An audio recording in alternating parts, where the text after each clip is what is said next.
Hello everyone, I'm the Creeps Cabin. I know you use these videos to fall asleep. So before that, like the video and subscribe to the channel. Also, where are you from and what time are you watching? Now get comfortable and relax.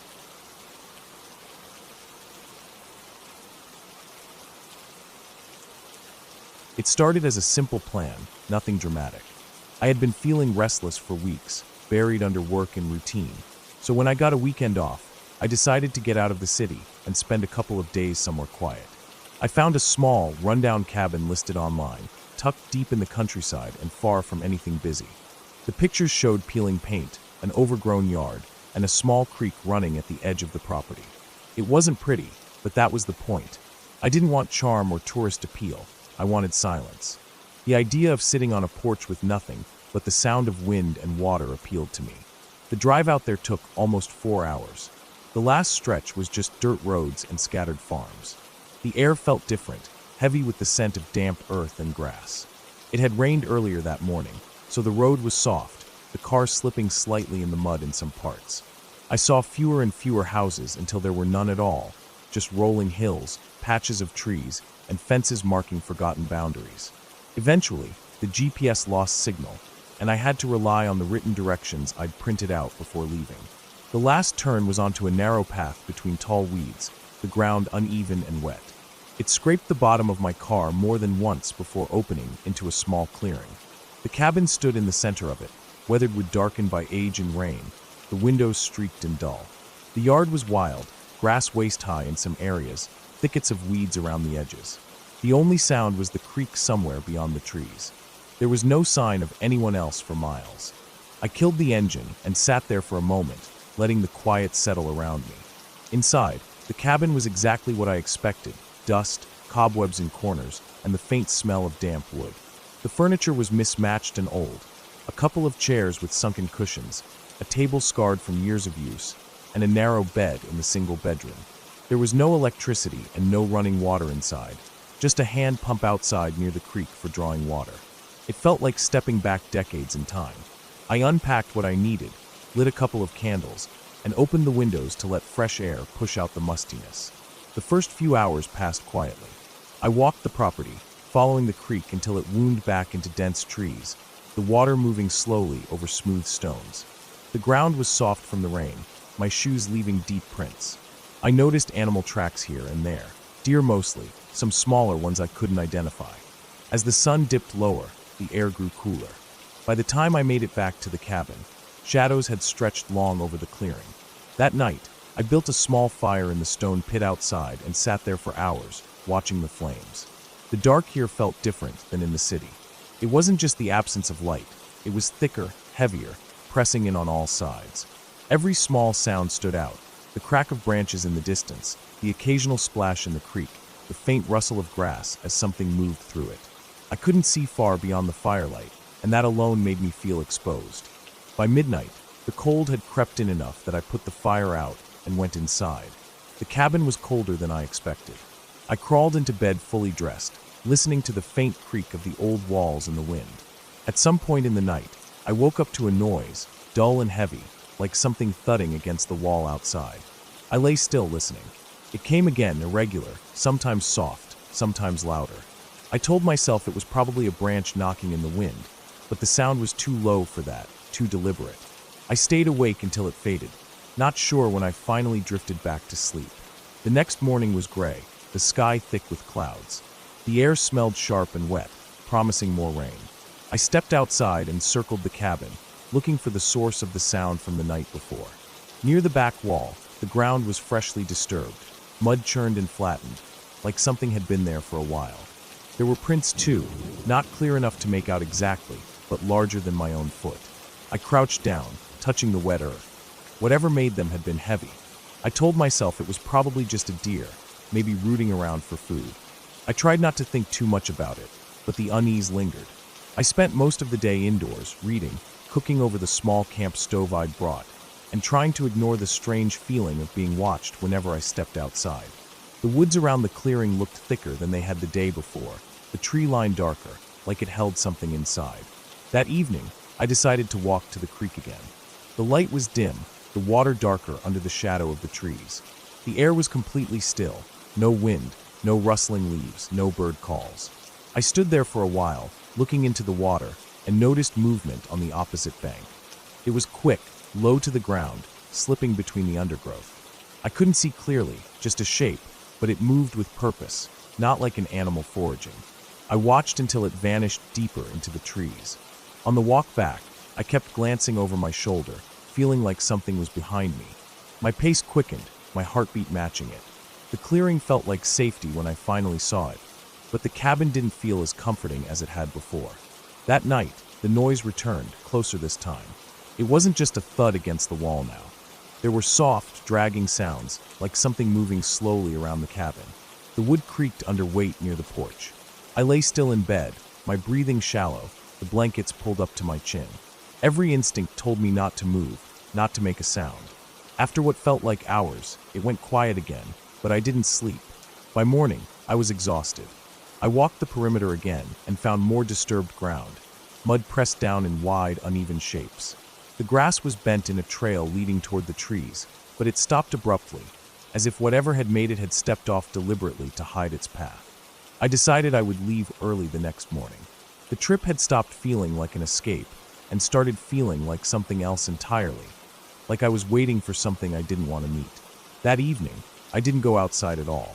I locked the door, such as it was, and sat at the table with a candle burning, listening. The first sound was faint, a light scrape along the wall. Then another, closer to the window. The glass rattled softly, like it was being tested. My mouth went dry, my pulse hammering in my ears. The candle flame trembled in the draft.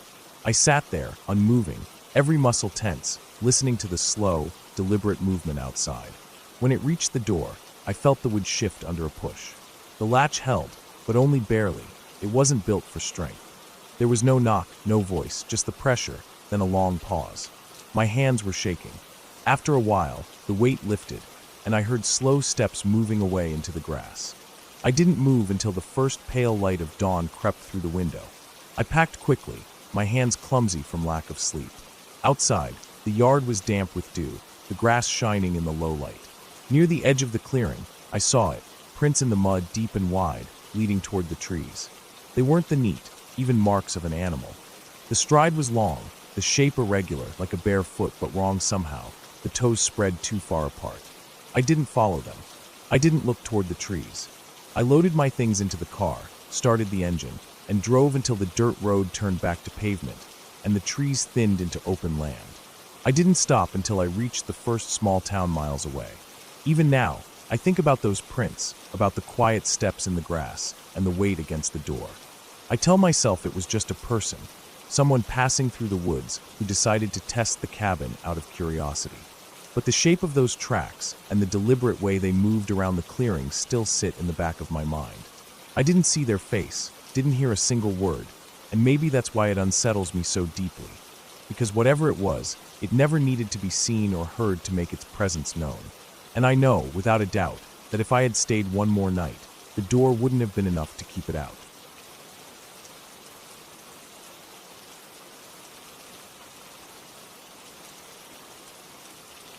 I had been looking forward to the trip for weeks. It wasn't anything extravagant, just a few days away from everything, tucked somewhere quiet, away from the constant noise of town. I packed the back of my car with everything I thought I might need: tent, sleeping bag, small stove, food, flashlight, spare clothes, and enough water to last me comfortably. I had chosen a spot I'd seen on a hiking map, a small patch of clearing deep within a stretch of woods that, according to the map, was rarely visited. That was exactly what I wanted. No crowds, no interruptions, just the sound of the wind moving through the trees. The drive out there took longer than I thought. The paved road gave way to gravel, then narrowed into something that felt more like a dirt track than an actual road. Every bump and dip shook the gear in the back, and I had to slow down to keep from damaging my car. Eventually, I reached a small turnout where the map had indicated the start of the trail. The air smelled cleaner here, like damp leaves and soil that had been turned over by the rain earlier in the week.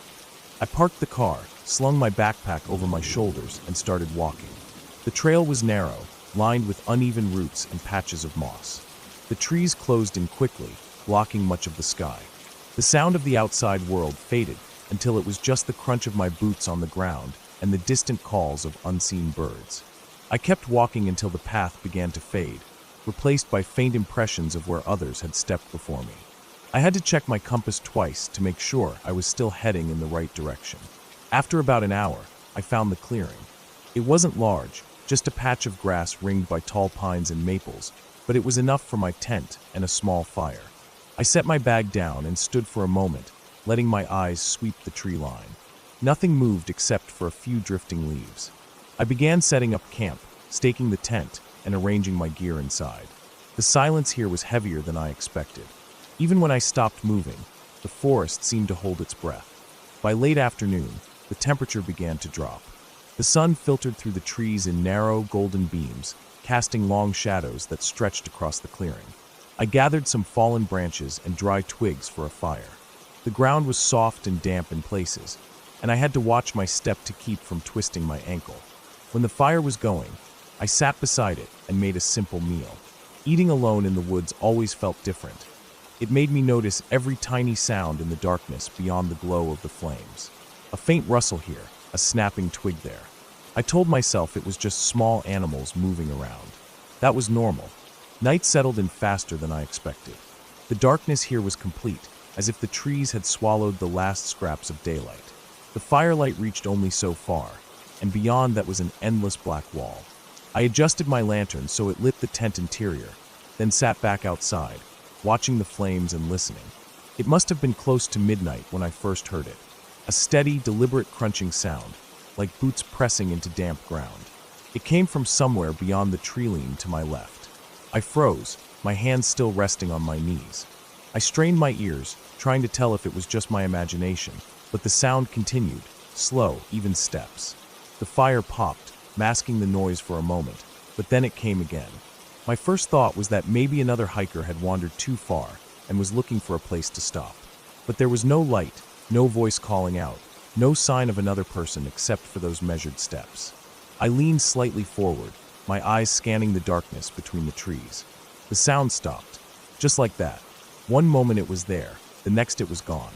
I stayed perfectly still for several minutes, my ears straining, but all I could hear now was the faint hiss of the fire. Eventually, I told myself it was nothing, maybe a deer passing through, and tried to shake it off. I banked the fire low and crawled into the tent. The air inside was warmer, the faint smell of smoke clinging to my clothes. I slid into my sleeping bag and lay there, staring at the nylon ceiling, listening. Every creak of the forest outside seemed louder now. My heartbeat felt unnaturally loud in my own ears. At some point, I must have dozed off, because I woke to a sound that instantly tightened every muscle in my body. It was faint, but unmistakable, a long, slow drag of something across the ground, like a heavy stick or a boot sliding through wet leaves. It came from just outside the tent, close enough that I could sense the weight of it. I didn't move. My breathing slowed to quiet, shallow pulls of air. The sound stopped again. Seconds passed, and then I heard it, a soft, deliberate shift, as though someone had shifted their weight from one foot to the other. My skin prickled, and I could feel my pulse hammering in my neck. I waited, but there was nothing more. After what felt like an hour, but was probably only minutes, I reached slowly for the small flashlight beside my sleeping bag. My hand shook as I clicked it on, the weak beam cutting through the tent fabric and spilling a faint glow outside. I didn't see anything through the shadowed shapes of the trees. When morning finally came, it was like a weight lifted. The sky was pale and washed out, but it was light, and that was enough to push away the unease that had settled over me. I stepped out of the tent, scanning the clearing. Nothing seemed disturbed. No footprints, no broken branches, just the same forest I had seen the day before. Still, I couldn't shake the feeling. I made coffee over the fire, but my eyes kept drifting toward the trees where I thought I had heard the sounds.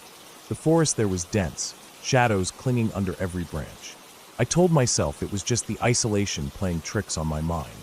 By midday, I decided I would take a short walk along the edge of the clearing to gather more firewood. I kept my footsteps light, trying to move without snapping any twigs. The ground was uneven, and I found myself stepping over fallen logs and patches of tangled roots. At one point, I stopped, crouching to pick up a thick branch that would burn well, and that's when I noticed it. In the soft patch of soil, just beyond a cluster of ferns, was a single print. It wasn't an animal print, it was the heel and partial tread of a boot. fresh enough that the edges were still sharp. My mouth went dry as I crouched there, staring at it. It wasn't mine. I hadn't been in this part of the clearing before. I looked up into the trees, scanning for movement, but there was nothing. No sound except the distant call of a bird. Slowly, I backed away from the spot, my grip tightening around the stick in my hand. The rest of the day passed slowly. I kept glancing at the tree-line, half expecting to see someone standing there. The forest, which had felt calm and welcoming when I arrived, now felt like it was watching me. That night, I built the fire higher, its light pushing further into the dark. I sat with my back to the tent so nothing could approach from behind without me hearing it. Hours passed without anything happening, but I couldn't relax. I listened to every whisper of the wind, every faint shuffle of leaves. When I finally went inside the tent, I kept the flashlight in my hand. Sleep came in short, shallow bursts. Sometime deep into the night, I woke again, not to a sound, but to the feeling that something was different. The air inside the tent felt colder, and there was a faint shadow moving across the thin fabric wall. I froze, my breath caught in my throat. The shadow moved slowly, passing along the length of the tent. I couldn't hear footsteps this time, but the movement was unmistakable. Then it was gone. I didn't sleep after that. I stayed awake until the first light of dawn, my ears straining for the slightest sound. When the sun rose, I packed my gear quickly. My plan had been to stay for 3 days, but the thought of another night here made my stomach turn. As I carried my bag back to the trail, I glanced one last time at the clearing. It looked exactly as it had when I arrived, quiet, still untouched. But I knew someone had been there. Someone had walked just beyond my tent in the dark, close enough for me to hear them breathe. I reached my car and loaded everything in, my eyes sweeping the tree line one final time. The forest gave nothing away. It just stood there, silent, as if it had swallowed the truth whole. I started the engine and drove away, and only when the trees began to thin and the road widened did I let out the breath I hadn't realized I'd been holding. I didn't go back to that spot again. I told myself it was just a strange encounter, something that could happen anywhere if you were in the wrong place at the wrong time. But even now, years later, when I'm lying awake at night, I still remember the sound, that slow, steady movement just outside my tent, and the knowledge that whoever it was, they had stood there in the dark, completely silent, just watching.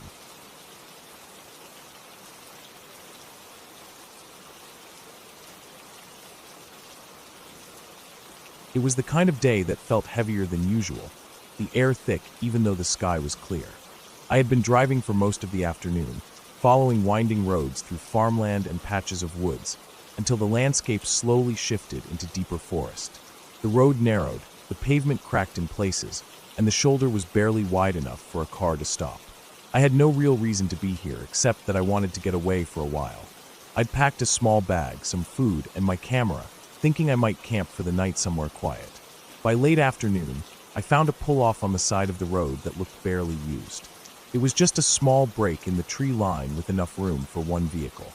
Beyond it, a narrow dirt track disappeared into the trees. It didn't look official, no signs, no trespassing markers, nothing. I figured it might lead to an old logging site or an overgrown trail. My curiosity got the better of me. I parked, locked the car, and started walking down the path. The forest felt different the moment I stepped off the road. The trees grew taller, their trunks straight and close together, and the canopy blocked much of the sunlight. The air was cooler here, damp with the smell of soil and leaves.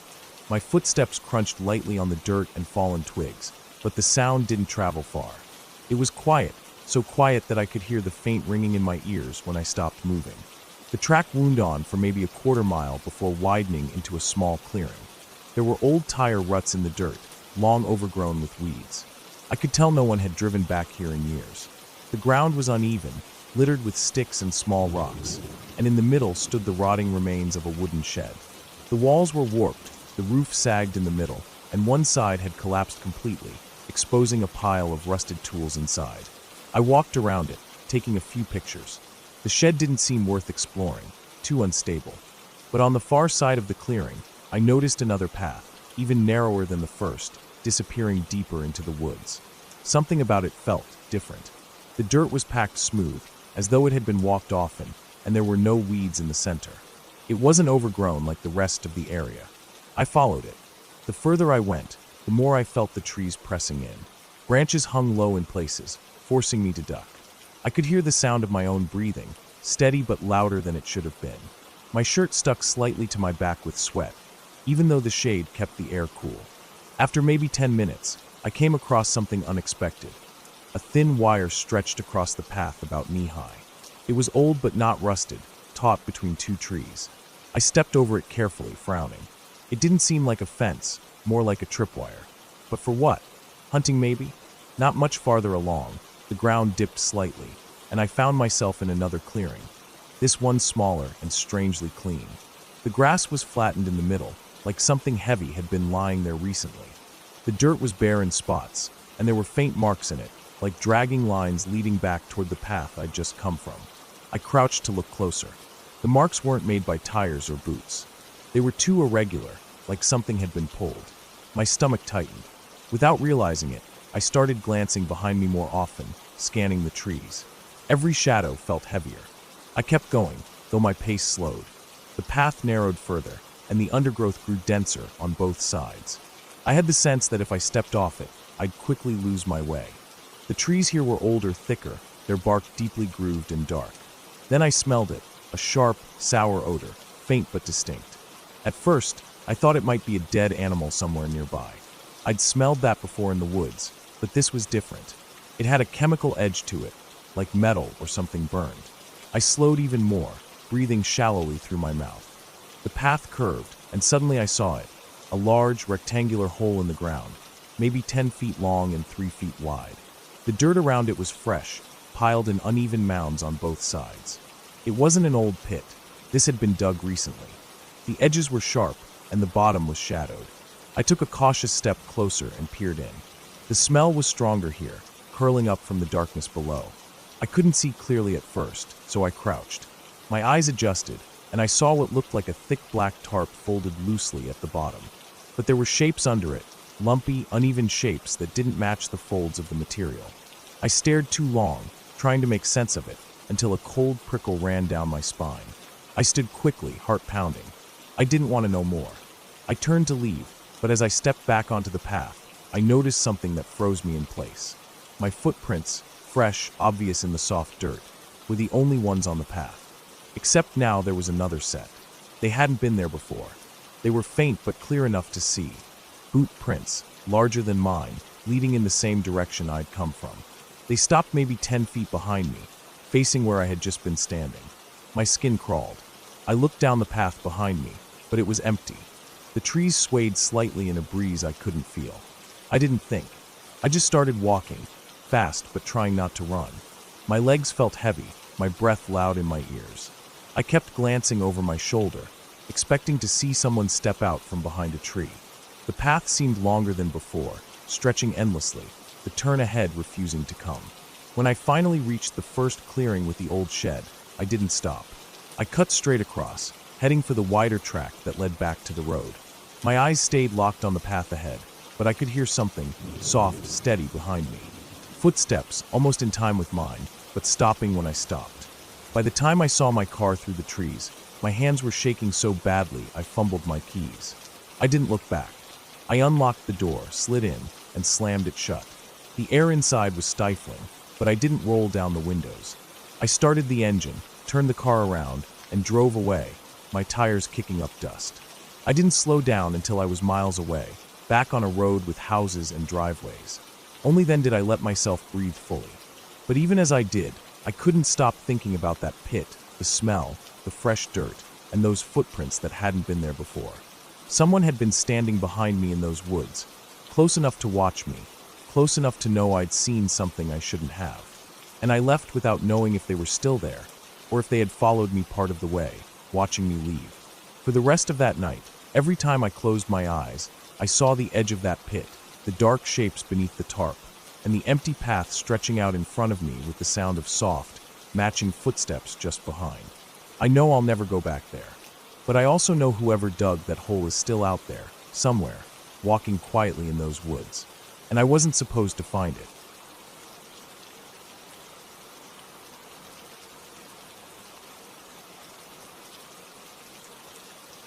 It started out as just another afternoon, nothing out of the ordinary. I had been driving for hours, heading back home from visiting an old friend in a small rural town. The main highway had been shut down for some kind of construction work, and my GPS kept insisting that I take a longer route through the back roads. I wasn't a fan of it, but I didn't have much of a choice. The daylight was slowly fading, and I knew I'd be stuck driving in the dark soon. I told myself it wasn't a big deal, but deep down, I already felt a little uneasy. The road wound through stretches of farmland at first, the fields empty except for the occasional group of crows picking through dry patches of soil. The houses were spread far apart, most of them just single-story homes with rusted mailboxes and driveways disappearing into overgrown grass. The air outside looked heavy, like the kind that turns into fog when night falls. My tires crunched over loose gravel as the paved road turned rougher, and soon I was surrounded by dense trees on both sides. It was the kind of road where if your car broke down, you'd have no choice but to start walking. The sun was almost gone now, just an orange strip between the tree line and the gray clouds above. I switched on my headlights, but they only seemed to cut a narrow path through the shadows ahead. I passed no other cars. Not one. The silence in the car felt louder because of it, every bump and rattle of the vehicle magnified. About 20 minutes in, I started noticing how the trees here seemed thicker, darker. The branches leaned over the road as if they were reaching for each other, forming a tunnel that my car was forced to push through. Fallen leaves scattered in every gust of wind, and every so often, I'd spot a flash of movement at the edge of the light. Probably just a rabbit or a raccoon, I told myself. But they never ran across the road. They just lingered there, at the limit of my vision, before disappearing again. The GPS still showed I had over an hour to go before I'd hit a larger road again. The battery on my phone had dropped to under 30%, which meant I had to keep it plugged into the car. I kept my eyes on the narrow path ahead, trying not to think too much about how isolated I was out here. Then it happened. It wasn't loud, not at first, just a small, sharp pop from somewhere under my car, followed by a grinding noise that made my stomach sink. I eased onto the shoulder, if you could even call it that. The road had no real shoulder, just a strip of dirt before it dropped into weeds and roots. I stepped out into the heavy, damp air and crouched near the front tire. A flat, completely ruined. I opened the trunk, pulled out the spare, and got to work. The air was colder than I expected, and there was a faint smell of wet earth, like the ground had soaked up rain a few hours ago. My flashlight beam shook as I worked. It wasn't fear yet, just the effort of trying to get it done quickly. Every small sound in the woods around me caught my attention. A twig snapping, leaves crunching, the occasional drip of water hitting the ground. I was almost done when I heard something heavier than an animal. A slow, deliberate step. Then another. It wasn't close, maybe 20 or 30 feet into the trees, but it was too heavy for a raccoon or fox. I froze, holding the tire iron halfway between the ground and the wheel. The step stopped when I stopped. I scanned the tree line with the flashlight, but the beam hit only dark trunks and low branches. I told myself to keep going, and I did, but my pace quickened. I shoved the flat into the trunk, slammed it shut, and got back in the driver's seat. My breathing was uneven now, though I tried to keep it steady. The car started fine, and I pulled back onto the road without looking back. For a few minutes, nothing happened. Just the sound of my tires on the gravel and the glare of the headlights ahead. Then, in the corner of my eye, I saw it, movement along the tree line, pacing my car. I turned my head, and for the briefest moment, I caught the shape of a figure between the trees. It was too tall and thin to be an animal, and the way it moved, it wasn't running, but it was keeping pace with me. I pressed the gas harder, feeling the car bump and jolt over the uneven surface. The figure disappeared into the dark, but my grip on the wheel stayed tight. I kept glancing at my mirrors, half expecting to see headlights behind me, but there was nothing, only the black ribbon of road stretching into more woods. I told myself I was imagining it, that maybe I'd seen the shadow of a tree swaying in the wind, but the road was dead still. Not a branch moved. I passed an old wooden fence, its posts leaning with age, and spotted what looked like an old driveway disappearing into the forest. It had no gate, no mailbox, just a gap between the trees. As I passed it, my headlights caught something, two faint reflections like eyes catching the light. They were low to the ground, but they didn't blink or move as I drove past. My stomach was in knots now. Every instinct told me to get out of there, but the road kept stretching on with no sign of change. My GPS was glitching, the map freezing before jumping ahead again. The battery was down to 15%. After what felt like half an hour, I saw another break in the trees, this one wider, with a small clearing.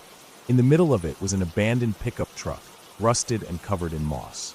Its windows were gone, and the tires were flat, half sunk into the dirt. Something about it felt wrong.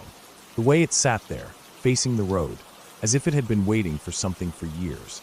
I didn't slow down. The next time I heard the footsteps, they were closer.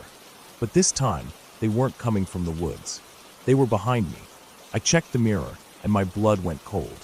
Far down the road, in the faint red glow of my taillights, was a figure standing in the center of the path. Not moving, just watching. I couldn't see a face, but I could tell it was tall. Too tall to be a teenager messing around out here. I pressed the gas harder, my heart pounding so loud I could hear it in my ears. The road curved sharply, and when I came out of it, the figure was gone from the mirror. For a second, I thought maybe I'd finally lost it, until I saw the faint outline of something in my headlights, farther ahead now, on the right side of the road. It was as if it had cut through the woods and gotten ahead of me. I didn't slow down. I didn't even blink. I kept my hands locked on the wheel, eyes fixed on the road ahead. My phone battery dropped to 10%. I turned the GPS off completely to save power. Minutes dragged by. The figure didn't appear again. The trees began to thin, and I spotted the faint orange glow of streetlights far ahead. Relief flooded through me, but it was mixed with something else, a sick feeling that I was still being watched. When I finally hit the paved highway again, I didn't look back. I drove until I was in a well-lit gas station, surrounded by people and noise. My hands were still shaking as I filled the tank. Even now, I can't explain what I saw. I just know that something was out there on that road, and it wanted me to know I wasn't alone, and I will never take that route again.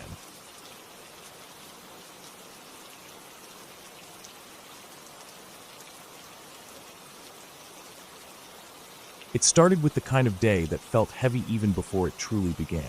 The sky was dull and gray, with that flat, colorless light that makes it hard to tell the time without looking at a watch. I had been planning to go hiking for a while, and even though the weather looked uninviting, I decided I'd do it anyway. It was one of those plans I'd been putting off for weeks, and I knew that if I didn't go now, I probably wouldn't go for months. I packed my small backpack with a bottle of water, a few snacks, a flashlight, and my phone. The air was cool, maybe in the mid-50s, and I could feel that kind of dampness that clings to your skin even if it isn't raining. The trail I chose wasn't a tourist one. It wasn't some well-maintained path with wooden signs or neat little benches along the way. It was the kind of trail that locals used if they knew about it, a narrow dirt path that cut into the side of a hill and disappeared into the trees. I parked my car at a small pull-off on the side of the road, barely big enough for one vehicle, and locked it behind me. I stood there for a moment, listening to the sounds around me. The road was quiet. No cars, no distant hum of traffic, just a faint rustle of leaves and the occasional creak of branches swaying in the wind. It felt isolated in a way that was both peaceful and a little unnerving. The trail began with a gradual incline, leading me deeper into the woods. The trees here were tall and thin, with dark trunks that seemed to crowd closer together the further I went. The dirt beneath my boots was soft from the moisture in the air, and every step made a muted thud. As I moved forward, the sound of the road faded until there was nothing but the wind through the branches and the occasional snap of a twig underfoot. My breath came in slow, steady pulls, and I could feel the tension in my shoulders easing. For the first half hour, it felt like a normal hike, just me, the trees, and the cool air. About 40 minutes in, the trail began to narrow. It curved along the edge of a slope, with a steep drop on one side covered in underbrush. The ground here was uneven, with small rocks jutting out that made me watch my footing. It was then that I noticed something odd, a set of deep footprints in the dirt, going in the same direction as me. They weren't fresh, but they weren't old either. The edges were still crisp, not yet softened by wind or rain. They were large, maybe belonging to a man, and spaced far apart as if the person was moving quickly. I followed them for a while without thinking much about it, but something about their length made me uneasy. Whoever made them had a long stride. I kept walking, trying to shake the thought. It wasn't uncommon to run into other hikers, even on these less-known trails. But the more I went, the more I realized I hadn't seen or heard anyone else all morning. The silence was heavy now, so complete that even the wind seemed to have died. I started to hear my own footsteps louder than before, and beneath them, the soft thump of my heart in my chest. I glanced back once, just to make sure no one was behind me. The trail behind was empty, fading into the trees. As the trail climbed higher, the forest began to change. The trees grew denser, blocking out more of the dim light from the sky. The air felt cooler, almost cold, and I could see my breath faintly. I noticed a faint smell in the air, earthy, but with something else, something faintly sour. It wasn't strong enough to place, but it clung to the air like a faint warning. I slowed down without realizing it, scanning the sides of the path for any sign of what it might be. The underbrush was thick, tangled with thorny vines and fallen branches, and I could barely see more than a few feet into it. Then I heard it, a faint, rhythmic crunching of leaves from somewhere behind me. It was soft, almost too soft to notice, but it was there, just out of sync with my own steps. I froze mid-stride, and the sound stopped too. I stood perfectly still, straining to hear past the blood pounding in my ears. The silence stretched out long enough that I started to think I imagined it. Slowly, I took another step forward. Almost immediately, the sound returned. A soft crunch. Another. Closer this time. The realization crawled into my mind and stayed there. Someone was walking behind me, matching my steps. I didn't turn around. I didn't want to. My pace quickened, and so did the sound behind me. The prints I had seen earlier flashed in my mind, and now they felt like a warning I had ignored. My throat felt tight, my mouth dry.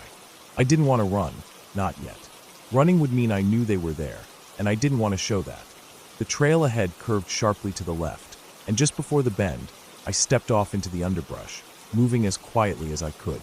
I crouched low, heart hammering in my chest, and peered back down the trail. For a moment, there was nothing, just the empty path, stretching into the trees. Then I saw movement, a figure stepping into view, walking slowly, scanning the trail ahead. He was tall, wearing a dark jacket with the hood up, hands in his pockets. His head turned slightly, and even from a distance, I could see that he was looking for something, or someone. He stopped not far from where I had left the trail. I held my breath so tightly my lungs ached.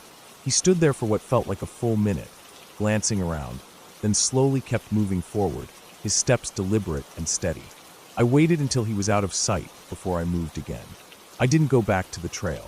Instead, I cut through the underbrush in the opposite direction, moving as quickly and quietly as I could manage. Branches scraped at my jacket, and the ground was uneven, but I didn't care. I just needed to put as much distance as I could between me and that man. It was harder to navigate without the trail. The forest seemed to press in from all sides, and every direction looked the same. I stopped once to listen, and for a moment, I thought I heard faint movement again, off to my right. I started moving faster, nearly tripping over a fallen log. My legs burned, my breath came in sharp bursts, and my hands were scratched from pushing branches out of the way. Eventually, I spotted what looked like a faint path ahead, maybe an animal trail, and I followed it downhill. The slope grew steeper, and I slid on the damp leaves more than once, catching myself on nearby trees. My chest ached from the effort, but I didn't stop until I reached a small, shallow stream at the bottom. I crouched beside it, trying to catch my breath, listening for any sign that I was still being followed. The forest was still again, but I didn't trust it.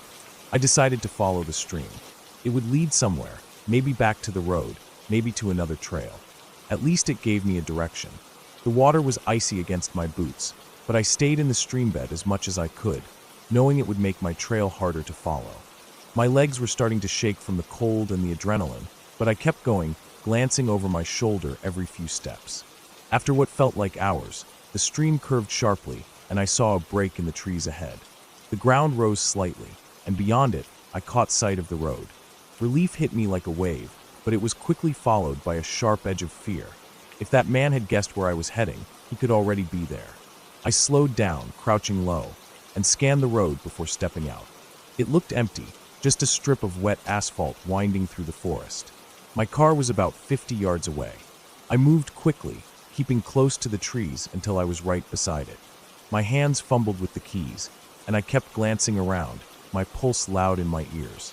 I got in, locked the doors, and started the engine. The sound was loud in the stillness. As I pulled out onto the road, I looked into the mirror and saw nothing but empty asphalt stretching behind me. No figure, no movement. But the unease didn't fade. Even as the trees thinned and I left the forest behind, I couldn't shake the feeling that I had been followed the whole way. I didn't stop until I reached a gas station miles away. I sat there in the driver's seat for a long time, my hands gripping the wheel, replaying everything in my head. I knew I had been followed. I knew I had been watched. And the worst part was knowing that if I hadn't stepped off that trail when I did, I might not have been sitting there at all.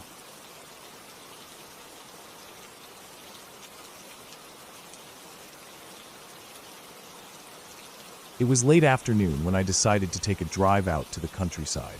I had been feeling restless all week, my head cluttered with work and noise, and I needed to get away from the city. I picked a route I didn't normally take, one that wound through old farmland and long stretches of empty fields. I didn't plan to go anywhere in particular, just drive until I felt like turning around. The air was warm but not heavy, the kind of weather that makes you want to roll the windows down and let the wind fill the car. I had a thermos of coffee in the cup holder, music playing softly, and nothing but open road ahead of me. As the sun dropped lower, the sky turned a pale orange. The fields seemed endless, with patches of woods scattered far off in the distance. Occasionally, I'd pass an abandoned barn or a leaning fence, but I hardly saw any houses. I noticed that the road itself grew narrower the farther I went, the asphalt cracking in places, weeds pushing up through the seams. The kind of road you know doesn't get much use anymore. I thought about turning around before it got too dark, but the quiet was strangely comforting, so I kept going. After about an hour, I came to a stretch where the road dipped slightly between two hills. There was a line of trees on one side, tall and dense, their branches reaching far over the ditch. On the other side was a barbed wire fence, and beyond it a huge empty pasture. Something about that spot made me slow down. Maybe it was the shadows gathering under the trees, or the way the wind seemed to stop there. My headlights weren't on yet, but the sun was low enough that the colors around me had lost their brightness. I noticed a narrow dirt track branching off from the road and vanishing into the trees. It didn't look like a driveway. It was too overgrown and uneven, but it had tire ruts, like it had been used recently. I should have kept going, but I stopped the car, sat there for a moment, and looked down that dirt track. There was no sign, no mailbox, nothing to say what it led to. I don't even know what I was thinking, maybe just curiosity, or maybe the strange stillness there made me feel like I had to see where it went. I turned the wheel, eased the car onto the dirt, and started down the track. The trees closed in almost immediately, blocking most of the light. The air inside that stretch was cooler, the ground damp. The ruts were deep, and I had to drive slowly to keep from bottoming out. The further I went, the rougher it got. My tires crunched over fallen branches, and the sides of my car brushed against bushes and low limbs. There was no place wide enough to turn around, and after a few minutes, I started wondering if I had made a mistake. Then I saw it, an old trailer sitting in a small clearing. It looked like it had been there for years. The metal siding was streaked with rust, and some of the windows were covered with cardboard instead of glass. A couple of plastic chairs sat tipped over in the dirt, and a pile of junk, scrap wood, a broken fridge door, torn tarps, was stacked off to one side. There were no vehicles, no lights, no movement. Just the trailer and the quiet. I stopped the car a little way back, engine idling. My first thought was that maybe it was abandoned. But there was something about the scene that didn't feel entirely dead. A black trash bag sat near the steps, tied up but not bloated from sitting in the sun too long. A length of rope hung from a branch nearby, swinging slightly, though there was no wind. The dirt around the trailer looked disturbed in places, like someone had been walking back and forth. I felt my skin prickle. I don't know why, but I cut the engine. The silence that followed felt heavier than before, like the trees around the clearing had closed in even tighter. I sat there, gripping the steering wheel, telling myself I was just being paranoid. But then I noticed something else. Farther back in the clearing, near the tree line, there was a shape. At first I thought it was just a stump or a pile of brush, but as I stared, I realized it wasn't. It was a tarp, stretched loosely over something. The edges fluttered slightly, but I couldn't see what was underneath. I don't know how long I sat there staring at that tarp. Every part of me said to just back out, turn around, and leave.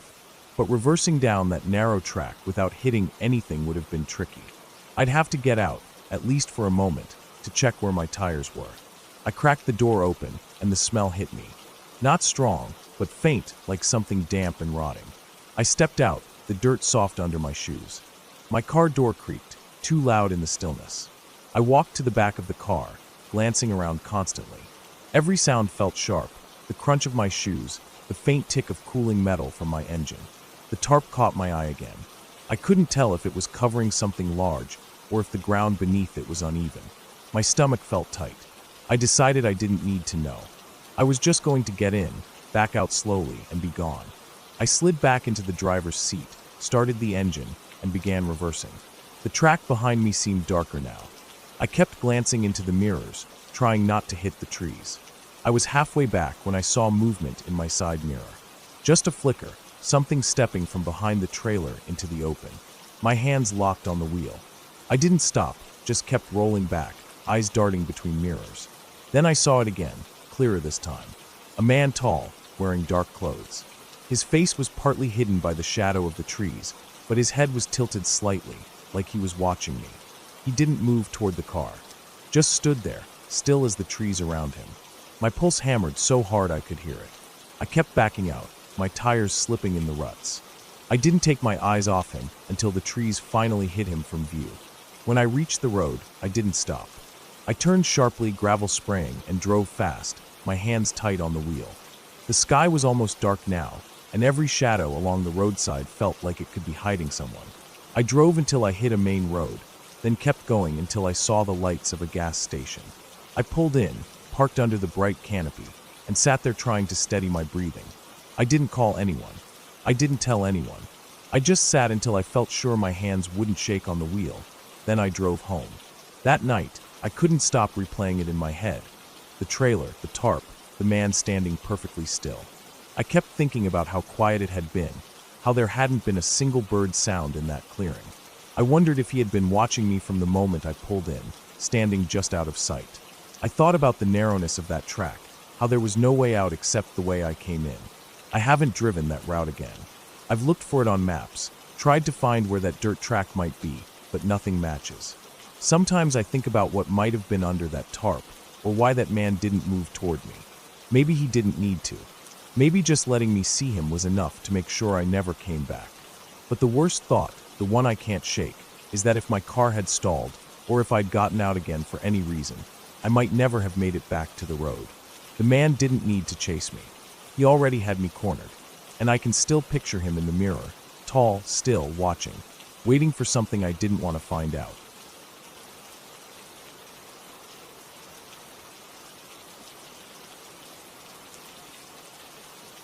It was already late in the afternoon when I decided to take the long way home. I had been walking for most of the day, wandering through back roads and narrow dirt trails just to get some time alone. The air was still, heavy with the kind of warmth that makes your clothes stick to your skin, but I didn't mind it. I just wanted the quiet. The road I chose cut between open farmland and a stretch of woods that I had never been through before. The fields were empty this time of year, just low stubble from a recent harvest, and the treeline to my right was so thick it looked like a solid wall of dark green. The path itself was little more than packed earth, just wide enough for one small vehicle. There were faint tire ruts in it, but from the way grass grew in between them, it seemed no one used it much. I had my backpack slung over one shoulder, a bottle of water in my hand. Every few minutes I took a sip, letting the lukewarm taste sit in my mouth before swallowing. The heat made the air smell of dust and sun-baked grass. Somewhere deep in the woods, I could hear a steady hum of insects, almost like a constant buzzing that blended into the background. The trail wound deeper between the fields and the trees, and before long, the farmland ended on the left side as well, replaced by more forest. Now I was surrounded on both sides by tall trees that seemed to lean inward, letting only narrow strips of light through the canopy. The shade was welcome, but it felt different here. The air was cooler, heavier. Every footstep crunched on layers of dry leaves, and occasionally a twig snapped beneath my shoes. The deeper I went, the quieter it got. Even the insects seemed far away now. The only sound I could hear was the scuff of my shoes and my own breathing. The trees were close enough that their branches overlapped above me, blocking out most of the sky. I checked my phone for the time, but the screen was dim from the glare and the signal bar was empty. No service. That didn't surprise me. Most rural areas were like that, but it did remind me that I was far from anyone else. After about another 20 minutes of walking, I noticed the ground ahead dipped slightly, and the path began to curve. As I followed it, I saw something up ahead that didn't look natural. It was a shape, tall and thin, maybe 100 feet ahead, standing just off to the side of the path. At first, I thought it might be a dead tree or a post, but the more I walked, the more I realized it was neither. It was a person. They were standing perfectly still, facing the trees instead of the path. Their clothes were dark, blending into the shadows, and from where I was, I couldn't make out much detail. They didn't move at all, not even a twitch of the head when I got closer. I slowed my pace without thinking, instinct telling me something was off. The silence around me suddenly felt heavier, like the air had thickened. I kept walking, my eyes locked on the figure. As I drew closer, I could see they were tall, maybe 6 feet, wearing a long-sleeved shirt despite the heat. Their hands hung at their sides, and their head was slightly tilted down, as if staring at something on the ground. I couldn't see their face from where I was. I walked past them, keeping to the far side of the trail. My steps felt too loud, each one crunching on leaves like a warning. They didn't turn or acknowledge me in any way. I didn't say anything. I didn't want to break the silence. I just wanted to be past them. When I was about 15 feet beyond, I let out a slow breath I hadn't realized I'd been holding. I kept walking, resisting the urge to look back. My shoulders felt tense, and my heartbeat was faster than it should have been for a simple walk. Then, behind me, I heard it. Footsteps. They were faint at first, matching my pace, but there was no mistaking them. The soft, deliberate crunch of someone walking on dry leaves. My stomach tightened, and without thinking, I quickened my pace. The footsteps quickened too. I didn't want to run. Running would make noise, and noise would tell whoever it was that I knew they were following me. I tried to stay calm, moving steadily forward, scanning the sides of the trail for any sign of an exit or a landmark. The trees here were too thick to slip between quickly, and the undergrowth looked dense enough to trip me if I wasn't careful. After maybe a minute of this, the footsteps got closer. I could hear the faint swish of clothing now. I glanced over my shoulder, just a quick movement, and caught a glimpse of them. The same person, walking in the center of the path, head still tilted slightly, closing the gap between us. I faced forward again and kept moving, my grip tightening on the water bottle until my knuckles ached. I didn't know how much farther this path went before it hit a road or a clearing. My mind ran through possibilities. Maybe they lived nearby, maybe they were just walking the same way, but none of those thoughts felt right. The trail dipped again, and I realized I was heading downhill into a darker stretch of forest. The trees here were even taller, their trunks wide and gnarled. The light was dim enough that it felt like early evening, even though it wasn't. I could smell damp earth now, the scent of leaves that had been rotting for months. I decided I couldn't just keep walking in front of them. If they meant to do something, I was giving them every advantage. My eyes scanned the trees until I spotted one with a thick trunk just off the trail, big enough to hide behind.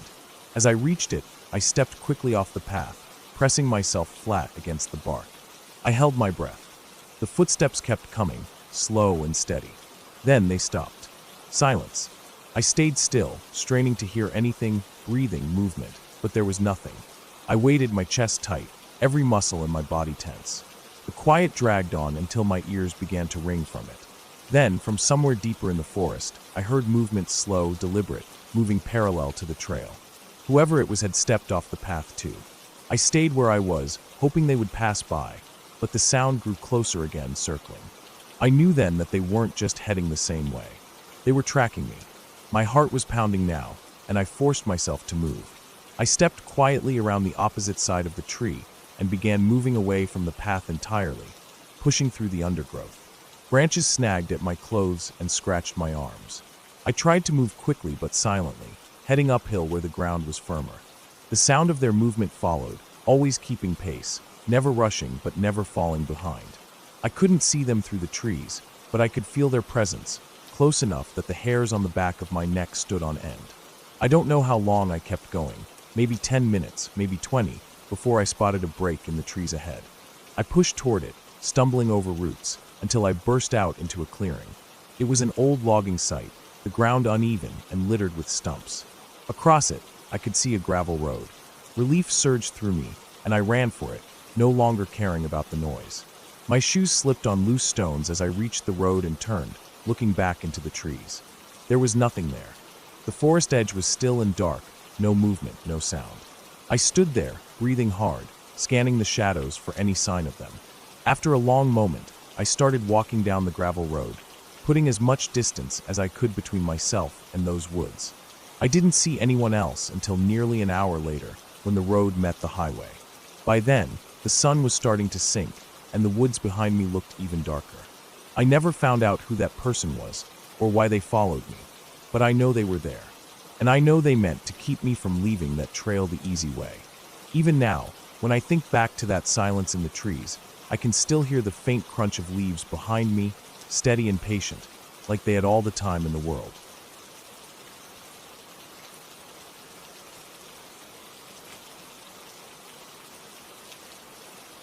It started as just another ordinary evening, nothing strange about it at first. The air was cool, the kind of calm temperature that made you feel comfortable without a jacket, but you could tell it would get colder later. The sun was already gone, the last of the daylight fading behind a low line of trees in the distance. I was driving back from town, taking the same back road I always did. The road wasn't well lit. Most of it had no streetlights at all, just the glow of my headlights cutting through the darkness ahead. There weren't many houses out here. The land was mostly open fields, scattered with patches of woods here and there. On one side, old barbed wire fences lined the edge of the road, behind which cows sometimes grazed during the day. On the other side, there was a stretch of dense woods that ran for a good mile before the next clearing. I'd driven this way hundreds of times, and I knew every curve, every dip, every place where the road narrowed so much that you'd have to slow down if another car came from the opposite direction. The first part of the drive was uneventful. I remember passing the Miller farm and noticing how dark their house was. They usually kept their porch light on, but it was completely black that night. Maybe they'd gone to bed early. I didn't think much of it at the time. I kept going, watching the familiar landmarks slide past in the yellow wash of my headlights. Then, as I rounded one of the bends near the woods, I caught sight of something in the distance, just barely lit up by the edge of my lights. It was on the left side of the road, maybe 30 or 40 yards ahead. At first, I thought it might have been a deer, but it wasn't moving like one. It was standing upright, completely still, like it was waiting. The shape was dark against the slightly lighter road behind it.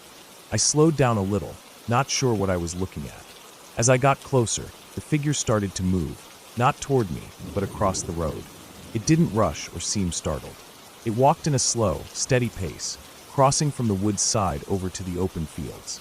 I couldn't make out its face or much detail, but I could see that it was tall, with broad shoulders, and it didn't seem to be carrying anything. There was something strange about how deliberate the movement was. No hesitation, no glance toward my car, no sign that it even cared I was coming. I eased my foot off the gas and kept my eyes on it. My headlights caught more of it as I approached, and I could tell it was wearing dark clothes, something like a jacket or hoodie. The strange part was how smooth its movement was. It never looked at me, never turned its head. It just kept walking, making its way across the road, and then vanishing into the tall grass on the other side. I drove past the spot and glanced in my side mirror. The tall grass swayed slightly in the wind, but I didn't see any more movement. I felt an odd weight in my stomach, like something about it wasn't right. I'd seen plenty of people walking along the roads around here, farmhands, hikers, even hunters heading to their trucks, but this felt different. Most people would at least look at a car passing by, if only for safety. This person didn't. I kept driving, telling myself it was just someone out for a late walk. Maybe they lived nearby, though there weren't any houses for a good half-mile in that direction.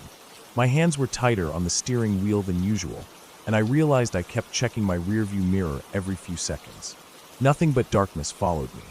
By the time I got home, I'd almost convinced myself it didn't matter. I parked the car, grabbed my bag from the passenger seat, and went inside. My place was quiet, the faint hum of the fridge the only sound. I locked the door behind me out of habit and went to the kitchen to pour a glass of water. But then I noticed something odd. My driveway has a small gravel patch that crunches loudly when anyone walks on it.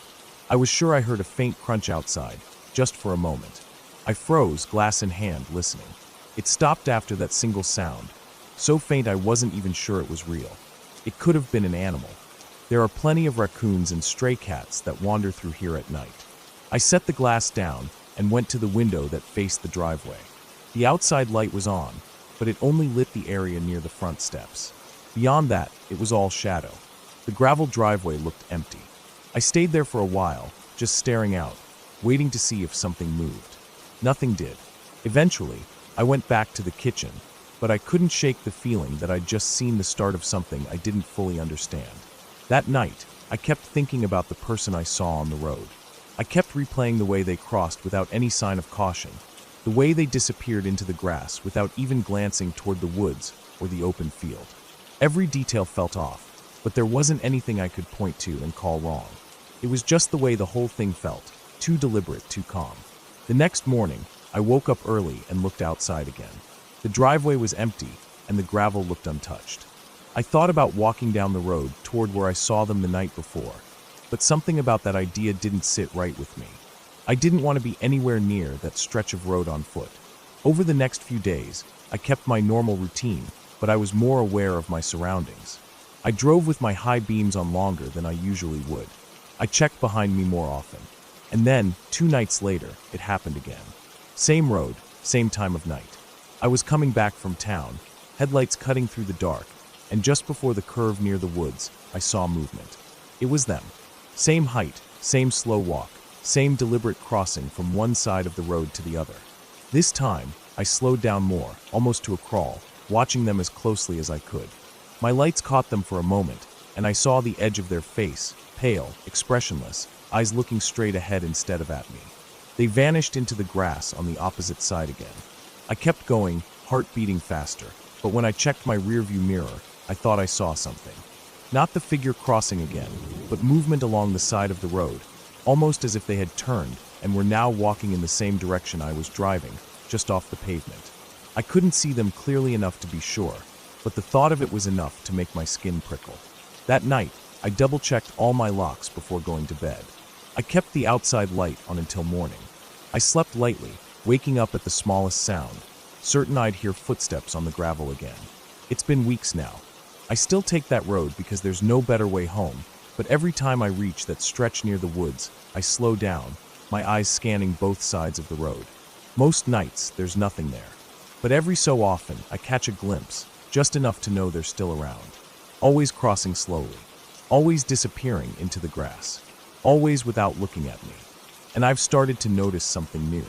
When I pass that spot now, even on nights when I don't see anyone, I sometimes get the feeling that someone is already standing in the shadows, just outside my headlights, watching me go by. I don't know who they are or why they're there. But I do know that whatever they're doing, it's not just aimless wandering.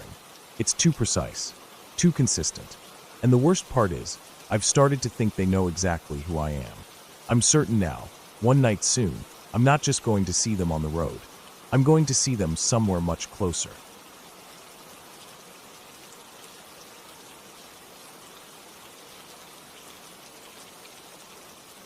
It started as a quiet evening. I had driven out to the old gravel road that ran past the edge of town, the one hardly anyone used anymore, unless they had a reason to go that far. My plan was simple: park near the clearing by the river, get some fresh air, and maybe take a short walk before heading home. I had packed a flashlight, a bottle of water, and a folding knife in my pocket, more out of habit than necessity. The sun had been sinking when I got there, the last streaks of orange fading behind the tree line. By the time I stepped out of the car, the air already felt cooler, the shadows longer, the sky turning into that deep blue that means night is coming fast. The gravel under my boots crunched as I crossed the clearing. The grass was overgrown in places, waist-high in patches where no one had driven through in a long time. On the far side of the clearing, the trees stood close together, their trunks black against the dim light, their tops swaying slightly in the breeze. Beyond them, I knew, the river ran in a slow curve. I could hear the faint, steady hiss of the water if I stopped moving. The smell was sharp, damp earth, fallen leaves, and that faint metallic scent rivers sometimes carry. I walked toward the tree line, keeping the flashlight off for now. My eyes adjusted to the dim light, and the shapes of the forest grew clearer. The ground was uneven here, with roots poking up and loose stones hidden in the leaves. Somewhere off to my left, I heard the sudden rush of something small moving, probably a rabbit or squirrel startled by my steps. The sound faded quickly, but it made me more aware of just how far from anyone else I was. After a few minutes, I reached the edge where the trees gave way to the slope leading down to the riverbank. The ground dropped steeply, the dirt loose and damp in spots, and I had to place each step carefully. The air here felt cooler, heavier, as if the river was drawing in the warmth from everything around it. When I reached the bottom, the water was only a few feet away, sliding past in the low light, smooth and almost black. The far bank was just a dark wall of trees. I stood there for a while listening. The water, the soft rustle of leaves overhead, the occasional snap of a twig somewhere deep in the woods. It was all normal. But it was also the kind of quiet that made every sound stand out. I felt it creeping into me, making me hyper-aware of every shift in the air, every faint noise that didn't quite fit. I tried to brush it off, telling myself it was just the isolation. Still, I found my hand drifting to the flashlight in my pocket. I decided to walk upriver for a bit. The bank narrowed in places, forcing me closer to the trees. My boots sank into soft patches of mud, leaving deep prints that quickly filled with water. A few times I caught the smell of something stronger than the river. Wet moss, maybe, or the beginnings of rot from fallen branches. The light was fading fast now, the river turning into a dark, moving strip, the opposite bank a solid black wall. I finally pulled out the flashlight and clicked it on, the beam cutting sharply through the gloom. The light made everything look smaller, flatter, but it also meant I couldn't see much beyond its reach. The darkness outside the beam seemed thicker. I had been walking maybe 10 minutes when I heard it. Not the quick, light sound of an animal, but something heavier, slower. It came from behind me, back toward the way I had come. I froze, listening. The sound stopped. I stood still for what felt like a full minute, but nothing moved. Finally, I told myself it could have been a branch falling, or maybe the ground shifting near the bank. I kept walking, a little faster now. A few minutes later, I heard it again. This time it was closer. 2 distinct steps, then silence. I swung the flashlight toward the trees, but the beam only showed rough bark, tangled undergrowth, and shadows. My chest felt tight. I turned back toward the direction of the clearing, deciding it was better to head out before it got fully dark. I tried to move quietly, but the leaves and twigs underfoot seemed to crack louder with every step. I kept glancing over my shoulder, the beam of my light swinging back and forth. Halfway back, the noise came again, but now it wasn't just behind me, it was to my right, deeper in the trees. It was the sound of someone, or something, moving with care but not enough to be completely silent. My stomach twisted. I stopped and crouched slightly, turning off the flashlight. The dark was almost complete now, just enough light from the sky to make out shapes. My ears strained for the next sound. At first there was nothing, then soft, deliberate steps, moving parallel to me. I stayed still until the sound faded, then slowly started moving again, this time keeping my light off and my footsteps as quiet as I could manage. I knew the clearing wasn't far now, maybe another 5 minutes if I kept a steady pace. The slope back up was steeper than I remembered, and my legs felt heavier with each step.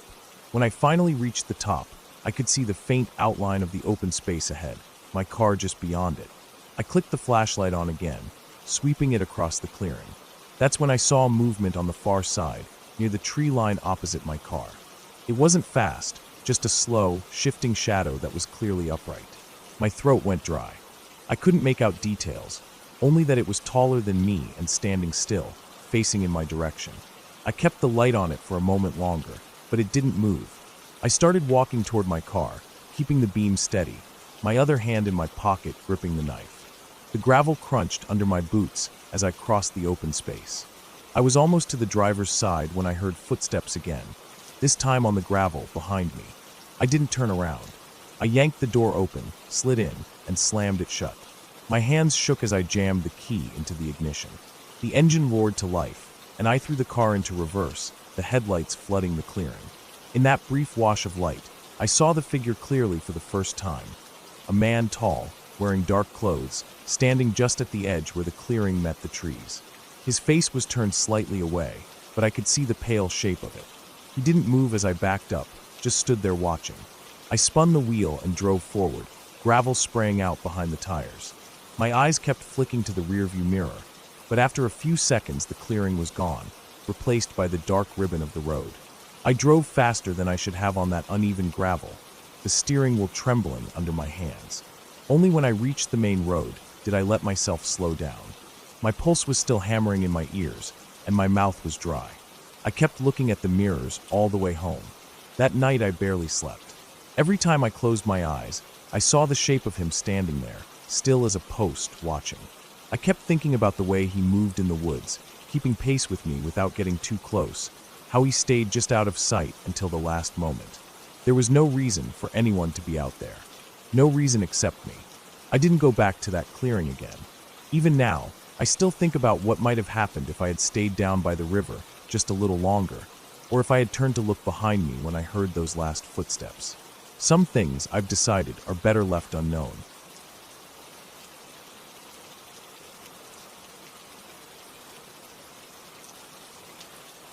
It was supposed to be a simple walk home. The sun had already dropped behind the horizon, and the air carried that heavy stillness that comes right after dusk, when everything feels like it's holding its breath. I had stayed later than I should have at a friend's place, and now the only way home was the path that cut through the wooded area behind the neighborhood. It wasn't deep forest, but it was thick enough that once you were in, the houses vanished from sight and the road was far away. I'd walked this way hundreds of times before in daylight, but at night it felt like an entirely different place, colder, darker, and much too quiet. The path started at a narrow break between two back fences. It was just dirt, worn smooth from years of kids riding bikes through it, and in the dark it looked like a tunnel into the trees. I stepped inside and almost immediately felt the air change. The warmth from the day was gone, replaced by a damp chill that clung to my skin. The smell of earth and rotting leaves hung in the air. My footsteps sounded louder than I expected, each one crunching on gravel and snapping twigs. I noticed how the sound didn't seem to carry far, just faded quickly into the dark around me, like the trees were swallowing it. The first stretch was about 50 yards straight in, and then it curved to the left where the trees grew thicker. I could still see the last bits of twilight through the branches overhead, but they were fading fast. The deeper I went, the more I felt the ground under me turn soft and uneven, roots jutting out and catching at my shoes. Somewhere ahead, I could hear a slow, rhythmic dripping, like water falling from a branch onto a pile of leaves. It was strangely loud, the kind of sound you wouldn't notice during the day, but that seemed amplified at night. As I walked, I became aware of something else. There was no wind at all. The branches weren't moving, and the leaves didn't rustle. Even the usual nighttime sounds, crickets and distant barking dogs, seemed absent. It was just the sound of my own footsteps, and that faint dripping ahead. I kept walking, telling myself not to overthink it, but I started glancing over my shoulder every few seconds. The darkness behind me looked thicker than the darkness ahead, as if it were closing in. I rounded the bend in the path, and realized that I could no longer see the faint glow from the streetlights behind me. Now, it was just blackness pressing in from all sides. I could barely make out the outline of the trail ahead, just enough to keep walking without stumbling too much. That's when I heard it, another set of footsteps. Light, deliberate, coming from somewhere behind me. They weren't in sync with mine, and every time I stopped to listen, they stopped too. My ears strained in the silence, trying to pick them out again, but there was nothing except my own breathing and the drip, drip, drip ahead. I told myself it was probably an animal. This area had stray cats, raccoons, even the occasional fox. But I couldn't shake the feeling that these steps sounded too human, too careful. I started walking again, a little faster now, trying to keep my pace steady so it wouldn't look like I was hurrying. My heart was beating harder than I wanted it to, and my mouth felt dry. I could feel a bead of sweat forming at my temple despite the cold air. The path widened slightly ahead, opening into a small clearing where a power line cut through the trees. The ground here was a mix of gravel and hard-packed dirt, easier to walk on, but the openness made me feel exposed. I stopped for a moment, looking down the power line's narrow cut. It stretched away in both directions, disappearing into darkness. For a second, I considered leaving the path and walking along it to the road, but it was overgrown with tall grass and brush. I stayed where I was, straining to hear anything behind me. That's when I caught it again, footsteps, this time quicker, like whoever it was had closed some of the distance. They stopped almost as soon as I noticed them. I turned, staring back into the black tunnel I had just walked through, but I couldn't see a thing. The shadows between the trees were too dense. My stomach felt tight, my body tense and ready to move. I didn't want to run yet. I was afraid that would turn whatever was following me into a chase. I forced myself forward, back into the trees. The path narrowed again, and the darkness felt heavier now, pressing down on my shoulders. My ears kept picking up tiny sounds, a twig snapping, leaves shifting, but they came from different spots each time, like whoever was out there was moving in a wide arc around me. I tried to tell myself it was still just animals, maybe more than one, but deep down I knew it wasn't. There was a rhythm to the movements, a patience that felt intentional. Up ahead, I knew the path would cross a shallow creek. It wasn't wide, maybe 3 feet across, with flat stones you could step on to get over. I focused on that spot, telling myself that once I crossed it, I'd be close to the neighborhood again. The sound of the water reached me before I saw it, a quiet trickle that should have been comforting, but somehow wasn't. As I stepped closer, I noticed the smell of wet mud and something else, something faint but sharp, like rust or old blood. I bent down, using my hand to steady myself as I stepped onto the first stone. The creek was barely moving, just enough to reflect a dull shimmer of moonlight through the trees. I crossed quickly, my shoes slipping slightly on the damp rock, and stepped back onto the dirt path. The moment I did, I heard a splash behind me, not a rock slipping into the water, but something heavy stepping directly into the creek. I froze, every muscle in my body locking up. Slowly, I turned my head just enough to look over my shoulder. I couldn't see much, just the faint outline of the creek and the shadows crowding around it. But I knew something was there. I couldn't explain how I knew, but I felt it, someone standing just far enough back to be hidden, watching me. My skin prickled, and I realized my breathing had gone shallow and quick. Without thinking, I started walking again, faster this time, my feet crunching through the gravel and dirt. My arms felt tense and awkward at my sides, like I didn't know what to do with them. The path began to slope upward, and I could feel my legs burning as I pushed myself to move faster. The trees here were closer together, their branches arching overhead so tightly that I could barely see the sky. I risked one glance back and instantly regretted it. For a split second, I saw a darker shape against the darkness, tall and still, standing where I had just been. It didn't move, but I could feel its attention on me like a weight pressing between my shoulder blades. I kept going, nearly jogging now, my shoes catching on roots and rocks. My lungs burned, and I could feel my heartbeat in my throat. I knew the end of the path was close, maybe 200 feet away, where it would open up to the street behind my neighborhood. I thought about sprinting, but I was afraid that if I tripped, I wouldn't have time to get up before whoever, or whatever, it was reached me. The path curved one last time, and I saw the faint orange glow of a streetlight ahead. Relief surged through me, but I didn't slow down. I kept my eyes locked on that light, moving as fast as I could without breaking into a full run. Behind me, I thought I heard another quick set of steps, but I didn't turn around. I reached the end of the path and stepped out into the open, the sudden brightness of the streetlight almost blinding me. I stood there for a moment, trying to catch my breath, my chest heaving. When I finally turned back toward the path, it was empty. Just a dark tunnel of trees leading back into the woods. I stood there for another minute, my ears straining, but there was nothing. No movement, no sound. Still, I knew I hadn't imagined it. Something had been in there with me, keeping pace, staying just out of sight. I walked the rest of the way home without looking back again. That night, I locked every door and window in the house before going to bed. Even though I was inside, the feeling stayed with me, the sense of being watched, of someone waiting just beyond the edge of the light. I didn't take that path again after dark. And every time I pass the entrance now, I can't help but think about the shape I saw standing in the shadows, completely still, as if it knew I'd be back one day. But I won't.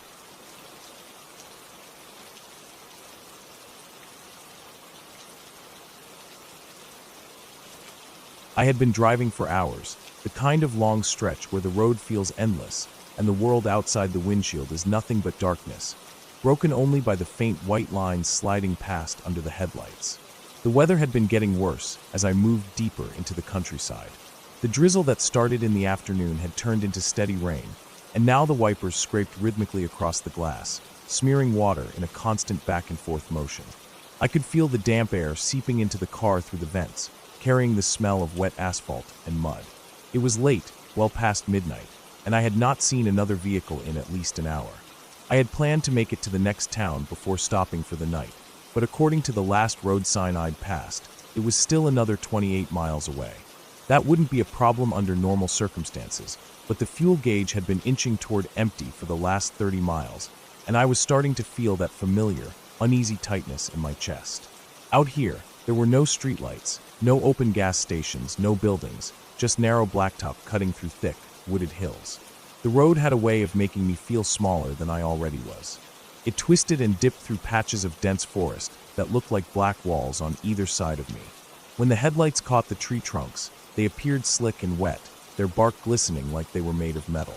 Every so often, the beams would catch a glint of water from a puddle or a flash of an animal's eyes reflecting back at me from the underbrush. The rest was just shadows and the soft roar of rain hitting the roof. I kept checking the fuel gauge like it would change if I stared at it long enough. The needle was now just above the red, hovering in that zone where you're never sure how much farther you can go. I eased off the gas a little, thinking maybe I could stretch it. My phone had no signal. It had been dead to the outside world for the last 40 minutes. I tried not to think about the fact that if I ran out of gas here, I would have to walk in the rain, along this road, with nothing around for miles. Around another bend, the road narrowed slightly, and the tree cover thickened. The darkness seemed heavier here. I noticed something strange on the shoulder up ahead, a faint, pale shape just barely visible against the black backdrop of wet trees. At first, I thought it was a road marker or a fallen branch catching the light in a strange way. As I got closer, the shape became clearer. It was a car. It was pulled awkwardly onto the side of the road, almost in the ditch, its nose angled downward as if it had slid there.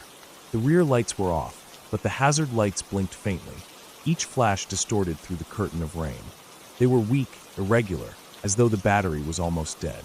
The car itself was dark-colored, the kind of shade that disappears against a wet night, making it nearly invisible unless you were right on top of it. My first thought was to slow down and see if someone needed help, but then another, sharper thought cut in. Why hadn't I seen anyone?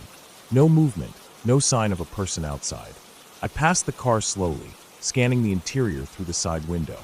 It was hard to see through the rain, but the driver's seat looked empty. The passenger seat, too. I felt that same uncomfortable tightness return, only now it was sharper. I eased back onto the gas, telling myself whoever had been in that car had probably already left to get help, maybe walked to the next town. Still, I couldn't shake the feeling that something was wrong. The rain hammered harder against the roof, drowning out the hum of the tires. A mile or two later, the forest opened up slightly on the right side, revealing a dirt pull-off area used for logging trucks. I pulled over there for a moment, partly to get my bearings, partly because I couldn't ignore the feeling that I needed to stop driving blind like this. I turned off the engine to save fuel, leaving only the dim glow of the dashboard lighting the interior.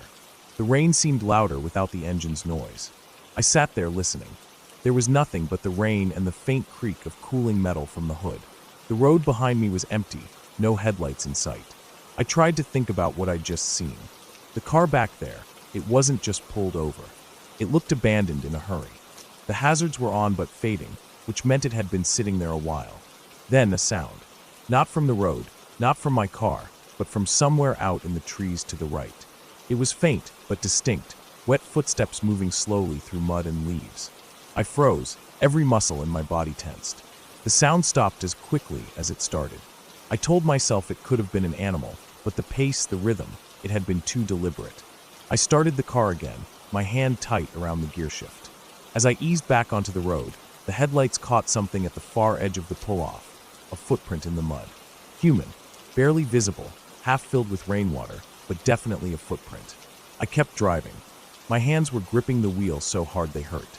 The road curved sharply left, and as I came around it, the beams cut through another gap in the trees. My stomach tightened instantly.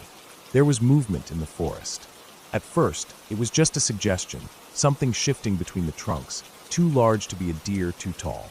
The rain made it harder to see, but the shape was there, matching my pace for a few seconds before fading into the darkness again. I pushed the car faster despite the slick road, the fuel gauge dipping closer to empty.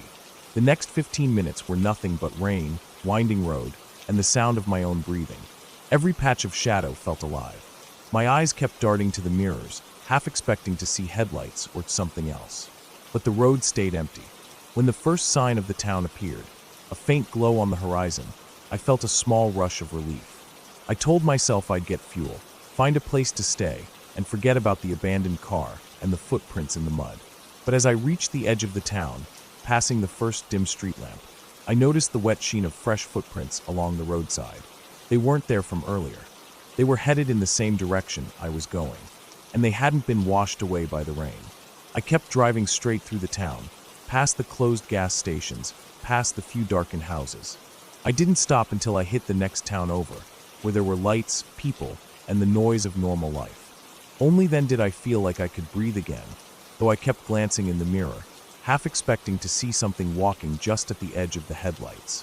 Even now, I can still picture the shape in the trees, the way it moved without rushing, without stumbling, like it had all the time in the world to catch up to me if it wanted. And I don't know if it ever did.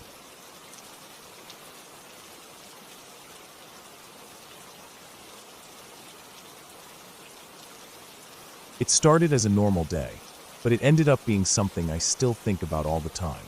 I had gone out in the late afternoon to do some hiking. There was an old trail near the edge of town that I had always wanted to explore more deeply. Most people didn't use it anymore because the newer, cleaner hiking paths had opened closer to the main road, but something about the old one always drew me in. It was narrow, uneven, and surrounded by thick trees on both sides. The branches reached so far over the trail that in some areas it felt like a tunnel, blocking out the sky and making the light dim even when the sun was still up. By the time I parked my car near the trail entrance, it was about 4:30 in the afternoon. I figured I had enough daylight to go a few miles in and back before dark. The air was heavy with that smell of damp leaves and soil. The rain from the previous night had left the ground soft, and the leaves stuck to my shoes. I walked slowly at first, just taking in the sounds of the forest, birds calling in short bursts, the distant rush of water from a stream somewhere to my right, and the occasional creak of tree trunks moving in the breeze. The trail started out wide enough for two people to walk side by side, but within half a mile it narrowed to where I had to walk in a single line, brushing against wet ferns and bushes. The ground was uneven with rocks sticking out and tree roots curling over the dirt like thick ropes. I was focused on keeping my balance, watching my steps carefully. Every now and then, I looked up to see where the trail led, but the twists and turns kept me from seeing more than 100 feet ahead at any time. After about 40 minutes, I reached a fork I had never seen before. The main trail curved to the left, but there was a smaller, overgrown path heading right. It looked like it hadn't been walked in years. My curiosity pulled me toward it. The branches hung lower here, and I had to duck under some of them to get through. The smell of the forest grew stronger, almost earthy and stale, as if this part didn't get much fresh air. The further I went, the quieter it became. The bird sounds faded, and even the wind seemed to stop. The only noise I could hear was the soft crunch of my shoes on damp leaves and the faint drip of water falling from branches. It was strange how quickly the atmosphere shifted from peaceful to tense. My skin prickled slightly, the way it does when you feel like someone is watching you. I kept glancing over my shoulder, but there was nothing, just the same dark, tangled trees. I kept going, thinking maybe the path would lead to an old structure or viewpoint. Instead, it sloped downward into a small hollow where the light was dim, even though it was still daytime. The air felt cooler here. The ground was muddy, and my shoes sank slightly with each step. I noticed faint impressions in the mud, footprints. They were human, but not fresh. Some had edges softened by rain, but others looked sharper, maybe from earlier that morning. They led further down the path. I followed them for a while until they disappeared into a patch of darker mud that seemed more disturbed, as if someone had been standing there for a long time. The prints didn't go further, and I couldn't tell which direction the person had gone. I stood there for a moment, scanning the trees. That's when I noticed a faint sound ahead, something like a branch snapping. It was far enough away that it didn't startle me immediately, but it didn't fit with the stillness around me. I crouched slightly and listened. Another snap, then a faint rustling, as if something, or someone, was moving slowly through the undergrowth. I couldn't see anything through the thick trees, but the sound wasn't random. It came in short bursts, then stopped, then started again. I began to feel uneasy. The smart choice would have been to turn back, but part of me wanted to know what was there. I moved forward carefully, placing each step so it wouldn't make much noise. The mud made it hard, and once or twice I slipped slightly, catching myself on nearby branches. The sounds ahead grew clearer. It wasn't just rustling anymore, it was breathing. Slow, heavy breaths, the kind that sound almost deliberate. I froze in place, straining my ears. The breathing stopped. The silence was worse. I scanned the trees again, but everything looked the same: dark trunks, tangled branches, wet leaves. Then, out of the corner of my eye, I saw a shift in the shadows between two trees. It wasn't a clear shape, just movement, but it was enough to make my stomach tighten. I started to back away, slowly at first. My boots sank into the mud, making faint sucking sounds with each step. Then I heard it again, the breathing, this time closer. My heart started pounding hard enough that I could hear it in my ears. I turned fully and began walking faster, keeping my head straight, but scanning my peripheral vision for movement. The trail behind me seemed darker than before. I couldn't remember exactly how far I had gone down this overgrown path, but it suddenly felt like I had been walking much longer than I had. The trees were closing in, the space between them narrowing, forcing me to brush past wet branches. The air felt heavier, and I noticed my own breathing had become shallow. Somewhere behind me, leaves rustled. Not in the random way wind moves them. This was in bursts, like footsteps trying to stay quiet. I picked up my pace. My legs were starting to burn from the uneven ground, but I didn't dare stop. Every time I thought the sound had faded, I would hear it again, closer. I broke into a jog, splashing through patches of mud, slipping on wet leaves. My mind was racing, trying to figure out how far I was from the main trail. I turned a corner in the path and nearly lost my balance on a slick route. The air seemed lighter here, and I caught a glimpse of the wider trail ahead. I pushed harder, lungs burning, until I reached it. Once I was back on the main trail, I didn't stop. I ran the rest of the way to the parking area, my shoes pounding the dirt, my arms pumping hard. When I finally saw my car, I fumbled with the keys and got inside, slamming the door and locking it. My chest was heaving, and sweat ran down my back despite the cool air outside. I sat there for a few minutes, gripping the steering wheel and listening. The forest was quiet again. No footsteps, no breathing, nothing but the faint whisper of wind through the trees. It was almost as if nothing had happened, but I knew it had. As I drove away, I glanced in the rearview mirror and saw only the empty trail entrance. But in my mind, I could still hear those slow, deliberate breaths. I never went back to that trail again. Even now, years later, when I pass the turnoff that leads there, I feel that same prickle on my skin and remember how quickly the forest can go from peaceful to dangerous without warning. If I had stayed just a little longer, if I had hesitated instead of running, I'm not sure I'd be here to tell this story.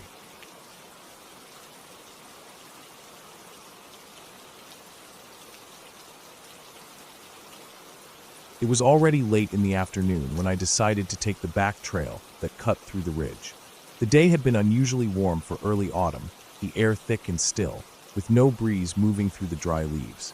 I had been hiking since late morning, trying to cover as much ground as I could before dark. I had underestimated how long it would take to loop back to my car, and now I was pushing my luck with daylight. The sun had dropped low enough that the ridge ahead was already casting long shadows over the valley, and the light that did make it through was thin and fading. The trail was narrow, little more than a path worn by hunters and deer. On one side, the slope dropped sharply into a tangle of fallen branches and boulders. On the other side, it rose in a steep, rocky wall covered in dry moss and stunted trees.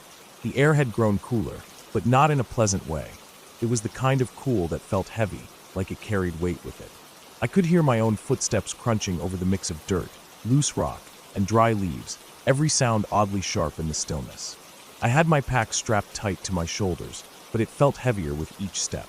I hadn't seen another person for hours, not since I'd passed an older man with a fishing pole miles back near the stream. Out here, there were no signs, no benches, no trail markers, just the path and the silence. My legs were starting to ache, but what bothered me more was the growing sense that I needed to be back at my car before full dark. I told myself it was just because the trail was rough and remote, but deep down I knew there was something else, something I didn't want to name. As I came around a bend, I caught movement up ahead. At first, I thought it was a trick of the fading light, a shadow sliding across the ridge. But no, it was definitely a person, walking along the trail about 50 or 60 yards ahead. The figure was tall, dressed in dark clothing, and moving at a steady pace without looking back. I couldn't make out any details, just the shape and the rhythm of the steps. Something about the way they moved struck me as strange. It wasn't slow or casual, but it also wasn't hurried. It was deliberate, like they had somewhere to be and a reason to be there. I adjusted my pace, not wanting to get too close, but also not wanting to lose sight of them. The trail curved and dipped, and at times I lost them behind trees or turns, but each time I rounded the next bend, they were there again, just far enough ahead to be out of reach. They never glanced back, never shifted their stride, never showed any sign that they knew I was behind them. The silence felt heavier now, the kind that makes every sound you make seem louder than it should be. My breathing seemed too loud, my pack straps too creaky, my boots too heavy on the ground. The ridge flattened out after a while, the trees thinning enough that I could see across to the next slope. That's when I realized the figure had left the trail. I saw them stepping off onto a narrow side path that led toward a break in the ridge, where the land dropped away sharply. Without thinking, I slowed my pace. The side path wasn't one I had planned to take. It looked rough and overgrown, the kind of route used rarely and for specific reasons. I reached the spot where they had left the trail and glanced down it, but they were already gone, swallowed by the uneven ground and the cover of low brush. For a moment, I just stood there, catching my breath. I could feel the sun dropping lower, the shadows pulling longer across the slope. I thought about following the main trail, putting distance between myself and whatever that was, but curiosity mixed with a gnawing unease kept my feet rooted. Then, from somewhere far down the slope, I heard it, a dull, rhythmic thump. It wasn't loud, but in the stillness it carried. Thump, a pause, thump, then silence. I strained my ears, holding my breath, but nothing else came. I told myself it could have been anything, a branch falling, a rock shifting, but my gut wasn't convinced. I adjusted my pack and forced myself to keep moving. The light was dying fast now, and I could feel the temperature dropping with it. The trail narrowed again, forcing me to pick my steps carefully. Every so often, I thought I heard faint movement behind me, but each time I stopped to listen, there was nothing. The last stretch of the trail wound through a patch of thicker woods, where the canopy overhead blocked what little light was left. My eyes had to adjust, and I slowed down, stepping over roots and pushing through low branches. That's when I heard it again, movement, this time closer. It was a steady, careful sound, like someone placing each step deliberately to avoid making too much noise. My skin prickled. I didn't turn around. I just focused on keeping a steady pace, telling myself it was probably an animal. But the steps matched my rhythm, always just far enough back to stay out of sight. The woods felt tighter, the air thicker, my pulse louder in my ears. When I finally saw a faint break in the trees ahead, I felt a wave of relief. That break meant I was close to the gravel lot where I'd parked. I pushed forward, my steps quicker now. The sound behind me stopped. I reached the clearing and stepped out into the open, the last traces of daylight brushing the tops of the trees. My car was there, exactly where I'd left it, the metal faintly cool to the touch as I grabbed the handle. I opened the door, tossed my pack inside, and climbed in, locking the doors without thinking. I sat there for a moment, breathing hard, staring out through the windshield at the trailhead. The woods were still, the shadows deep. Nothing moved, but I couldn't shake the feeling that something was just beyond the trees, watching. I turned the key and started the engine, the sound loud in the quiet. As I backed out and pulled onto the narrow dirt road, I caught one last glimpse in the rearview mirror. Something dark standing just inside the tree line, tall and still. It didn't move. I didn't stop. I drove until the road met pavement, and even then I didn't slow down. By the time I reached the main highway, the last light was gone, and the woods were nothing but a dark wall in the distance.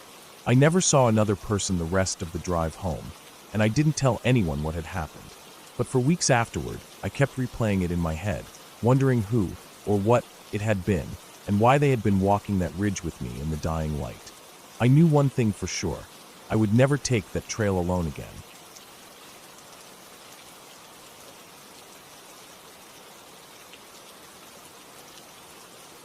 It had been one of those late summer evenings when the air felt heavy and thick, the kind that made every movement a little slower. The sun had just slipped below the horizon, leaving the sky painted in streaks of orange and purple that were quickly giving way to the deeper shades of night. I had gone out for a walk after dinner, something I did often to clear my head. The streets in my neighborhood were usually quiet at that hour, just the occasional car passing or the faint sound of a television from a nearby house. I didn't think twice about taking the longer route, the one that cut behind the industrial area where old warehouses stood with cracked walls and rusted fences. It was the kind of place most people ignored, a forgotten strip of land between the last houses and the train tracks.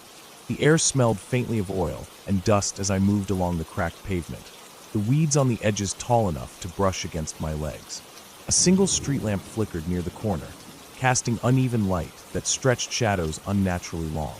Somewhere in the distance, I could hear the faint hum of the highway, a low and constant backdrop to the night. It wasn't exactly a friendly place, but I had walked there before, and nothing had ever happened. I wasn't in a hurry, so I slowed my steps, letting my mind wander. That's when I noticed something. Far ahead, maybe 50 or 60 yards away, there was a shape in the middle of the road. At first, I thought it was a stray dog. The shape was low, hunched, but the longer I stared, the less it seemed like an animal. It didn't move the way a dog would. It didn't pace or sniff around. It was still, completely still. My footsteps echoed faintly off the warehouse walls, and for a moment, I thought maybe it was just a pile of discarded trash or a box someone had left. But the stillness felt intentional, like it was aware of me. I kept walking, telling myself not to overthink it. The closer I got, the clearer it became that it wasn't trash. It was a person. They were crouched low, arms wrapped around their knees, head lowered so their face wasn't visible. Something about the posture made me slow down.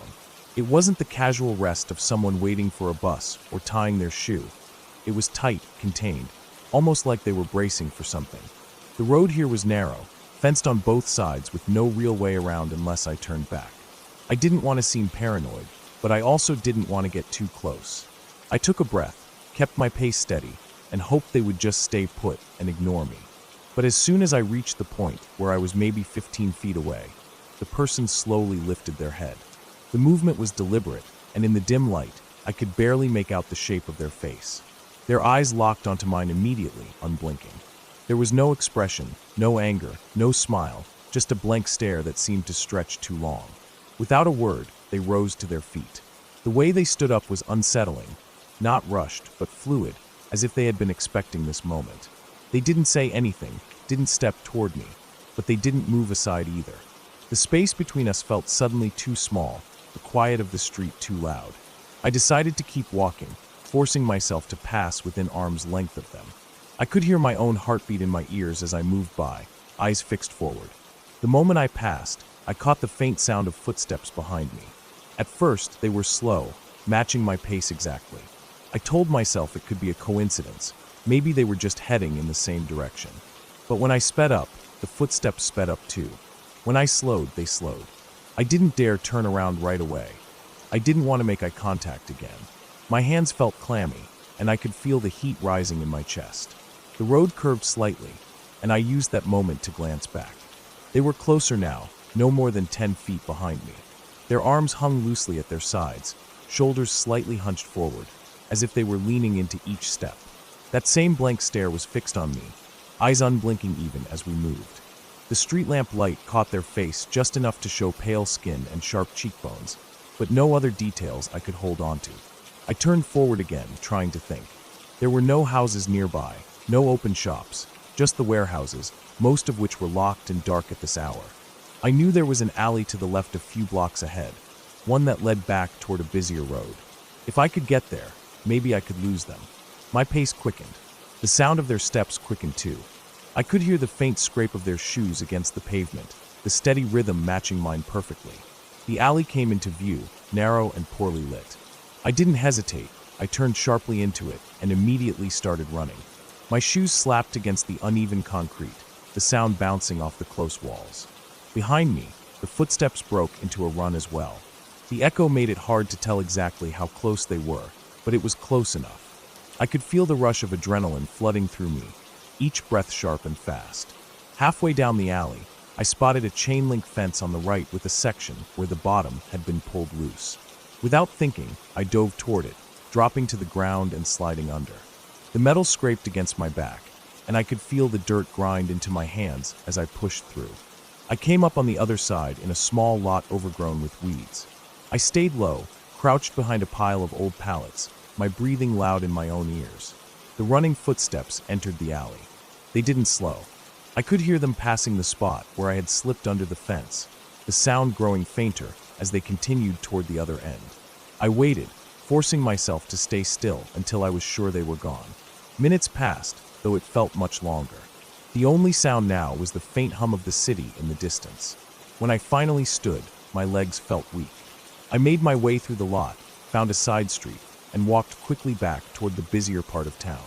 Every shadow felt too deep, every sound too sharp. I didn't look back again until I reached a well-lit main road with cars passing regularly. Only then did my breathing start to slow. I never saw that person again. I still don't know what they wanted or why they were there. But every time I walk now, I avoid that part of town completely. I can still remember the sound of their footsteps perfectly matching mine, the blank stare that didn't blink, and the slow, deliberate way they stood up as if they had been waiting for me all along. And I know, without any doubt, that if I hadn't run when I did, I might not have made it home at all.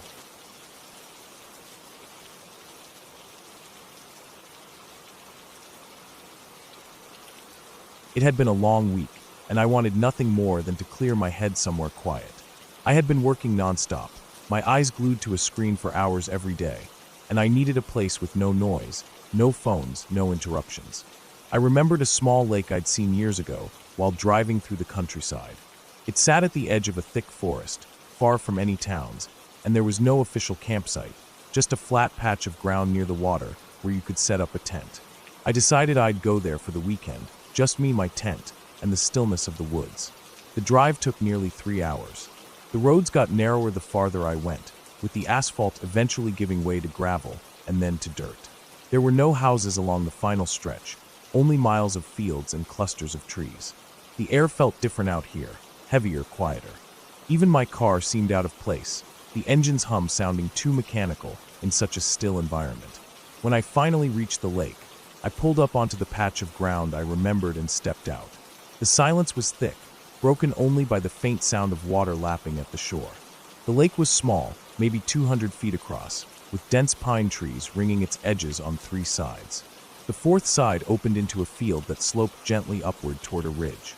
Beyond that ridge, I couldn't see anything. The forest on the far side looked almost impenetrable, the kind of place you could get lost in after only a few minutes. I set up my tent about 10 feet from the water. The ground was dry, though I could see where the grass near the edge was flattened, as if deer came here often to drink. After setting up camp, I gathered some dry sticks for a fire. The sun was starting to sink, casting long shadows across the lake. The air was cool, the smell of pine and damp earth strong enough to notice with every breath. As the sun dipped lower, I lit the fire. The flames crackled softly, the smoke drifting upward in thin lines before vanishing into the night. I ate a simple meal, staring into the fire and letting my thoughts slow down. The stillness was comforting. It was around 9 when I noticed movement on the ridge. I was sitting by the fire, staring lazily toward the field, when I saw a dark figure moving steadily along the top of the hill. The distance was hard to judge in the fading light, but I guessed it was about 200 feet away. The figure wasn't rushing, just walking in a straight line parallel to the ridge. I couldn't make out any details, no clothes, no face, nothing but a moving silhouette against the dim sky. The person never stopped or looked my way. They kept the same pace until they disappeared down the far side of the ridge. I sat there for a while, watching the spot where they'd vanished, half expecting them to come back, but the ridge stayed empty. I told myself it was probably just someone from a nearby farm taking a shortcut, though I hadn't seen any houses for miles. The thought stayed with me, but I tried to push it aside. I stoked the fire, letting the flames grow higher, and after a while I decided to collect a little more wood before turning in. The forest just beyond the lake was dark, but not completely black. The moon had risen, casting pale light between the trees. I walked in about 20 feet, picking up a few fallen branches and stacking them in my arms. That was when I heard it, slow, heavy breathing behind me. It was close enough that it wasn't just an idea in my head. I could hear the deep pull of air in and the low push of air out, steady and deliberate. I froze, my body tensing so hard it felt like my muscles might snap. I turned my head slightly, my eyes scanning the spaces between the trees, but I didn't see a shape. Just faint movement, like something slipping behind a trunk as soon as I looked. The breathing shifted, growing fainter, moving away from me. Whatever it was heading deeper into the forest. I didn't chase it. I didn't even try to figure it out. My body moved on instinct, my legs carrying me back toward the glow of the fire, as fast as they could without breaking into a run. My chest felt tight, my hands gripping the branches so hard the bark dug into my palms. When I got back to camp, I dropped the wood next to the fire and crouched there, listening. The night was silent again. The stillness that had felt peaceful earlier now felt wrong, like it was holding its breath. I stayed up later than I planned, feeding the fire until the flames were strong and the heat pushed back the darkness. Eventually, exhaustion forced me into the tent. I lay in my sleeping bag, every small noise magnified, the creak of a branch, the faint rustle of grass. I barely slept. The next morning, the sky was pale blue, and the air was cold enough to make my breath visible. I stepped outside and scanned the ridge. Nothing. I made coffee over the fire, trying to shake the tension in my body. I told myself I was being paranoid. By afternoon, the sun had warmed the air, and I walked a slow loop around the lake. On the far side, near the base of the ridge, I found fresh footprints in the soft dirt. They were human bare, the toes clearly visible. The size looked too large to be mine. They led toward the trees and then stopped, as if the person had stepped onto the harder ground where no prints could form. I didn't like the feeling in my gut. That evening, I kept the fire going earlier, not wanting to be caught in the half-light like the night before. I stayed close to camp, never letting the ridge out of my sight. The sun went down, the moon came up, and the shadows stretched across the field. It was almost midnight when I saw movement again. The figure appeared on the ridge, walking in the same slow, steady way as before. This time, they stopped halfway across. I couldn't see their face, but I could feel the weight of their attention on me, even from that distance. They stood there for what felt like minutes, then slowly turned and walked down the far side again. I didn't sleep at all that night. My mind kept circling the same thought. Someone was watching me, and they knew I was alone. At first light, I packed up my tent and gear as quickly as I could. I kept looking at the ridge, half expecting to see the figure again, but it stayed empty. The forest was quiet, the lake still, as if nothing had happened. But as I loaded the last of my gear into the car, I noticed something that made my stomach twist. On the edge of the clearing, where the grass met the trees, there was a single bare footprint in the dirt, pointing toward my camp. It was fresh. I didn't linger. I got in the car, started the engine, and drove until the lake and the ridge were miles behind me. I've never gone back. Even now, I can't shake the thought that whoever, or whatever, they weren't just passing through. They were waiting, and the next time, they might not have kept their distance.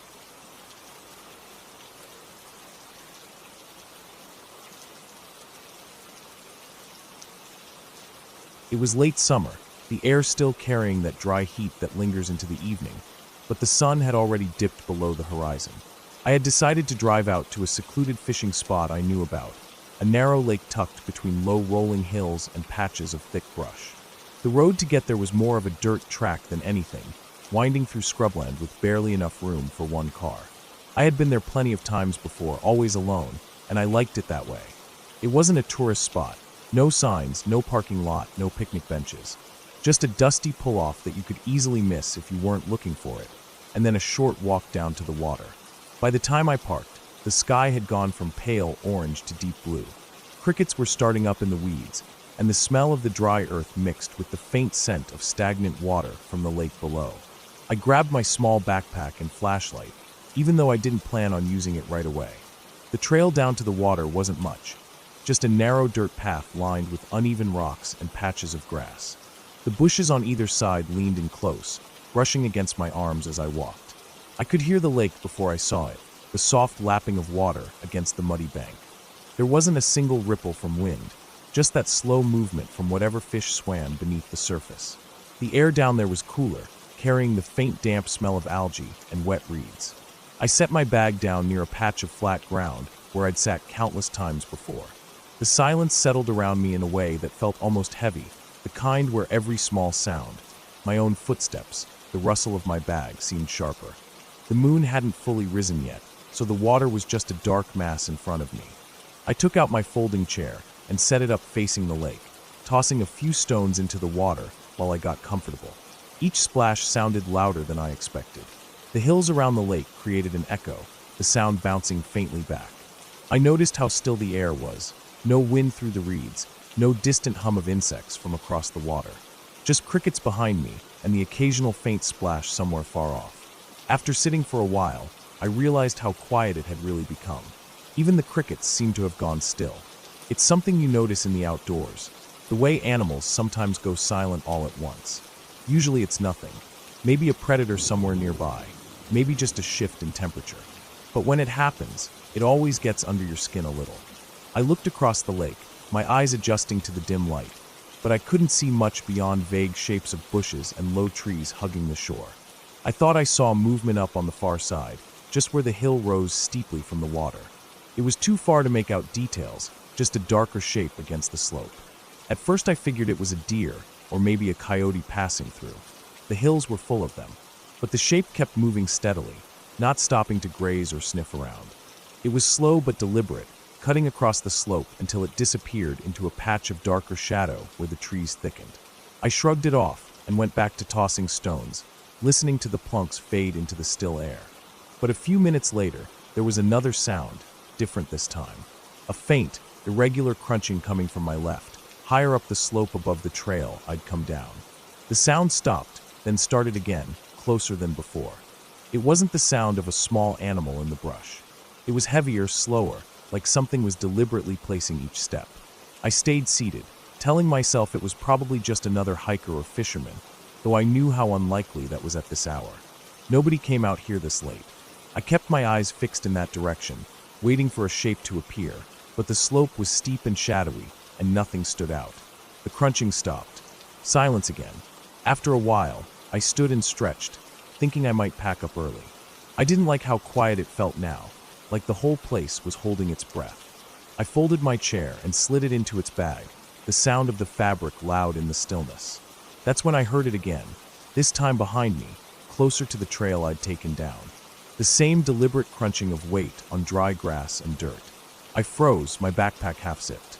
My first thought was that maybe someone had followed me down here, but I couldn't imagine why. I turned slowly, scanning the slope with my eyes. The beam of my flashlight cut through the shadows, lighting up patches of rock and brush, but nothing moved. I swept the light back and forth. Still nothing. I decided to head back to the car. I slung my bag over my shoulder and started up the narrow trail, the beam of my light bouncing over the uneven ground. The path felt longer than before, my own breathing sounding too loud in my ears. About halfway up, the beam caught something, an impression in the dirt just off the trail. It wasn't sharp enough to see clearly, but it was big, bigger than a boot. I didn't stop to study it. The crunching started again, somewhere to my right now, parallel to me on the slope. The sound matched my pace, speeding up when I sped up, slowing when I slowed. I didn't dare stop this time. My grip on the flashlight tightened, my heart thudding so hard it felt like it filled my chest. When I broke through the last line of brush at the top, my car was a pale shape in the dim light. I didn't look back. I fumbled my keys out of my pocket, dropped them once, snatched them up, and yanked the door open. The moment I slid inside and locked the doors, the crunching stopped. The silence pressed in again. I started the engine, the sound loud and almost comforting. As I pulled onto the dirt track, my headlights swept across the brush and the edge of the slope. For a brief second, I saw it, something low to the ground but broad, its head turning toward the light before it slipped back into shadow. It wasn't a deer. It wasn't a coyote. It moved like it had been following me the whole time, staying just out of sight. I didn't stop driving until I hit the main road miles away. The entire time, I kept glancing in the rearview mirror, half expecting to see movement in the dust my tires kicked up. Even now, I don't know what it was. All I know is that it was smart enough to stay hidden, quiet enough to almost convince me I was imagining it, and close enough that I could hear every step it took alongside mine. When I think about it now, I don't picture the lake or the hills or the trail. I picture that last glimpse in my headlights, and the way it seemed to pause, not in surprise, but like it knew I was leaving and didn't care to follow anymore. Not tonight.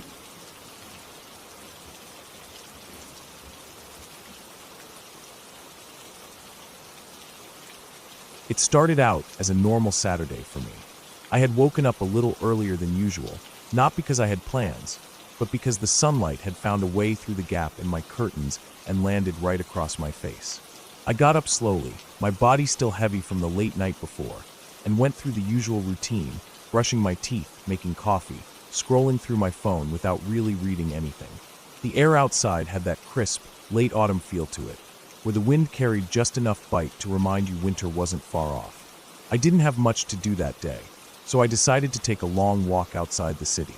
There's a spot I like going to when I want to clear my head, an old trail that starts behind a set of abandoned train tracks and winds through a stretch of woods that eventually leads to an open field.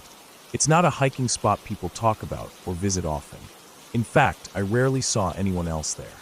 The trees were thick and close together in some parts, their branches interlocking overhead like a ceiling.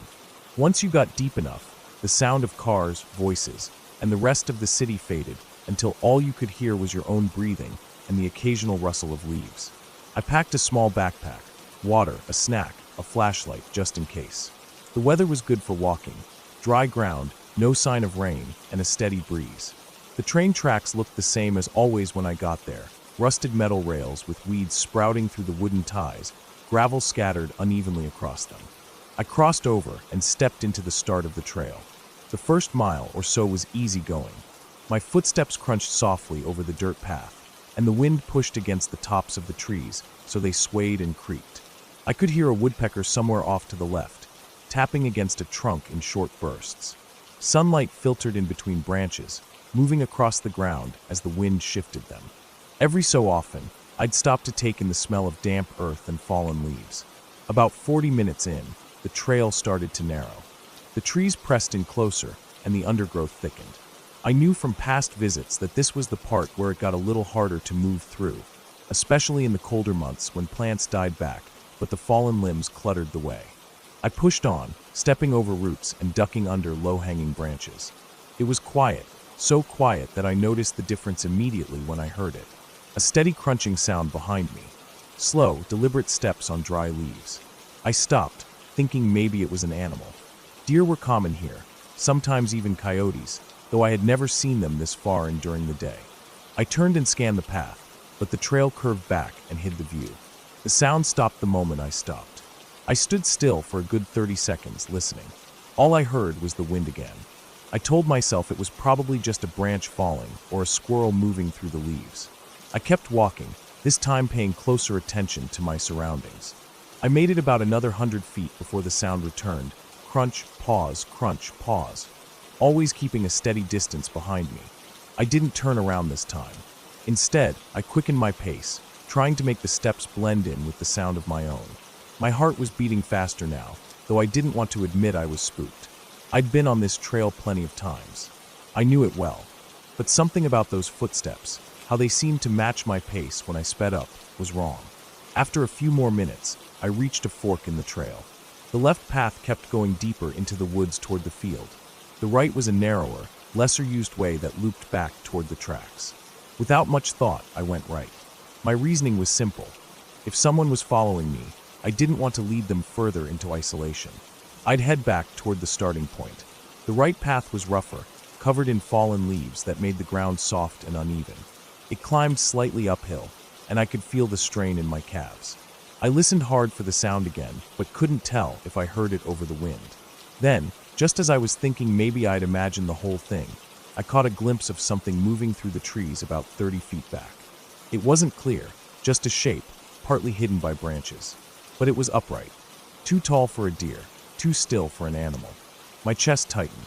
I didn't stop walking, but I started to focus on each step, trying not to trip over roots while keeping a steady pace. My mouth was dry, and every nerve in my body felt like it was pulling me to run, but I knew if I broke into a sprint, I'd risk falling. The path narrowed again until I was practically brushing against bushes on both sides. I could hear my own breathing now, faster and louder. The movement behind me had stopped being careful. It sounded closer, more confident, like whoever it was didn't care if I knew they were there. I came to another bend and remembered that this trail looped back near the tracks in less than a mile. But a mile suddenly felt very far. I picked up the pace again. My legs burned. I kept glancing over my shoulder, but never caught more than a flicker of movement. At one point, I thought I heard breathing behind me, deep, steady breaths, not far off. I didn't dare turn around. My whole focus was on getting back to the open area near the tracks. The trees finally began to thin, and I could see brighter light ahead. When I stepped out from the tree line, the open sky above the tracks felt like relief. The trail met the gravel slope next to the rails, and I scrambled up to stand on them. I looked back into the woods. Nothing moved. The trees swayed, the branches whispered, but there was no sign of anyone. I stood there for a long minute, scanning the shadows between the trunks. Then, without really thinking, I started walking along the tracks toward the road. The gravel shifted under my boots, making every step slow and deliberate. I didn't look back again until I reached the point where the woods were fully behind me. When I did, I saw it. Just inside the tree line, half hidden by a trunk, was a figure. Tall, thin still. The distance between us made it impossible to see details. No face, no clothes I could make out, just a shape standing perfectly motionless. It didn't move toward me. It didn't step back. It just stood there as I turned and kept walking until the road came into view. Only when I was back on asphalt, with houses and cars in sight, did I let my shoulders drop and breathe fully again. I never went back to that trail after that day. Not because of what I saw exactly, but because of the way it felt, that slow, deliberate following, the knowledge that someone was matching my pace in a place where there shouldn't have been anyone else. It wasn't the sight of them that stayed with me, it was the sound, the steady crunch of leaves behind me, always there until I reached the edge. And even now, years later, I still hear it in my head if I walk alone in the woods too long.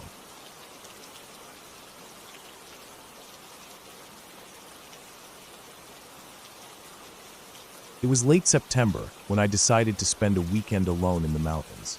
I had taken a few solo trips before, but nothing that pushed me too far from comfort. This time, I wanted to go deeper, somewhere quiet and untouched, away from trails and campgrounds where I wouldn't see another person for days. I packed everything I thought I would need: a small tent, sleeping bag, food for 3 days, a map, compass, and a knife I'd carried for years. My backpack was heavy, but the weight felt good at the start, like it gave me a sense of control over what was ahead. The morning air was crisp, the kind that holds the last warmth of summer, but whispers about the cold that's coming. I parked my car on the edge of a dirt road that wound into the mountains. The forest here wasn't like the neat, manicured trails I'd seen before. This was wild country, dense pine trees, thick brush, and slopes that twisted away into the distance. As I walked deeper in, the road gave way to game trails. I could hear the faint rustle of wind pushing through the high branches and the occasional call of birds. The ground was uneven, covered in fallen needles, soft soil, and patches of moss. By midday, I'd climbed high enough that the air was cooler. My shirt stuck to my back with sweat, but I kept moving until I found a small clearing between a cluster of tall pines. It was flat enough to set up my tent, with just enough space for a fire pit. The trees formed a loose wall around the clearing, and beyond them, the forest dropped off into a deep slope. I could hear water faintly in the distance, a stream or river somewhere below. After setting up camp, I decided to follow the sound of the water. The path down was steep, the ground slick with pine needles, but I managed to make my way without slipping. The stream was narrow but fast, cutting through a bed of smooth rocks. I crouched down, letting the cold water run over my hands, and filled my bottle. I stayed there for a while, watching how the sunlight caught on the moving water. On the way back, I noticed something I hadn't seen before: a faint trail leading uphill, narrower than the game paths I'd been following. It was lined with bent grass and broken twigs, like something had passed through recently. I figured it could just be deer or elk, but something about it made me pause. The branches were snapped higher up, not low to the ground. Whatever had come through was tall. I told myself it was probably nothing and went back to camp. That evening, I cooked over the small fire I'd built. The forest around me shifted as the light faded, the trees going dark and the air cooling quickly. Night settled in heavy, with no moon to break the darkness. My fire cast a weak circle of light that barely reached the nearest trees. The forest sounded different now, quieter in some ways, but every small noise seemed louder. The snap of a twig somewhere in the distance made my ears strain. I crawled into my tent after putting out the fire. The cold had crept in by then, and I pulled my sleeping bag tight around me. For a while, I lay still, listening to the faint rustle of the wind through the treetops. Eventually, I drifted off. I don't know how long I'd been asleep when I woke to a sound. It was faint at first, almost blending with the night, but it grew clearer the more I listened. Slow, deliberate footsteps on the forest floor. Not the light, quick steps of a deer or the scuttle of small animals. This was heavier, measured. The steps would come, then pause, as if whoever or whatever it was stopping to listen. I lay there frozen, barely breathing. The sound seemed to move around the clearing, staying just beyond the reach of where my fire had been. I couldn't see anything through the thin tent walls, just the vague darkness outside. My mind scrambled for explanations. Maybe a bear, maybe an elk, but the steps didn't sound like an animal wandering aimlessly. They had a pattern, a direction. Eventually, the sound faded, moving off into the trees. I stayed awake for hours after that, listening, until exhaustion pulled me under again. The next morning, I stepped out of the tent and looked around. The ground around the clearing looked undisturbed at first, but when I walked to the edge, I saw impressions in the soil, shallow, human-shaped prints. They weren't sharp enough to tell much, but they were too wide to be mine, and they came from the direction of that narrow trail I'd noticed the day before. I spent the day hiking further into the forest, trying to shake the unease from the night before. I followed the stream for a while, fished a little, and cooked my catch over the fire. But as the sun dipped low again, the feeling came back. I couldn't stop glancing at the tree line, half expecting to see someone standing there. That night, I decided to keep the fire burning longer. I sat near it, staring into the flames, listening. Hours passed, and just when I was starting to feel foolish for being so on edge, I heard it again, footsteps, from the same direction as before. I turned my head slowly, but the firelight didn't reach far enough. The steps stopped. The forest went dead quiet. Even the wind seemed to hold still. My skin prickled. I stayed sitting, my hand resting on the knife at my side. Minutes passed like that, each one stretching longer than it should. Then, the steps started again, slower this time, circling. I didn't move until they faded away completely. I couldn't sleep that night. Every sound outside made my pulse jump. By morning, I'd made up my mind to leave. I packed up quickly, not bothering to cook breakfast.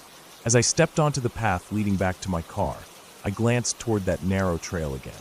Something caught my eye, a fresh set of footprints in the dirt, heading toward where I'd camped.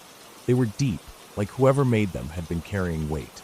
The hike back felt longer than it had coming in. Every snap of a branch made me turn my head. I kept imagining someone just out of sight, following at the same pace, keeping distance but never letting me out of their reach.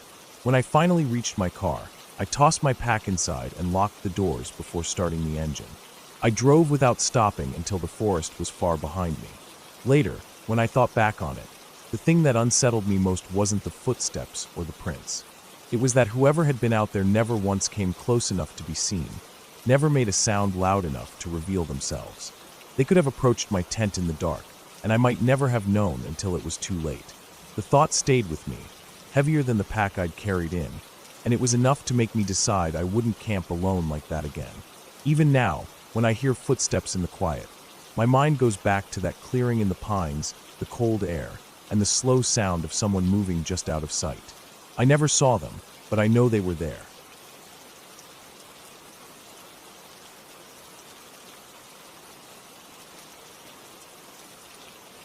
It had been a long week at work, the kind that makes you want to get as far away from people and noise as possible. I didn't have any big plans, no group trip or family gathering, just the idea of getting out to somewhere quiet. I remembered a small, out-of-the-way lake I'd visited once years ago. It wasn't in any guidebook, and you couldn't drive all the way to it. You had to park on a dirt track and walk about a mile through mixed forest and scrub. The place had been peaceful back then, and I figured it would be the same now. I packed light, small tent, sleeping bag, a little camp stove, some food, water, and a change of clothes. I left my phone in my backpack, except for checking the GPS to make sure I was heading the right way. The sun was bright but not too hot, the kind of weather that makes the air smell sharp and clean, with a mix of pine and damp earth. The dirt road was narrow, weeds growing high along the edges, and I could tell from the lack of tire marks that not many people had been down it recently. When I reached the place where the road ended, I pulled my bag over my shoulders and set off on the footpath. It was narrow and overgrown in places, and the sound of my footsteps on the dry leaves seemed louder than normal. I crossed a shallow stream by stepping over slick rocks, then pushed through a patch of brambles that snagged at my pants. The trees grew taller and thicker the closer I got to the lake. When I finally stepped out of the shade, the water lay in front of me like glass. Not a ripple on it except where a dragonfly skimmed across. No signs of other campers, no trash, no flattened grass where a tent might have been, no footprints near the shore. It was perfect. I set up my tent near a clump of trees that gave a little shelter from the wind and boiled water for a cup of coffee. I spent the afternoon walking along the edge of the lake, looking at animal tracks in the mud, mostly deer, a few raccoons. I felt relaxed in a way I hadn't in months. As evening came, the air cooled quickly. I cooked a simple dinner, ate, and sat watching the light fade from the sky. The forest around the lake turned black, except for the pale reflection of the moon on the water. I could hear the occasional splash of a fish jumping and the rustle of leaves when the wind shifted. I wasn't tired yet, so I walked a short distance along the shore, letting my eyes adjust to the dim light. The night smelled like damp earth and pine sap. It was quiet, so quiet that when a stick snapped somewhere in the trees behind me, the sound felt sharp, like it cut through the stillness. I froze for a moment, listening. It could have been a deer. It probably was. The woods here were full of them. I waited another minute, heard nothing more, and kept walking. Still, I couldn't shake the feeling that the sound had been close. I turned back toward camp, deciding it was late enough to call it a night. As I approached my tent, I noticed something odd. The flap was open. I was sure I'd zipped it closed before leaving. My first thought was that the wind had pulled it loose, but my bag, which I'd left inside, had been shifted. Not dumped out, just moved a little. I checked it over. Nothing was missing. I told myself it might have been an animal nosing around, even though I didn't see any claw marks or chewing. I zipped it up again, made sure the bag was inside, and got into my sleeping bag. For a while, I lay listening to the faint sounds of the forest. I could hear small movements now and then, something rustling in the undergrowth, a splash in the water, the distant hoot of an owl. I dozed off, only to wake some time later to a faint, steady sound, like someone walking slowly through dry leaves. At first I thought it might be my imagination. I held my breath, listening harder. The sound would come for a few seconds, stop, then start again. It wasn't random. There was a rhythm to it, a pause, then another set of steps. It was coming from the direction of the path I had taken to get here. I unzipped the tent just enough to peek out. The moonlight gave everything a pale, washed-out look. I couldn't see anyone, just the faint outline of the trees. The steps stopped completely. I kept looking, eyes straining to pick out movement. Then I heard a soft splash, like a foot in shallow water, not far down the shore. I stayed still for a long time, my skin prickling. Eventually I convinced myself it could have been an animal, maybe a raccoon, or even a deer coming to drink. Still, I didn't sleep well for the rest of the night. When dawn came, I got up and walked toward the spot where I thought I'd heard the splash. The mud near the shore had fresh footprints in it. Bare human footprints, pressed deep enough to show the toes clearly. They were heading along the shore, away from camp. They weren't mine. I hadn't been there barefoot. I stood there staring at them for longer than I should have, feeling that unsettled tightness in my stomach. I thought about packing up right then, but part of me wanted to believe it was nothing. Maybe someone else had been out here fishing early in the morning, and I just hadn't seen them. I stayed, but I kept my gear closer and more secure. The day passed uneventfully, and by evening I felt a little calmer. That night, the wind picked up, making the tent fabric flap softly. I was almost asleep when I heard it again. Slow footsteps, this time from the opposite side of camp, the side facing the deeper woods. The sound came closer, then stopped. I sat up in my sleeping bag, my heart thudding. I could hear faint breathing outside the tent, just on the other side of the thin fabric. Not the quick, shallow breaths of an animal, slow, deep, steady breaths, like someone trying to be quiet. I didn't move. After what felt like minutes, the breathing faded, replaced by the sound of steps moving away. I stayed awake until the first light of morning. When I stepped out, the ground around my tent had scuffed patches in the dirt, as if someone had been standing there. That was enough for me. I packed my things quickly, glancing at the trees every few seconds. On the walk back to my car, I kept feeling as if I was being followed, but I never saw anyone. The only sound was the crunch of my own boots on the path. When I reached the dirt road, I looked back once more at the tree line. Nothing moved, but the stillness felt heavy, like the forest was holding its breath. I got in the car, locked the doors, and drove until the trees thinned and the road widened. I never went back to that lake, and I don't camp alone anymore. Whatever was out there didn't need to chase me or threaten me. It was enough to know that, for 2 nights, I wasn't alone, and that someone barefoot and silent had been close enough to reach through the fabric of my tent if they wanted to.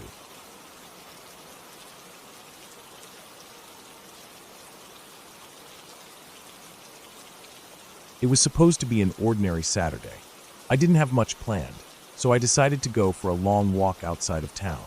I liked taking these kinds of walks when I had the time, away from the main streets, away from the noise. The further I went, the quieter things became. The houses grew farther apart, the traffic disappeared, and the air started to feel different, cleaner, colder, with that faint smell of damp earth and leaves. I didn't have any destination in mind. I just kept walking, letting the road and my thoughts carry me.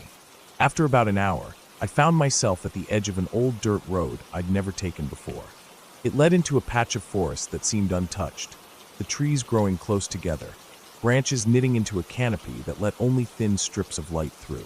The air was still, almost heavy, and I could hear nothing except the occasional rustle of dry leaves when the wind shifted. I don't know why I decided to go down that road. Maybe it was curiosity, or maybe it was because it looked so forgotten. The path was narrow, uneven, with roots pushing up through the dirt in some places. The more I walked, the less I could hear from the world I came from. No cars, no distant hum of the town. Just the sound of my own footsteps and the dull thud of my heartbeat in my ears. The further I went, the more the trees seemed to crowd in on me. Their trunks grew thicker, the undergrowth denser, and the sunlight dimmer. The air turned damp and cool, almost clammy. The ground beneath my shoes was soft in places, as though the soil was holding moisture from rain that must have fallen days ago. I passed the occasional rotting log, each one covered in pale moss and crawling with tiny insects that darted back into crevices when they sensed movement. I walked for what must have been 20 minutes when I noticed something odd. The forest was too quiet. Even deep in the woods, you usually hear the sound of birds calling or insects buzzing. Here, there was nothing. The silence had a weight to it, making every step sound too loud, like I was disturbing something that didn't want to be disturbed. Then ahead of me, I saw an opening, a small clearing. I slowed as I approached, unsure why I felt the need to move quietly. The ground in the clearing was covered in flattened grass and patches of bare dirt. In the center, there was something, a large, weathered tarp stretched between 4 wooden poles. It wasn't a tent exactly, more like a makeshift shelter. One side had partially collapsed, and the tarp sagged, holding small puddles of collected rainwater. I stopped at the edge of the clearing, just far enough that I could look, but not close enough to disturb anything. My stomach tightened. There were things scattered around the shelter. An old metal cooking pot, a dented tin can, a single boot lying on its side. The boot looked newer than the rest of the items, its laces still intact, the rubber sole barely worn. The tarp swayed slightly in the breeze, and for a second, I thought I saw a movement underneath. My pulse quickened, but when I stared, nothing happened. I told myself it was just the fabric shifting in the wind. Still, I felt uneasy. I decided to walk around the clearing, keeping my distance, just to see if there was any sign of who had been there. On the far side, hidden in the grass, I found more items: an empty plastic water bottle, crushed almost flat, and a torn piece of blue fabric snagged on a branch. It looked like part of a shirt sleeve. I glanced back toward the shelter and felt a strange pull, like I was being watched. I turned to leave, telling myself there was no reason to be there, but something made me pause. I heard a sound, faint, muffled. It wasn't a voice exactly, but it wasn't a natural forest sound either. It was low and uneven, like the sound of someone breathing through their mouth after running. It came from the direction of the shelter. I stood still listening, my eyes fixed on the sagging tarp. The breathing seemed to get slower, quieter, until it stopped completely. The silence that followed was even heavier than before. My hands felt clammy, and I realized I was gripping the strap of my bag so tightly that my knuckles hurt. I backed away slowly, keeping my eyes on the shelter, and didn't turn until I was almost at the path. When I finally forced myself to look away and focus on walking, I realized my steps were quicker now, almost hurried. The forest still gave no sound, no birds, no insects, just my footsteps crunching over the dirt and leaves. I kept walking until I reached a spot where the trees began to thin and more light reached the ground. I could see the sky through the branches now, pale and cloud-streaked. That's when I noticed another sound behind me. At first it was faint, like the echo of my own footsteps, but soon it became clear they were not matching mine exactly. Whoever, or whatever, was behind me was stepping when I wasn't. I didn't turn around right away. My heart was pounding so fast it made my chest ache. I kept walking, trying to keep my pace steady, but the steps behind me didn't fade. They stayed close, too close. Finally, I glanced over my shoulder. The path was empty. No one was there. My breath caught in my throat, and I quickened my pace. After another 50 feet, I looked again. Still nothing. But the sound, it was there, and now it seemed slightly to my left, in the trees. I reached the edge of the dirt road, where it met the main street out of town. Relief washed over me at the sight of the open space. But when I looked back one last time, I saw movement in the shadows between the trees. Just a flicker, like someone stepping back into cover. I didn't stop moving until I was well into town again, surrounded by the sound of cars and people. The noise felt almost overwhelming after that deep, unnatural silence. But even then, the feeling didn't leave me. That sense of being watched followed. That night, I kept thinking about the shelter. Who had built it? Why was it so far into the woods, where barely anyone would find it? And why had there been fresh items among the old ones? I thought about the breathing, the faint footsteps, the movement in the trees. The next day, I told myself I wouldn't go back, that there was no reason to. But by evening, I couldn't stop thinking about it. I went back to the start of the dirt road, but something was different. There were fresh tracks in the mud, boot prints, larger than mine, going in and out of the forest. They weren't there yesterday. I turned around and left, this time without hesitation. I never walked that way again, but every time I pass that stretch of road, I can't help but glance at the tree line, half expecting to see someone standing just inside, watching. And in the weeks that followed, I started noticing small things. A boot print in the dirt near my own street, the feeling of someone walking behind me at night, the faint sound of slow breathing when I was alone in my apartment. Nothing I could ever prove, but enough to know that whatever was out there in those woods hadn't stayed there.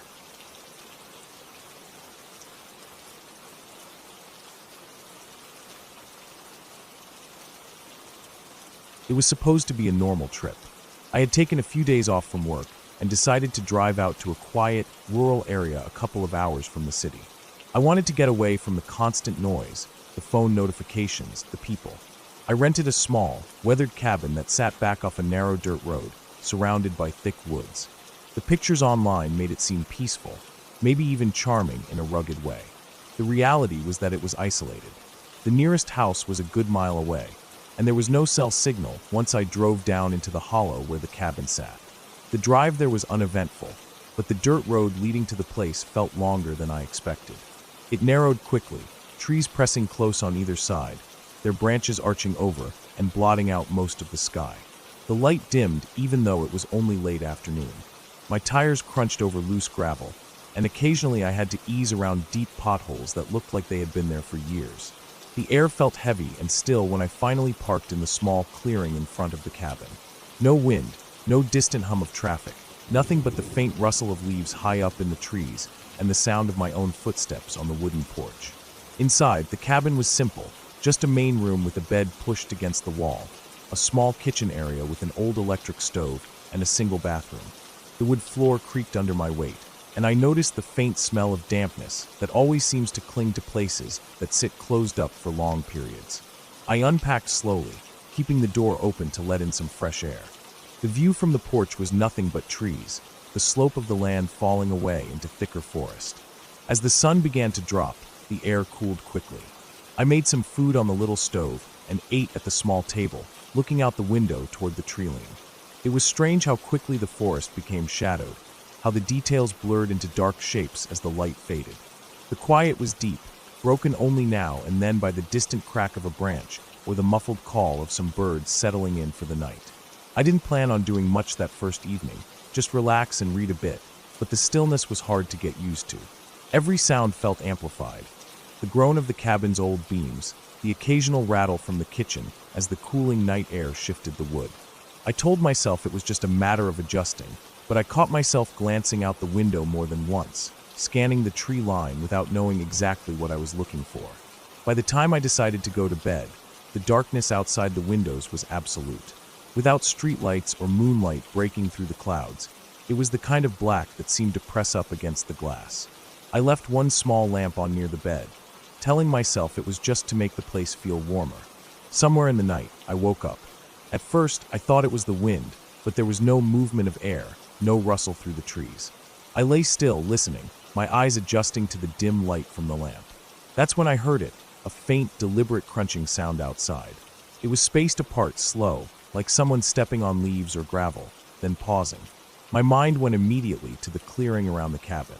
There wasn't much to step on except the gravel driveway and the patch of weeds that had grown up along the edge. The sound came again, closer this time. My stomach tightened. There was no reason for anyone to be here.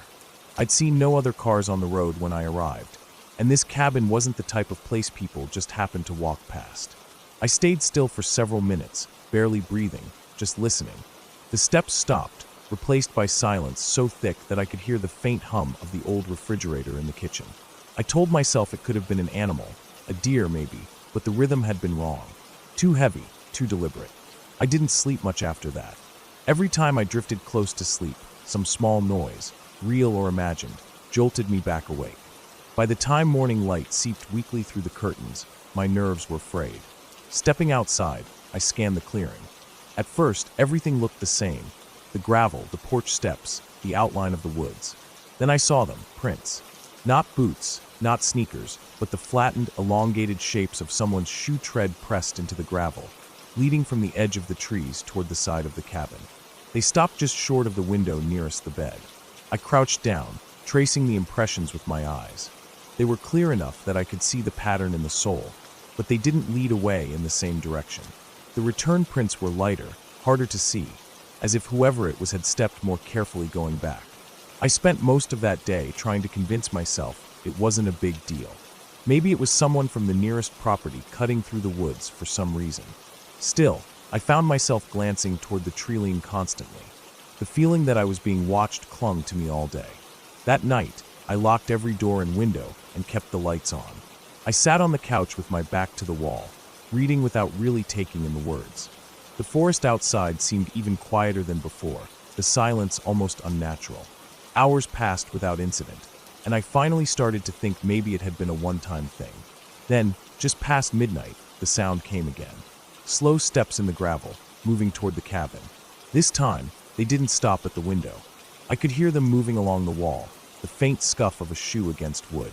My chest tightened, and I felt the rush of cold adrenaline through my body. I strained to hear, every muscle tense. The steps paused, then resumed, so close I could almost sense the presence through the wall. I stayed completely still, barely even daring to breathe. After what felt like minutes, the steps moved away, fading into the distance until there was nothing but silence again. The rest of the night passed without more noise, but I didn't sleep at all. When morning came, I checked again. More prints. This time, they circled the cabin, as if someone had walked the whole perimeter.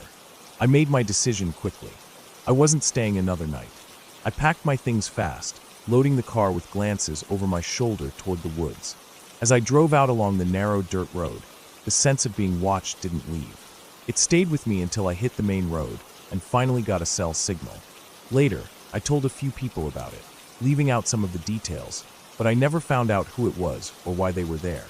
All I know is that those woods and that cabin felt different after that. Not just quiet, but hollow, like the air itself was holding its breath. I still think about those prints sometimes, and how they stopped outside my window in the middle of the night. Even now, I can still remember the sound, those slow, careful steps in the gravel coming closer.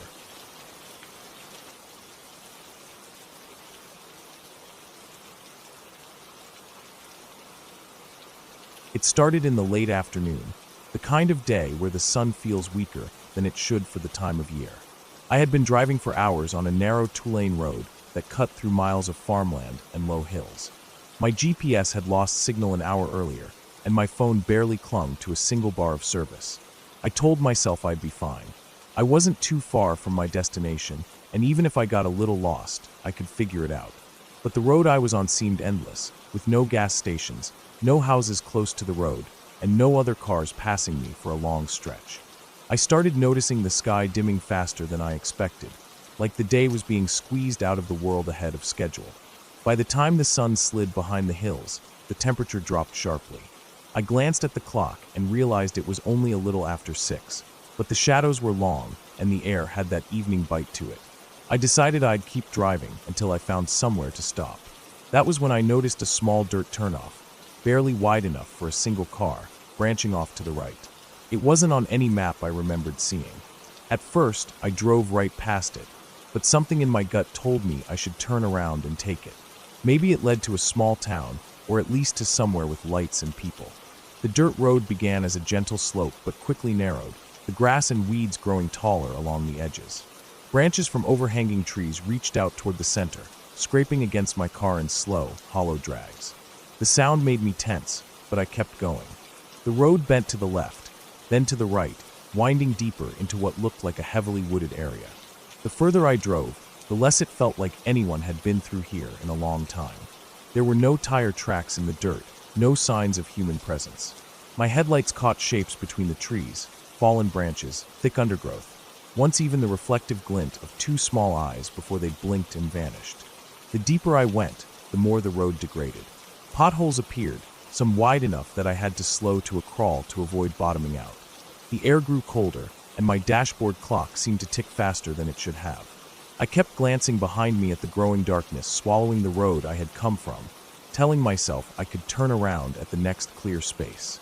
But the road never widened enough for that, and the thought of reversing all the way out through the winding dirt path made me uneasy. So I kept moving forward, inching deeper into the woods. Eventually, I saw an opening ahead where the trees thinned, and the dirt road leveled out into a wide, flat area covered in gravel and dead leaves. I pulled into it and turned off the engine. The sudden silence was heavier than I expected. No crickets, no wind, just the faint creak of trees shifting. My headlights lit up the far edge of the clearing, where an old wooden shack sat hunched in the shadows. Its roof sagged in the middle, and the boards on the walls were warped and split. It looked abandoned, at least. I wanted to believe it was. I didn't plan to get out. My idea was to turn around here and head back to the main road before it got completely dark. But when I put the car in reverse and looked over my shoulder, I froze. The dirt road behind me was gone. I could still see the gap in the trees where I had entered, but now it was blocked by a fallen tree trunk, thick and long enough that there was no way I could drive over or around it without damaging the car. I hadn't heard it fall. I hadn't heard anything at all. My chest tightened, and I gripped the steering wheel harder than I meant to. I thought about getting out and trying to move it, but even from inside the car, I could see it was too heavy. It would take more than one person to shift something like that, and I was alone. The only other option was to keep going past the shack and hope the road eventually led somewhere else. I didn't like the idea of passing so close to it, but I didn't see another choice. I started the car again and crept forward, my headlights sweeping across the front of the shack as I passed. Up close, I noticed details I hadn't seen before. The door was slightly open, its hinges rusted, and a single, rotting chair sat on the small porch. On the ground beneath it, a scattering of objects, empty bottles, a dented metal bucket, scraps of fabric, looked like they had been there for years. But what made my skin crawl was the faint impression in the dirt, right in front of the door. A single shoe print, sharp enough in detail to be recent. It was larger than my own foot, and deep, like the person had been standing there for a while. I kept driving, forcing myself to look straight ahead as I passed. The gravel turned back into dirt, and the road began to climb slightly. The trees here were even denser, their trunks packed so tightly that my headlights barely reached between them. I had been driving for maybe 10 minutes when something flashed across the road ahead. Too fast for me to make out clearly, but tall enough that it wasn't a deer. I hit the brakes, my tires crunching in the dirt, and stared into the shadows. The space between the trees was empty, but the feeling of being watched came over me so sharply that the hair on the back of my neck rose. I pressed on, though my speed dropped without me meaning it to. My eyes kept darting to the edges of the road, expecting to see movement again. At one point, I thought I saw a shape pacing me just inside the tree line, matching my speed, but every time I turned my head fully, it was gone. My hands were sweating, and my foot hovered close to the brake. I told myself that maybe it was just my nerves, that shadows and branches could play tricks on you in the headlights. The road eventually started sloping downward, the incline steeper than before. My headlights hit something pale ahead, and I slowed again. It was another fallen tree, smaller than the first but still too big to drive over without risking damage. This one was different, though. It looked cut, the edges too clean to be from a natural fall. The bark around the ends was stripped, fresh wood exposed. My stomach dropped as I realized how recent it must have been. I sat there, engine idling, staring at the barrier. My options were shrinking fast. Going back meant passing the shack again, and the idea of stopping in front of it in the dark made my skin crawl. But sitting here wasn't safe either. I glanced into the side mirror and froze. For a split second, I thought I saw a movement behind me on the road, a figure maybe, but it was too dark and far to be sure. I blinked, looked again, and it was gone. The emptiness behind me felt heavier now. My breathing grew shallow. I decided I wasn't staying in the car any longer. If I could climb over the smaller tree and follow the road on foot, maybe I'd find help faster than just sitting there. I grabbed my flashlight from the glove box, stepped out, and the cold air hit me like a slap. The ground was soft under my boots, each step sinking slightly into the damp dirt. I kept the flashlight beam low, scanning for roots or rocks, but I couldn't help sweeping it toward the trees every few seconds. That was when I saw it. About 20 feet into the woods, something stood between two trees, still as stone. The beam caught just enough to show the outline of a person, tall, broad-shouldered, facing me. I couldn't see a face, but I knew they were watching. My throat tightened, and I stepped backward toward the car without taking my eyes off the spot. But when I swept the light across it again, it was empty. I didn't run at first. I moved as quickly as I could without turning my back completely, but halfway to the car, I heard it. Footsteps. Not quick, not frantic, steady, deliberate, following me. The crunch of dirt under each step was louder than my own heartbeat. I yanked the car door open, slid inside, and locked it in one motion. My hands shook as I started the engine and threw it into reverse, not caring if I scraped the sides on branches as I backed away from the blocked path. I didn't stop until the shack came into view again, its dark shape looming at the edge of my headlights. I slowed, scanning the porch. The chair was empty, but the shack's door was no longer open. It was wide open, the black space inside swallowing the light. My chest felt tight enough to crack, but I kept moving, not daring to slow enough to look longer. I followed the road back toward where the first fallen tree had been, praying that somehow it would be gone. When I reached the spot, my heart sank. The tree was still there. I sat there for a moment, headlights on the barrier, my mind racing. Then I noticed something new. In the dirt, just beyond the trunk, were more footprints. Fresh ones, larger than before, leading from the woods to the road, circling the tree, then vanishing into the shadows on the other side. I didn't wait to see if they came back. I put the car in park, grabbed my flashlight again, and climbed out. The air felt even colder now, every sound amplified, the rustle of leaves, the occasional creak of wood somewhere deep in the trees. I climbed over the fallen trunk as quickly as I could, slipping once when my boot caught on the bark. On the other side, I forced myself to keep walking, following the faint outline of the road in the darkness. My breath puffed out in white clouds, and the beam of the flashlight trembled slightly in my grip. After what felt like forever, the road began to widen, the trees thinning. I could see the faint glow of something ahead, streetlights, maybe, or headlights from a distant highway. Relief began to creep in, but I didn't slow down.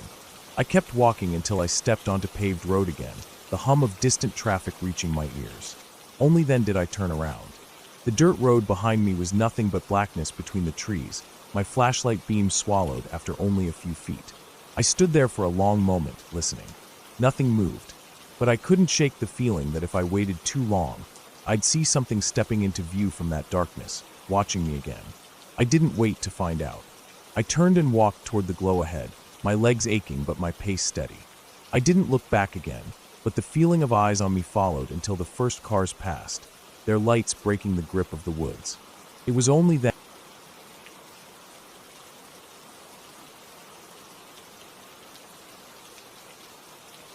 it was supposed to be a simple walk home. The sun had already dropped behind the horizon, and the air carried that heavy stillness that comes right after dusk, when everything feels like it's holding its breath. I had stayed later than I should have at a friend's place, and now the only way home was the path that cut through the wooded area behind the neighborhood. It wasn't deep forest, but it was thick enough that once you were in, the houses vanished from sight and the road was far away. I'd walked this way hundreds of times before in daylight, but at night it felt like an entirely different place, colder, darker, and much too quiet. The path started at a narrow break between two back fences. It was just dirt, worn smooth from years of kids riding bikes through it, and in the dark it looked like a tunnel into the trees. I stepped inside and almost immediately felt the air change.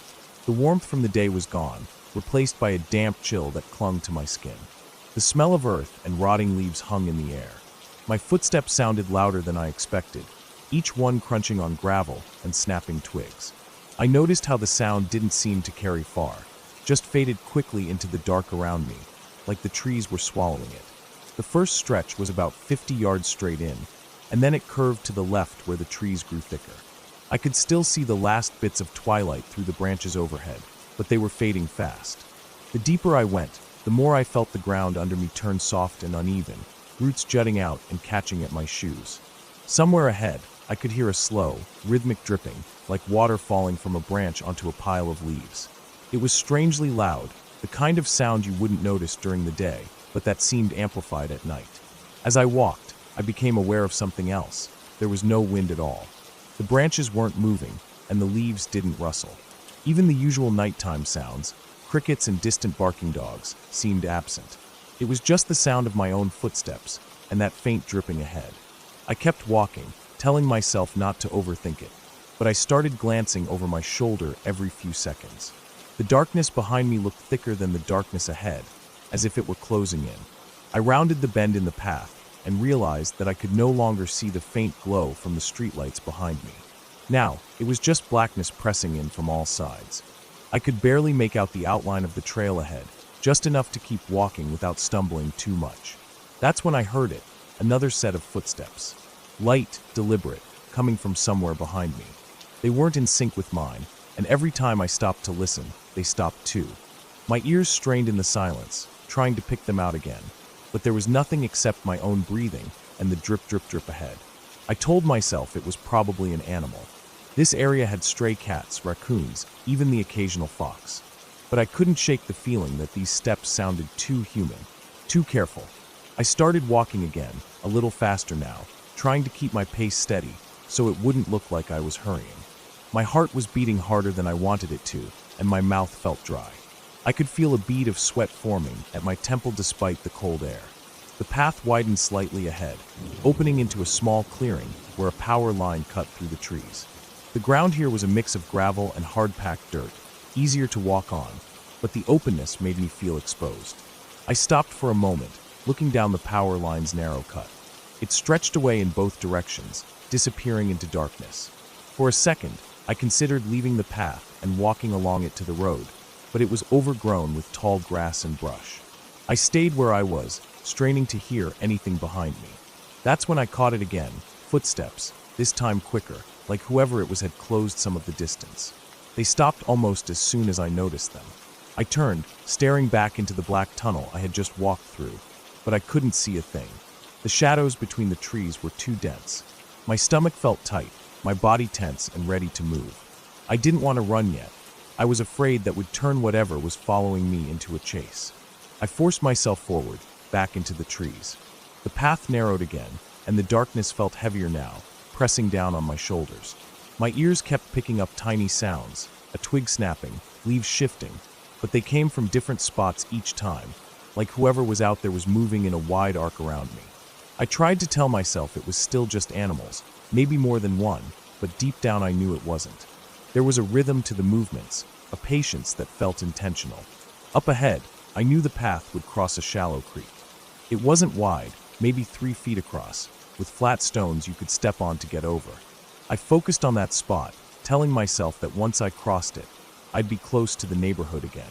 The sound of the water reached me before I saw it, a quiet trickle that should have been comforting, but somehow wasn't. As I stepped closer, I noticed the smell of wet mud and something else, something faint but sharp, like rust or old blood. I bent down, using my hand to steady myself as I stepped onto the first stone. The creek was barely moving, just enough to reflect a dull shimmer of moonlight through the trees. I crossed quickly, my shoes slipping slightly on the damp rock, and stepped back onto the dirt path. The moment I did, I heard a splash behind me. Not a rock slipping into the water, but something heavy stepping directly into the creek. I froze, every muscle in my body locking up. Slowly, I turned my head just enough to look over my shoulder. I couldn't see much, just the faint outline of the creek and the shadows crowding around it. But I knew something was there. I couldn't explain how I knew, but I felt it, someone standing just far enough back to be hidden, watching me. My skin prickled, and I realized my breathing had gone shallow and quick. Without thinking, I started walking again, faster this time, my feet crunching through the gravel and dirt. My arms felt tense and awkward at my sides, like I didn't know what to do with them. The path began to slope upward, and I could feel my legs burning as I pushed myself to move faster. The trees here were closer together, their branches arching overhead so tightly that I could barely see the sky. I risked one glance back and instantly regretted it. For a split second, I saw a darker shape against the darkness, tall and still, standing where I had just been.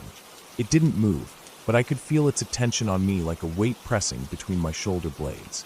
I kept going, nearly jogging now, my shoes catching on roots and rocks. My lungs burned, and I could feel my heartbeat in my throat. I knew the end of the path was close, maybe 200 feet away, where it would open up to the street behind my neighborhood. I thought about sprinting, but I was afraid that if I tripped, I wouldn't have time to get up before whoever, or whatever, it was reached me. The path curved one last time, and I saw the faint orange glow of a streetlight ahead. Relief surged through me, but I didn't slow down. I kept my eyes locked on that light, moving as fast as I could without breaking into a full run. Behind me, I thought I heard another quick set of steps, but I didn't turn around.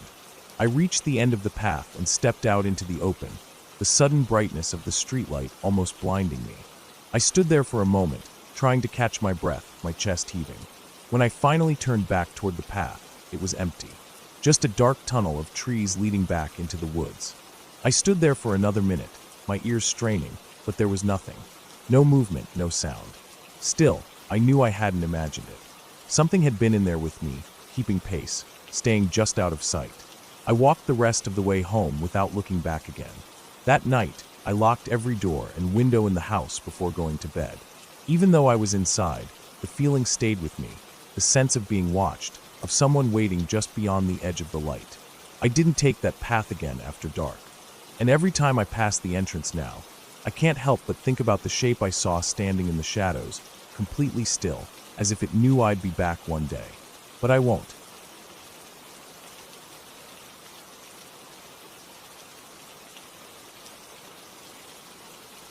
It started as a simple plan, nothing dramatic.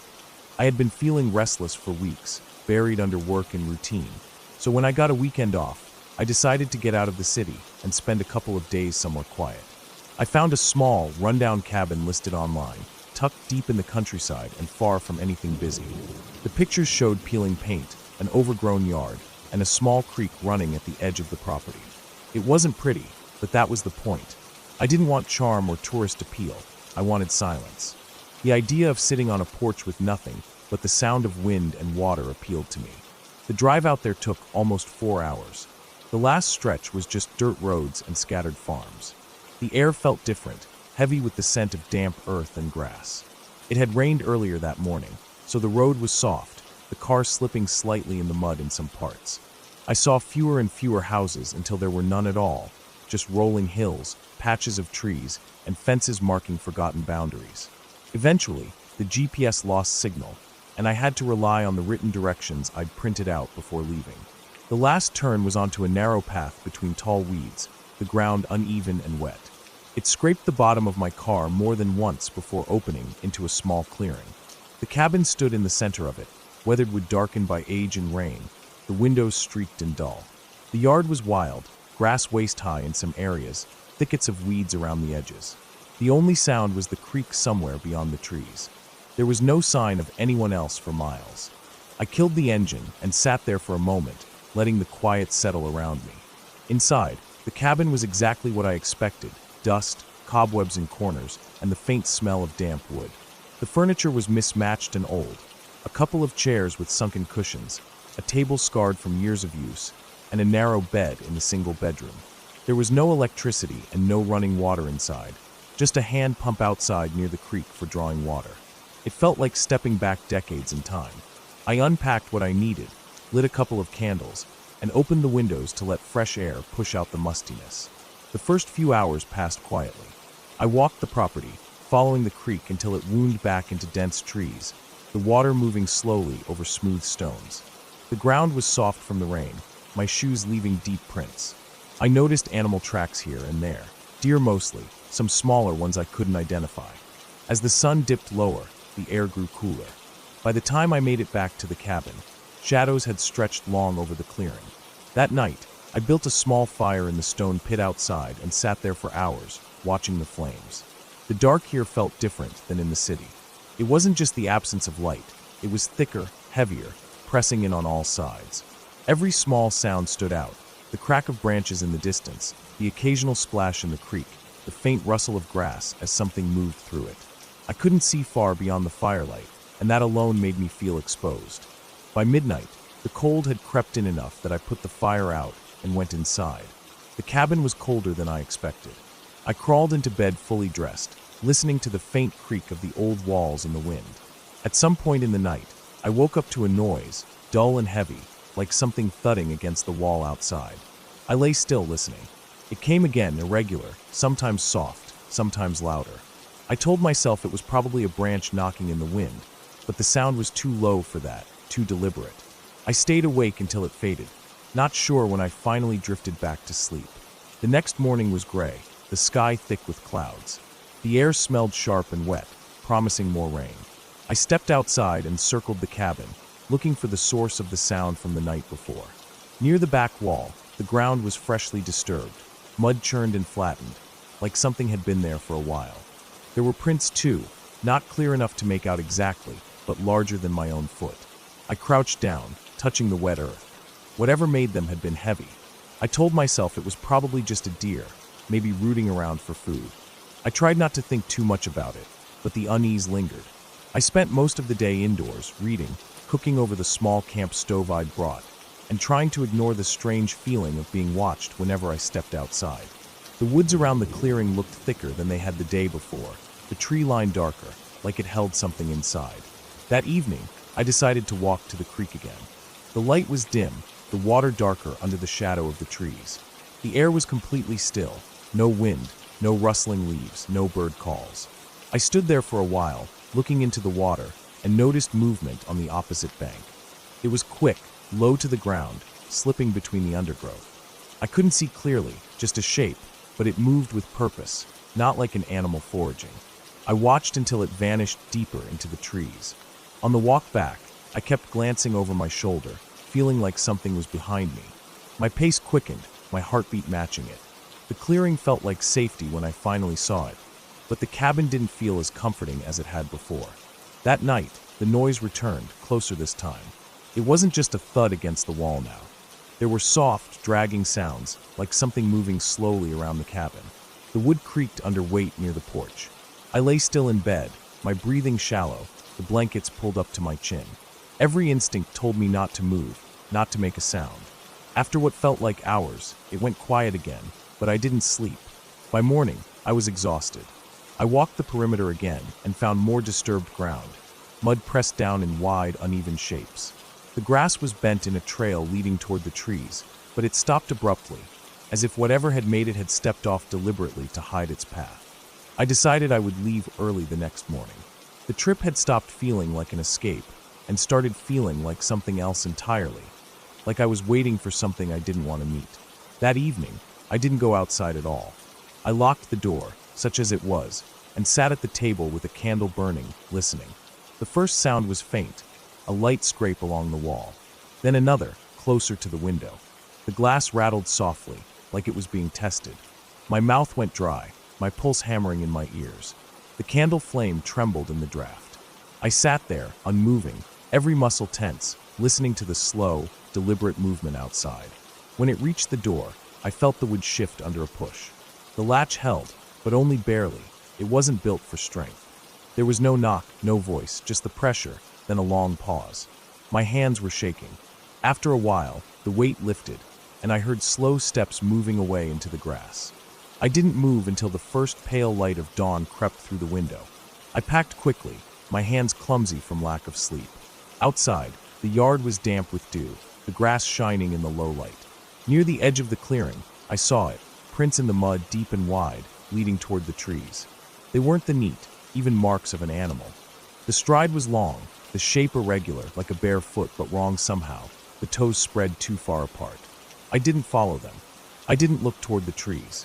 I loaded my things into the car, started the engine, and drove until the dirt road turned back to pavement, and the trees thinned into open land. I didn't stop until I reached the first small town miles away. Even now, I think about those prints, about the quiet steps in the grass and the weight against the door. I tell myself it was just a person, someone passing through the woods who decided to test the cabin out of curiosity. But the shape of those tracks and the deliberate way they moved around the clearing still sit in the back of my mind. I didn't see their face, didn't hear a single word, and maybe that's why it unsettles me so deeply. Because whatever it was, it never needed to be seen or heard to make its presence known. And I know, without a doubt, that if I had stayed one more night, the door wouldn't have been enough to keep it out.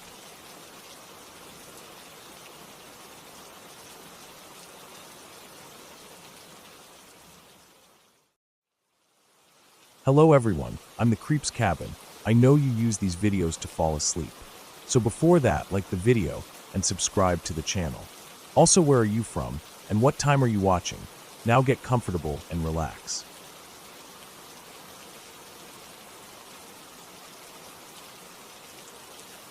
I had been looking forward to that weekend for weeks. My plan was simple: drive out to a small lake about 2 hours from home, set up camp for a couple of nights, and just get away from everything. I had been working too many late shifts, sleeping too little, and eating poorly. I wanted quiet, the smell of pine, and the sound of water lapping against the shore instead of the constant hum of the city. I set out early on Saturday morning with my gear packed neatly in the trunk. The drive out was peaceful. Traffic thinned the further I got from town, the 4-lane road narrowing to 2 lanes, then eventually to a winding gravel stretch that my GPS only half recognized. Trees started pressing in from both sides, their branches arching overhead like a tunnel. The air felt fresher already, and I rolled down the window just to smell it. When I pulled up to the small clearing by the lake, there was only one other car parked off to the side.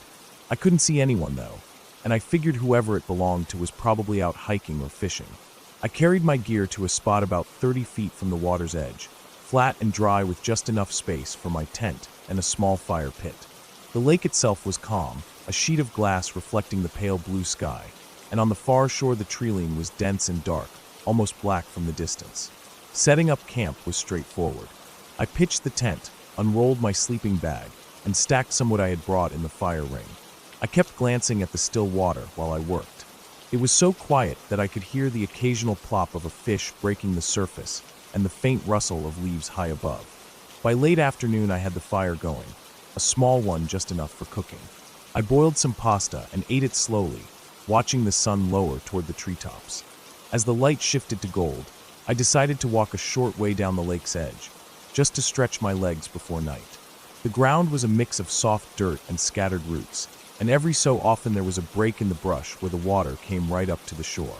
About 5 minutes into my walk, I noticed fresh footprints in the damp soil, boot prints, larger than mine, with a tread pattern I didn't recognize. They led along the shore, then veered off into the woods. I hesitated for a moment, but kept walking, telling myself it was nothing. After all, the other car meant someone else was out here. By the time I got back to camp, the sun was gone, leaving only a thin glow in the west. I added more wood to the fire and sat close to it as the air cooled. The lake was now a dark mirror, and I could see my own firelight flickering in it. Somewhere in the distance, maybe on the far side of the water, there was a single sharp crack, like a branch breaking underfoot. I froze, listening. The sound didn't repeat, and eventually I went back to poking at the fire, convincing myself it was just an animal. The night deepened quickly. Without clouds, the stars came out sharp and clear, and the moon hung low over the trees. I crawled into my tent around 10, zipped the flap, and lay down in my sleeping bag. The ground was cool but not uncomfortable, and the faint sound of water helped me drift towards sleep. Some time later, I don't know how long, I woke to a faint crunching sound outside. It was subtle at first, almost blending with the wind in the trees, but it had a rhythm to it. Footsteps. Slow ones. I held my breath and listened harder. They weren't close to the tent yet, maybe 20 or 30 feet away, but they weren't moving in a straight line. It sounded like whoever, or whatever, it was kept stopping, then moving again. Leaves and twigs snapped softly under the weight. My heart began to thud, and I told myself it could still be a deer or some other animal. But the spacing of the steps felt deliberate. I reached for the flashlight I had stashed beside my sleeping bag and waited. The footsteps drew closer, then stopped altogether. The silence was worse than the sound. I strained to hear anything, but all I caught was the faint lap of water against the shore. I lay completely still, my hand tight around the flashlight, until finally I heard the crunch of steps again, this time moving away. Slowly, gradually, the sound faded into the distance. I didn't sleep much after that. Every time I closed my eyes, I thought I heard another faint rustle or step, and I'd freeze all over again. Eventually, I must have dozed off because the next thing I knew, pale light was seeping into the tent. When I unzipped the flap, the first thing I noticed was the dirt near my fire pit. The ashes were cold, but the soil beside them had several partial footprints in it. Not mine. These weren't clear enough to see the full tread, but they were big and deep enough to make my stomach knot. I spent the morning trying to relax, making coffee and sitting by the lake. But my eyes kept scanning the tree-line, half expecting to see someone standing there. I thought about leaving, but it felt ridiculous to pack up so soon, especially since I had driven all the way out here. By midday, I convinced myself it was just another camper who had wandered too close without realizing it. In the afternoon, I decided to hike a short trail that looped around part of the lake. I brought a small pack with water and a snack and set out along the path. The trail wound through thick woods where the air was cooler and damper. In some places, the canopy was so dense it felt like evening even though it was only 3 o'clock. About halfway around, I came to a spot where the path narrowed between two large boulders. That's where I saw it, a small piece of cloth snagged on a low branch. It was dark green, torn at the edge, and stiff like it had been out in the weather for a while. I pulled it free and turned it over in my hand, noticing faint mud stains. It didn't look like something dropped by accident. It looked ripped. I left it where I found it and kept walking, but the air felt heavier now. At one point, I caught the faint smell of smoke, but I couldn't see any sign of a fire. When I finally got back to camp, it was late afternoon. I added more wood to my own fire and tried to shake off the unease. I told myself I'd stay one more night, but I'd keep my flashlight and a small hatchet right next to me in the tent. As the sun went down again, the lake turned black and the trees became jagged silhouettes. I sat closer to the fire than before, letting the heat sink into me. At one point, I thought I saw a movement between two trees near the edge of the clearing, but when I shone my flashlight, the beam lit only bark and leaves. The wind picked up after dark, and the sound of it in the branches masked smaller noises. That made me more nervous, not less. Every so often, I'd stand and sweep the light across the tree line, the beam catching brief flashes of pale trunks and empty ground. It must have been close to midnight when I heard it again, the slow, deliberate crunch of steps. This time, they came from behind the tent, in the woods opposite the lake. I grabbed the flashlight and hatchet, my pulse hammering. The steps paused, then started again, moving in a loose arc around the tent. I could hear the faint shift of leaves, the snap of a twig. I stepped out into the open, shining the light toward the sound. For a fraction of a second, the beam caught something, the shape of a man, tall and broad-shouldered, slipping behind a tree. My chest went tight. I called out loudly, my voice breaking the silence, but there was no response. The shape didn't reappear. The next minute stretched forever. I kept the light trained on the spot, my knuckles white around the hatchet. Finally, the sound of steps began again, this time retreating deeper into the woods until they were gone. I didn't go back to sleep. I sat by the fire until the first pale light of dawn, then packed my gear in silence.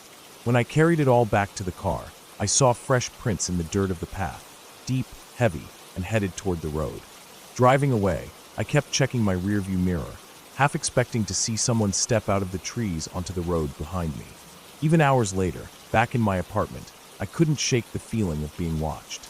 The sound of those slow footsteps stayed with me for days, and every time I closed my eyes, I saw that brief silhouette, just enough to know it was a man, and close enough that I will always wonder how long he had been there before I woke up.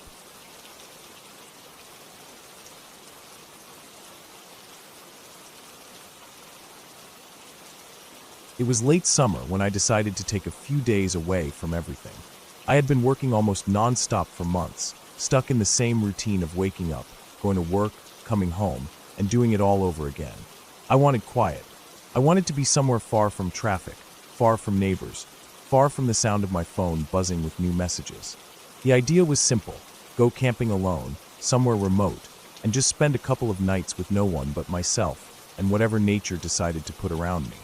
I didn't pick a big-name campground. I didn't want something with picnic tables, numbered spaces, or other people's tents nearby. I searched through some hiking forums and found mention of an area about 3 hours away from my place.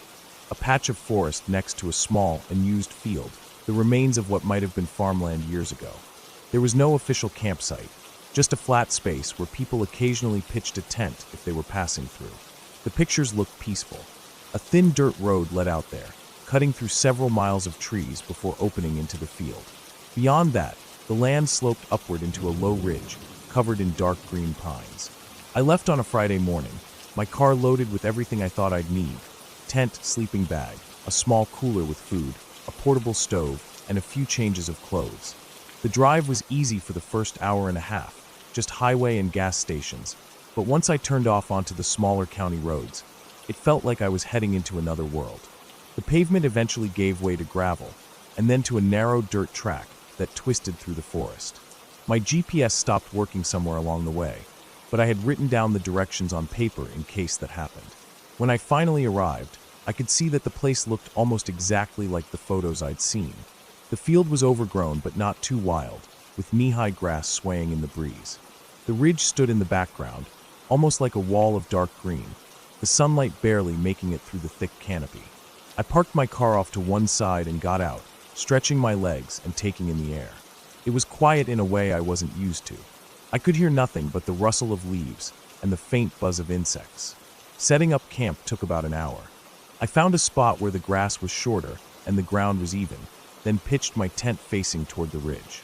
I arranged my gear inside, set up my stove outside, and then walked the perimeter of the field just to get a better sense of the area.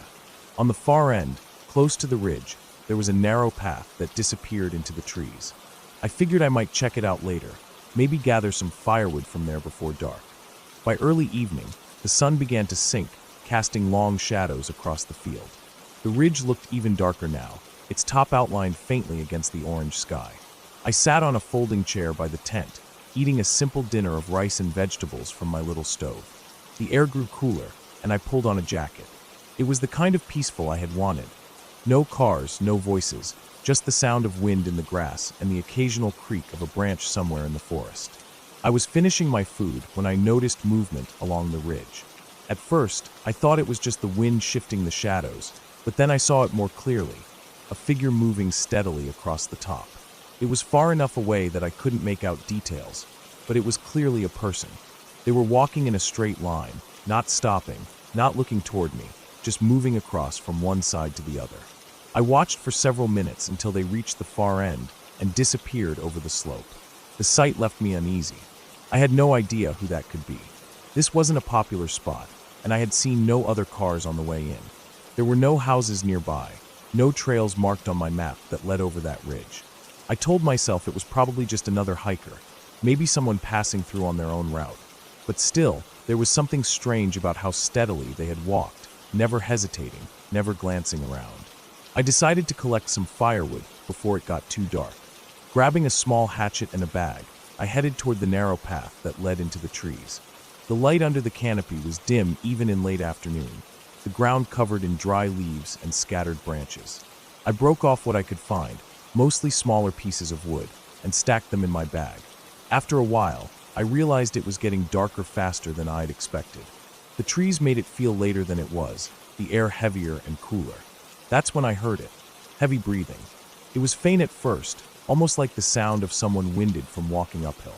I froze, my grip tightening on the hatchet. I looked around, but the trees made it hard to see more than 20 feet in any direction. The breathing didn't come closer, but it didn't fade either. It shifted slightly, like whoever it was had moved a few steps, and I caught the faintest suggestion of movement between the trunks. I backed up slowly, my eyes straining in the dim light. The breathing grew quieter, as if it was moving away, but I still couldn't see anyone clearly. My mind raced. Maybe it was an animal, something big enough to make that kind of sound. Or maybe it was a person, but if so, why were they just standing there in the trees, breathing like that? I didn't wait to find out. I turned and made my way quickly back toward the edge of the field, my heart pounding. By the time I stepped out into the open, the last of the sun was gone, leaving only the dim blue of early night. I glanced back at the tree line, but it was just a wall of darkness now. I built a small fire with the wood I'd gathered, more for the comfort of light than for warmth. The flames flickered, casting long, shifting shadows across the grass. I stayed close to it, my eyes constantly drifting toward the ridge and the tree line. Nothing moved. No sound came from the forest except for the occasional creak of wood as the wind shifted the branches. But the unease didn't leave. I couldn't shake the image of that figure on the ridge, or the sound of the breathing just inside the trees. I thought about packing up and leaving right then, but the idea of driving the narrow dirt road in the dark didn't feel much better. I told myself I'd stay the night, but keep my flashlight and hatchet close. Sleep didn't come easily. I lay in my sleeping bag, listening to every small sound outside. The whisper of the grass, the pop of the cooling fire, the occasional snap of a twig somewhere in the distance. At one point, I thought I heard footsteps in the grass, but when I sat up and listened, there was only silence. I must have drifted off at some point because I woke to a pale light filtering into the tent. The sun had just risen, casting long golden rays across the field. For a moment, the unease of the previous night felt distant, almost silly. But when I stepped outside, I noticed something that brought it all back. In the dew-covered grass between the field and the tree line, there were footprints. They weren't mine. I could see the difference in shoe tread. They led from the trees toward my camp, stopping about 30 feet from my tent, then turning back toward the forest. The sight made my stomach tighten. Whoever had made them had been there while I was sleeping. I packed my things quickly, not bothering to make breakfast. I didn't feel like staying another night. By the time I loaded the last of my gear into the car, the sun was higher, but the ridge still loomed dark and silent in the background. I drove out of there without looking back. For the rest of the drive home, I kept thinking about those footprints, about the figure on the ridge, about the breathing in the trees. I would never know who it was or what they were doing out there. But the way those prints stopped so close to my tent before turning back told me one thing. They had been watching, and that was enough to make sure I never went camping alone again.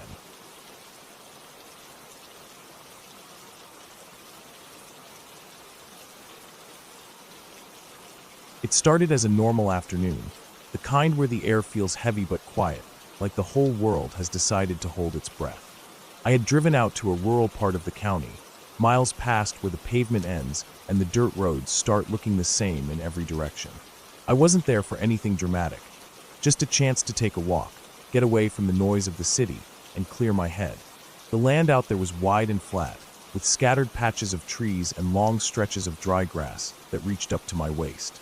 The wind would bend them slightly, making a slow rustling sound that carried for a long distance.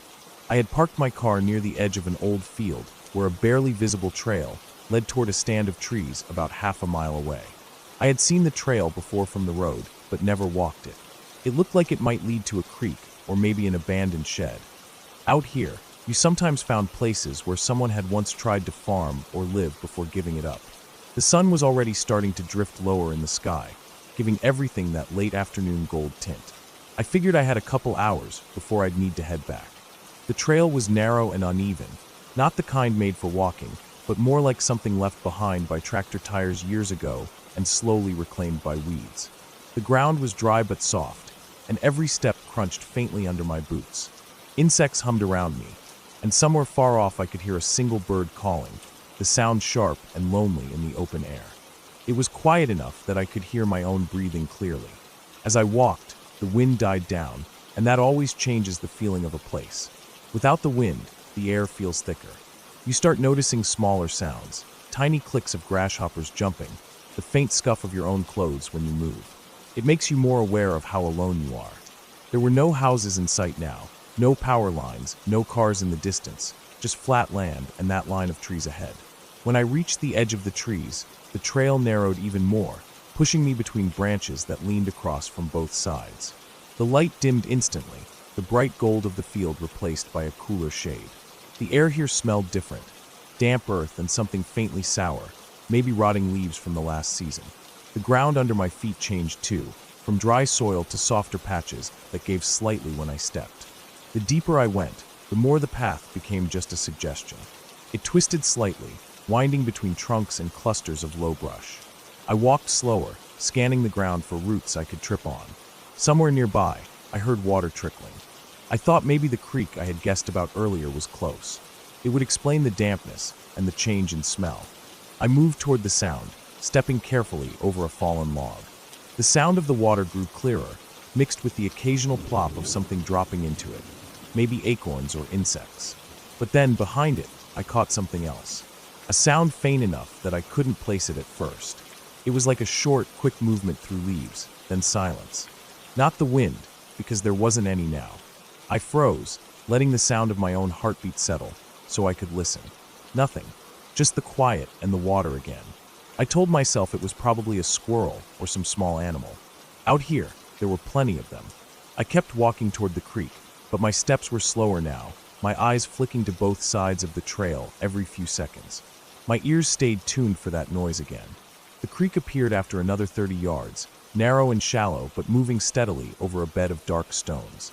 The bank on my side sloped down gently, while the far side rose more sharply, crowded with thicker brush. I crouched to touch the water. It was cold, colder than I expected for this time of year. That's when I heard it again, movement, but closer this time. A shift of leaves, a quick crunch of something underfoot. Not directly behind me, but off to my right, maybe 15 or 20 feet back into the trees. I turned my head slowly in that direction, but the light was fading under the canopy, and the tangle of branches made it hard to see more than a few yards. I didn't move right away, just scanned the space. Then I saw it, only for a split second, something pale between the shadows. Not bright white, but light enough to stand out against the browns and greens. It didn't move again, and when I blinked, I wasn't sure if I'd really seen it or if my eyes were playing tricks. I stood up slowly, brushing my hands off on my pants, and took a step back toward the trail. It was quiet again, but now it felt different, not peaceful, but expectant, like the air itself was holding still, waiting. I didn't like it. I decided I'd head back toward the field before it got much darker. I turned, keeping my steps even, forcing myself not to rush. My boots made dull thuds on the soft earth. Every few seconds, I glanced over my shoulder, scanning for movement. About halfway back to the edge of the trees, I caught the sound again, this time directly behind me. It was heavier now, like a footfall. Not the quick scatter of a rabbit or squirrel, but a solid step, followed by another, timed between mine. My mouth went dry instantly. I didn't stop walking, but my pace picked up slightly. The sound behind me matched it. I could feel my shoulders tightening, every muscle braced. I wanted to turn around and look, but part of me didn't want to see. I kept going until the dim light ahead told me I was close to the field. I stepped out from between the last two trees, the sudden brightness making me squint. The air was warmer here, less damp, but I didn't stop. I crossed the field quickly, resisting the urge to break into a run. When I finally saw my car, parked alone on the side of the dirt road, I felt a small wave of relief, until I noticed something that froze me in place. The driver's side door was cracked open. I knew for certain I had shut it when I left. I always lock it, even out here. My keys were in my pocket the whole time. I stopped about 20 feet away, scanning the area around the car. The road was empty in both directions, the grass along the ditch still. I listened, but all I could hear was the blood rushing in my ears. My stomach knotted. If someone had opened it, where were they now? I moved slowly toward the car, my eyes locked on the gap of the open door. When I reached it, I pushed it open wider with one hand, staying to the side. The inside looked normal at first glance. Nothing missing, nothing moved, but the faint smell of damp earth drifted out from inside. Not like mud from my boots, but fresher, sharper, like the scent back in the trees. I got in quickly, slammed the door, and locked it. My hands shook as I started the engine. I pulled away fast, not looking back toward the field or the trees. I didn't slow down until I reached the first paved road miles later. Even then, I kept checking my mirrors, half expecting to see someone there, walking along the roadside. There was never anyone. That night, I couldn't stop thinking about that pale glimpse between the trees, the matched footsteps, the door I knew I had shut. I still don't know if someone followed me from the moment I entered those woods, or if they were already near my car when I arrived. But I know this. Something out there was watching me the whole time, close enough to keep pace, close enough to touch the one place I thought was safe before I got back to it. I never went back down that road again.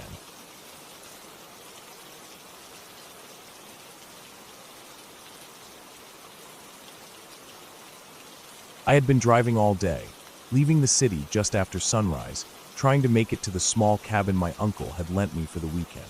It wasn't much of a place, just a single room with a wood stove, a creaky bed, and a table. But it was far enough out in the middle of nowhere that I wouldn't hear cars, neighbors, or anything except the wind through the trees. That was the whole point of going. I needed the silence. By the time I pulled off the main road onto the narrow gravel track, the sky was starting to turn orange at the edges. The road was rough, and I had to slow almost to a crawl in places where it dipped into shallow potholes or where the gravel thinned out to patches of dirt. There were no houses along that stretch, no signs of people, just endless rows of trees on both sides, leaning in as though they were trying to crowd me out. The air coming in through the window was cold, much colder than it had been in the city that morning. It smelled faintly of pine and damp earth. I noticed that as soon as I turned off the highway, the air seemed heavier, quieter. Even the birdsong had faded until all I could hear was the hum of my tires on gravel and the occasional rattle of a loose stone bouncing off the underside of the car. When I finally reached the cabin, the sun had nearly slipped behind the tree line. The place looked the same as I remembered from a couple of years back. Dark wood siding, a small front porch with 2 sagging steps, and a single dusty window facing the clearing.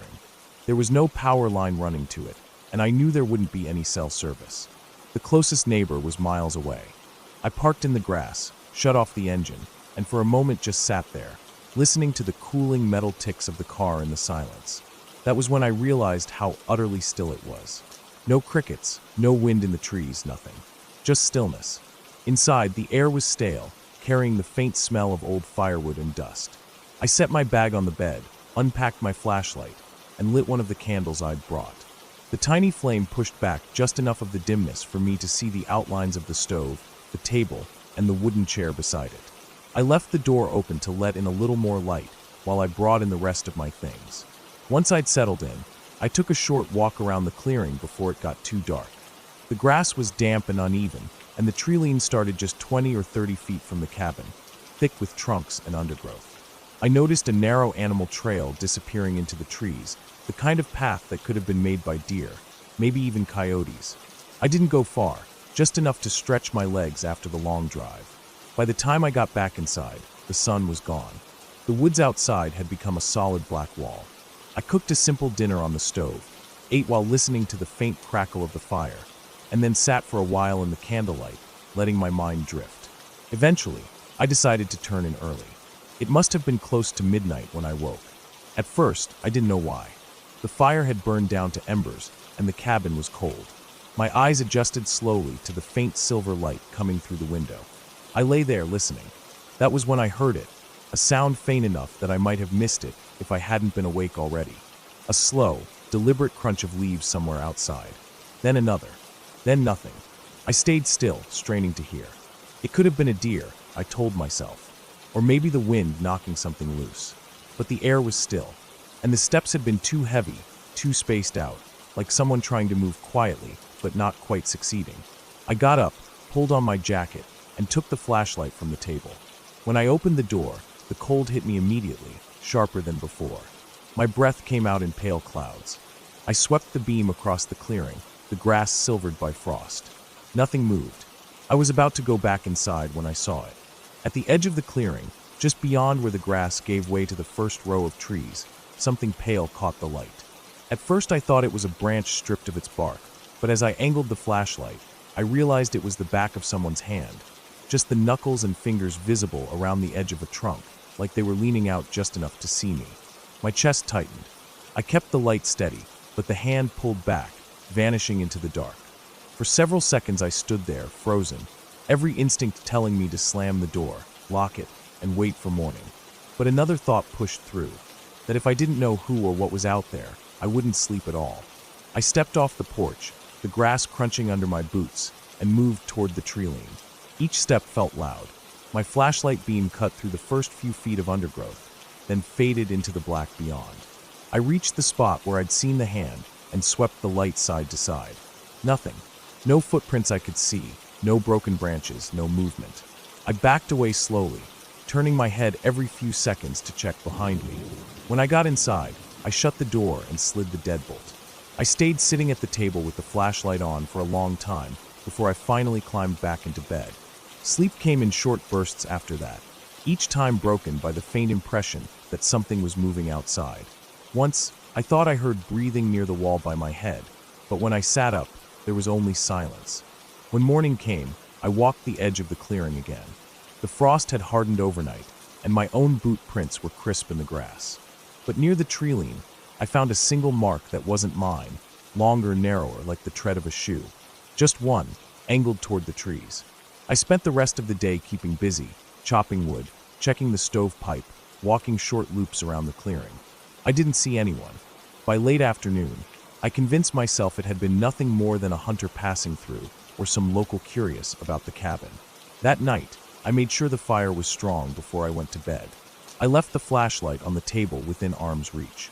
The wind had picked up, rattling the branches outside, so I told myself any noise I heard would be that. Somewhere deep in the night, I woke again. This time, I didn't hear footsteps. I heard the slow, metallic squeak of the front door handle turning. I froze, my eyes open in the dark. The squeak stopped. Then came the sound of something brushing against the doorframe, a faint thud, and then silence. I reached for the flashlight, switched it on, and aimed it toward the door. The deadbolt was still in place, but the handle was tilted downward, as if someone had tried it. My pulse hammered in my ears. I didn't sleep again until the first gray light of dawn pushed through the window. As soon as the sun was up, I packed my things. I didn't bother with breakfast. When I stepped outside, the clearing looked ordinary, the frost melting under a pale sky. But in the patch of dirt just off the porch, there were two sets of footprints, both human, both leading away into the trees. One set was mine. The other was longer, wider, and fresh. I didn't follow them. I just got in the car, started the engine, and drove until I saw pavement again. I never told my uncle what happened, but I've never gone back to that cabin, and I never will.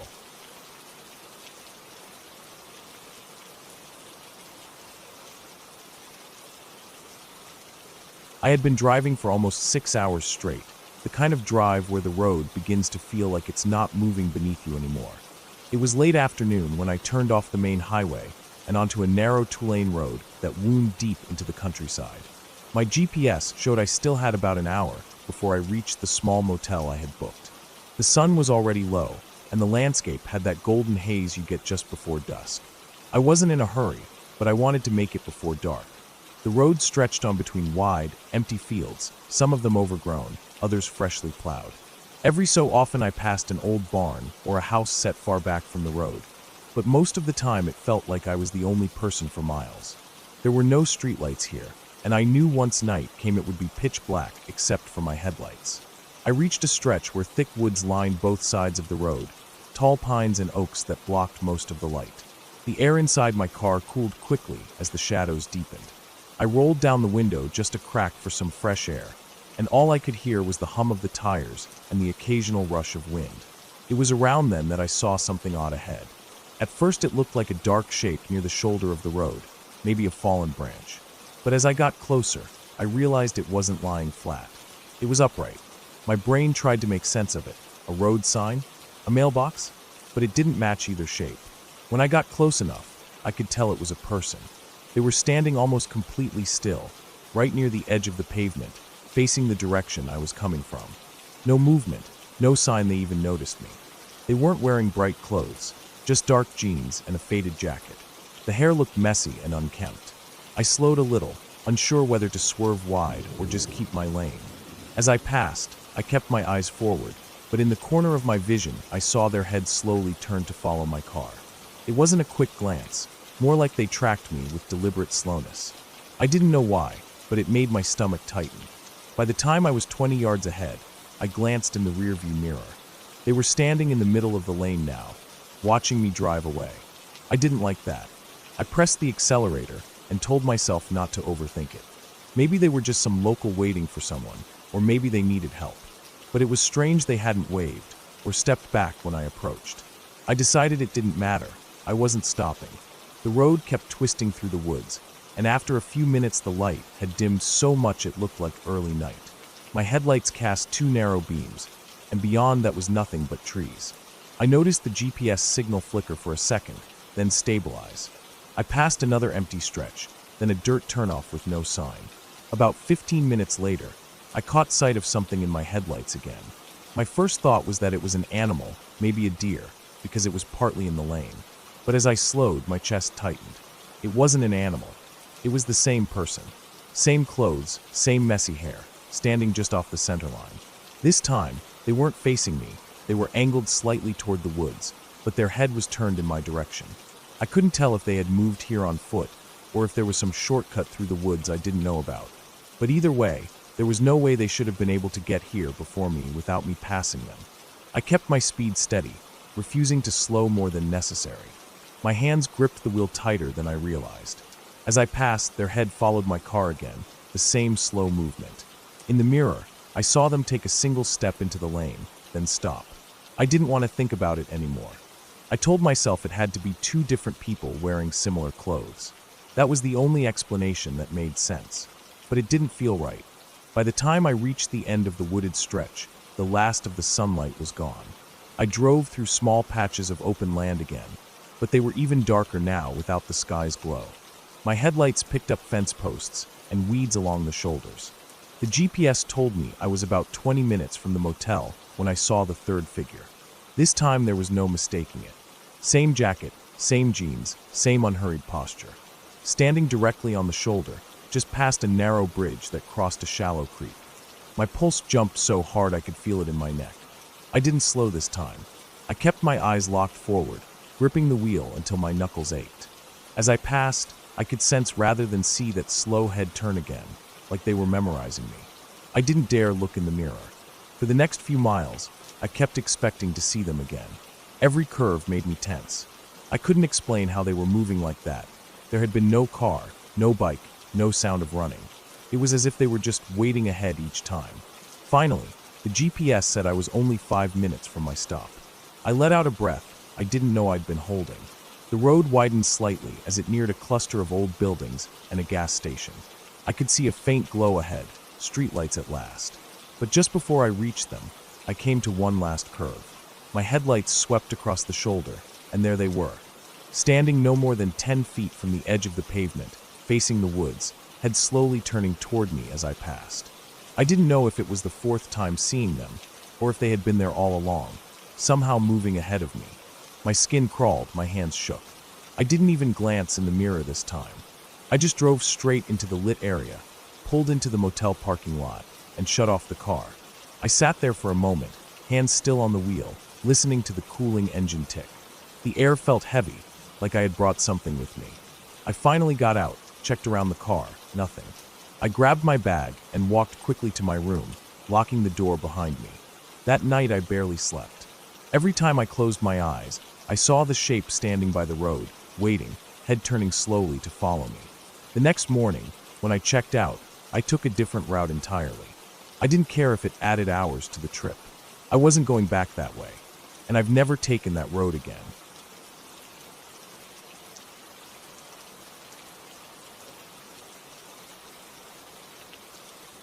I had been driving for hours that day, trying to make it to my cousin's place before nightfall. The plan was simple: leave early in the morning, take the long back roads to avoid the highway traffic, and arrive by late afternoon. But as always, things didn't go exactly as planned. I had underestimated the time it would take, and now, with the sun sinking low in the sky, I found myself on a narrow, cracked two-lane road that seemed to cut straight through nowhere. The place was empty in a way that made you feel exposed. No houses, no gas stations, no cars passing by, just endless stretches of dry fields and dense patches of woods. My phone had lost signal an hour ago, and the old GPS I kept in the glove compartment hadn't been updated in years, so half the time it showed me driving through blank space. I told myself it was fine, that I'd just keep following the road until I hit something familiar, but the longer I drove, the more uneasy I felt. The road was uneven, dipping in places where the ground underneath must have shifted over time, and the trees on either side leaned toward the pavement as if they were trying to close in on it. My headlights were already cutting through dim shadows, and the pale orange light on the horizon was fading fast. I kept glancing at my fuel gauge. It was just below a quarter tank. Enough for now, but not enough to drive aimlessly for much longer. I came to a fork I didn't recognize. Both roads looked equally worn, no signs, no markings. I chose the one to the right without much thought, just going with instinct, but within minutes I started to regret it. The pavement narrowed until it was barely wide enough for a single car, and the trees grew thicker. Branches stretched over the road, creating a kind of tunnel that let in almost no light. I switched on my high beams, but the glare just bounced back from the leaves and branches, making the shadows seem deeper. I kept driving because turning around wasn't an option. There was no shoulder, no space to reverse safely. Every time I thought about trying, I pictured another car, or worse, a truck, coming around the bend and plowing into me. But the truth was, I hadn't seen a single vehicle in over an hour. The air inside the car felt stuffy. I rolled the window down a crack, hoping for fresh air, but instead I caught the faint smell of something rotting. It wasn't strong at first, just enough to notice. I told myself it was probably a dead animal somewhere in the woods, but as I kept driving, the smell seemed to follow me. About 15 minutes later, the road took a sharp curve, and as I rounded it, I saw something ahead that made my stomach tighten. There was a car on the side of the road. At least, I thought it was a car at first. The shape was barely visible in the beam of my headlights until I got closer, and then I saw it was an old, beat-up sedan, parked at an odd angle with its front end tilted into the ditch. The driver's side door was wide open. I slowed down, but something about it didn't feel right. The car's windows were fogged on the inside, and the front bumper was dented. There was no movement, no sign of anyone around. I thought about stopping, maybe calling for help if I could get a signal, but the back of my neck prickled with a warning I couldn't explain. Something about the stillness felt wrong, staged almost. I kept driving, my hands tightening on the steering wheel. In my rearview mirror, I could see the open door shrinking into the distance, but just before it vanished from sight, I thought I saw something shift in the dark behind it. My chest felt tight. I told myself I was being paranoid, that it was probably nothing more than the wind moving the trees, but the image stuck in my head as I kept going. The road got rougher, the cracks deeper, the pavement broken in places. I had to slow down to avoid damaging my tires. The smell was stronger now, sharp and sour, like meat left out in the sun. I rolled the window up again, but it didn't help much. It had already seeped inside. My fuel gauge dipped closer to empty, and I started to panic a little. Then I saw movement up ahead. Not an animal, it was too tall for that. A figure stepped out from the side of the road and stood there, just far enough away that I couldn't make out details. My headlights lit them up in pieces. A flash of pale skin, dark clothing, something in their hand. I slowed, unsure what to do. They didn't wave, didn't step forward, didn't move at all. Just stood there facing my car. I pressed my horn lightly, the sound loud in the stillness, but they didn't react. The road was too narrow to go around them, so I eased forward a few feet, thinking maybe they'd step aside. Instead, they tilted their heads slightly, like they were studying me. My skin crawled. I decided I wasn't stopping.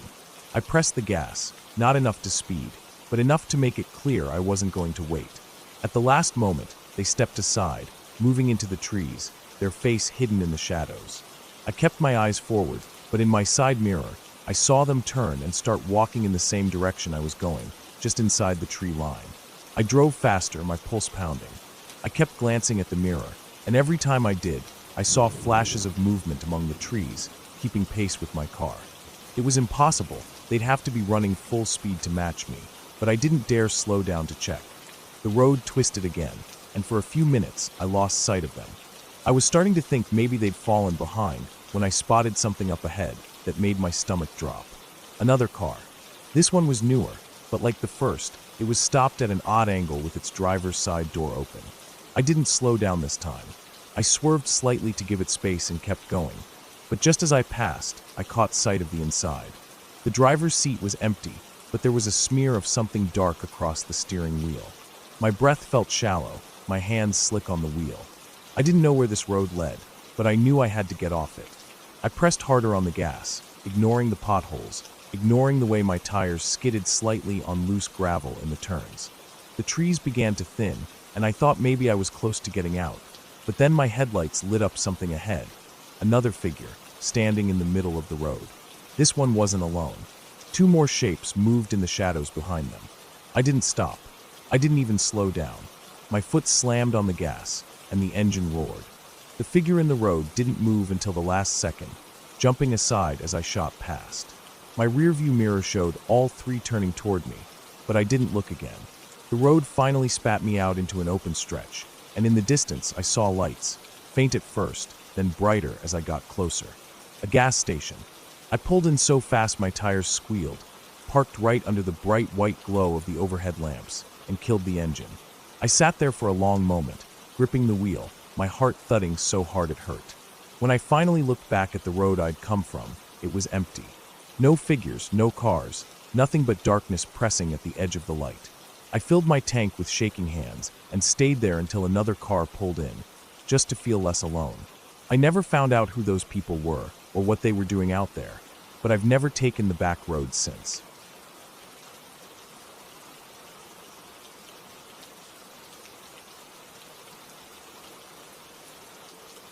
The night air was colder than I expected, even for this time of year.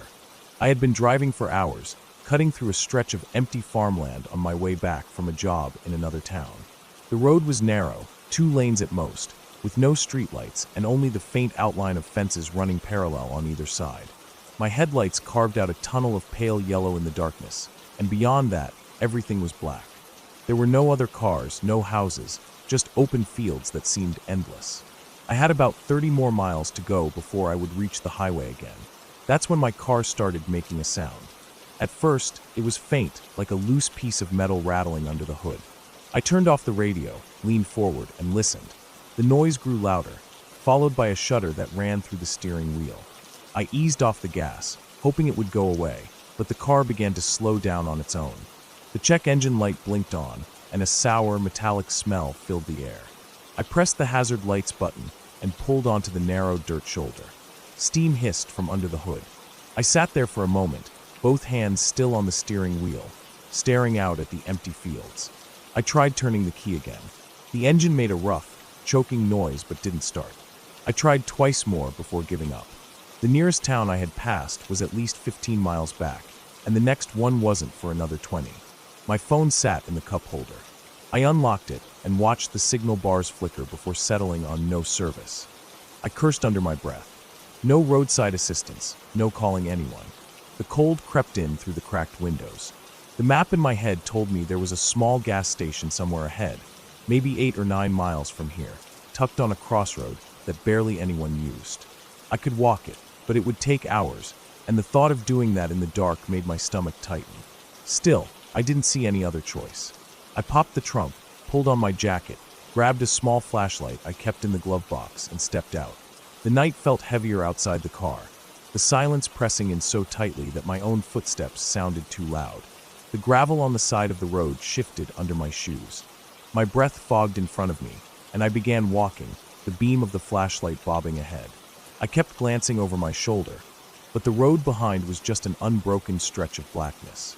A part of me hoped another car might pass, but I knew this road well enough to know that could mean waiting hours.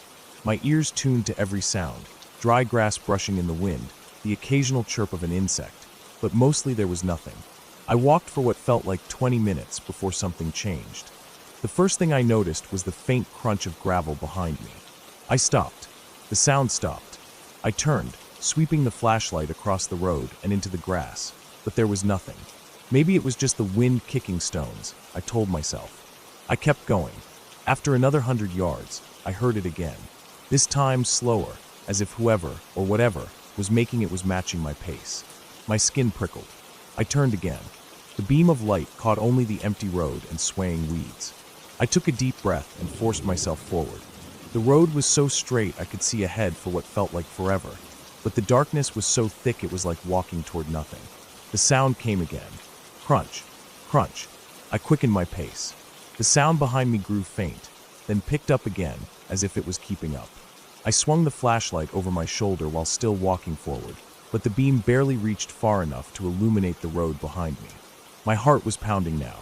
I didn't want to run. It would be obvious then that I knew I was being followed, but my legs felt tense, ready to break into a sprint. I decided to test it. I stopped abruptly and turned. Nothing. I listened so hard I could hear my own pulse in my ears. Silence. I started walking again, slower this time. After a few steps, the sound returned. This time I spun around quickly. For half a second, I thought I saw something move in the ditch, a low, shadowy shape. But then it was gone. The air felt colder. I pulled my jacket tighter and aimed the flashlight lower, trying to catch any movement in the grass. I started walking faster, my boots crunching against the gravel in quick, uneven steps. The sound behind me didn't fade. It matched me perfectly. The gas station couldn't be far now, maybe another 5 miles. That distance suddenly felt impossible. My legs ached from tensing up, and every time I glanced back, I half expected to see someone standing in the middle of the road. I told myself it could be a stray dog, maybe even a coyote, but that didn't explain why it moved only when I moved. At one point, I aimed the flashlight into the field to my right and caught a glint, 2 small points reflecting light, low to the ground. Eyes. They blinked once and vanished into the dark. My chest tightened, and I walked faster. My throat was dry, my hands sweaty even in the cold. The sound behind me came closer. Not faster, but closer. I couldn't tell if it was still in the ditch or on the road itself. The urge to run was unbearable now. My brain screamed at me to go, to just push myself until I reached somewhere with light, with people. But the dark ahead was just as empty as the dark behind. I finally broke. I ran. The gravel sprayed under my feet as I pushed forward, my arms pumping. The beam of the flashlight jerked wildly with each step, bouncing between the road and the grass. My lungs burned, but I didn't stop. Behind me, I heard it, faster now, matching my sprint. I didn't look back. I kept running until the road began to bend, and in the distance, I saw a faint orange glow. Streetlights. My legs felt like they would give out, but the sight of that light pushed me harder. As I neared the first lamppost, I risked a glance over my shoulder. The road was empty. My chest heaved, my breath loud in my ears. I slowed, still moving toward the lights. The glow turned out to be the gas station I had been aiming for, its single pump sitting under a flickering bulb. I reached the lot and stopped under the harsh fluorescent lights near the convenience store door. My hands shook as I turned back toward the road. Nothing moved. The darkness beyond the reach of the streetlights was complete, swallowing whatever had been there. I stood there until my breathing steadied. Inside, the store clerk looked up from the counter, probably wondering why I was pale and shaking. I didn't explain. I just asked if they had a phone I could use to call a tow truck. As I waited for someone to answer on the other end, I kept glancing out the glass doors toward the road. Nothing came out of the darkness, but I knew I hadn't imagined it. Something had followed me, all those miles in the cold, keeping its distance just far enough to never be seen. I stayed at the gas station until the tow truck arrived nearly an hour later. The driver, an older man with a thick jacket, chatted casually as we drove back to my car. I barely heard him. My eyes were locked on the black ribbon of road ahead, lit only by the truck's headlights, and I kept wondering if, out there somewhere in the dark, something was still pacing us.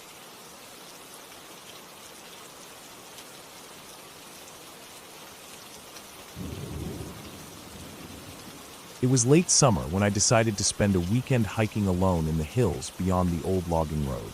I had been there once before with a group, but this time I wanted to move at my own pace, explore more deeply, and see parts of the forest I had never reached. The plan was simple. Drive out early Saturday morning, hike in a few miles, set up camp near a creek, spend the night, and hike back the next day. I packed light but careful: tent, sleeping bag, small stove, enough food for 2 days, and a full water bladder. The forecast said clear skies and mild temperatures, which made me even more confident about going alone. The drive out was quiet. I passed through small towns where the gas stations looked half abandoned, with faded signs and a single dusty pump that might still work. The last stretch was a cracked asphalt road that turned into gravel, then dirt. I parked at the trailhead around 8 a.m. The air was still cool, smelling faintly of pine and damp earth. It felt peaceful, the kind of calm you only get far from cities. I locked the car, shouldered my pack, and started walking. The trail began wide, a mix of dirt and scattered stones, with tall grasses on either side swaying in a light breeze. The further I went, the more it narrowed, winding between thick stands of spruce and fir. Sunlight filtered down in broken patches. Every so often, I'd hear the snap of a twig somewhere off to the side, usually followed by the quick scuttle of something small, probably squirrels or chipmunks. About 3 miles in, the trail curved sharply around a rocky outcrop. Beyond it, the ground sloped gently toward a creek. I decided this was a good place to set up camp. The water was clear and cold, moving quickly enough to keep bugs away. There was a flat spot under a large pine, and I pitched my tent there. I set my food and cooking gear a little ways off, hanging the food bag from a branch high enough to keep animals out. Once everything was in place, I took a slow walk upstream, just exploring. The air smelled faintly sweet from the wildflowers scattered along the banks. By early afternoon, I'd circled back to camp and boiled water for a simple lunch, instant noodles and a handful of trail mix after. I leaned against the pine and listened to the creek for a long time, my eyes drifting shut. It felt safe enough, quiet except for the rush of water and an occasional bird call.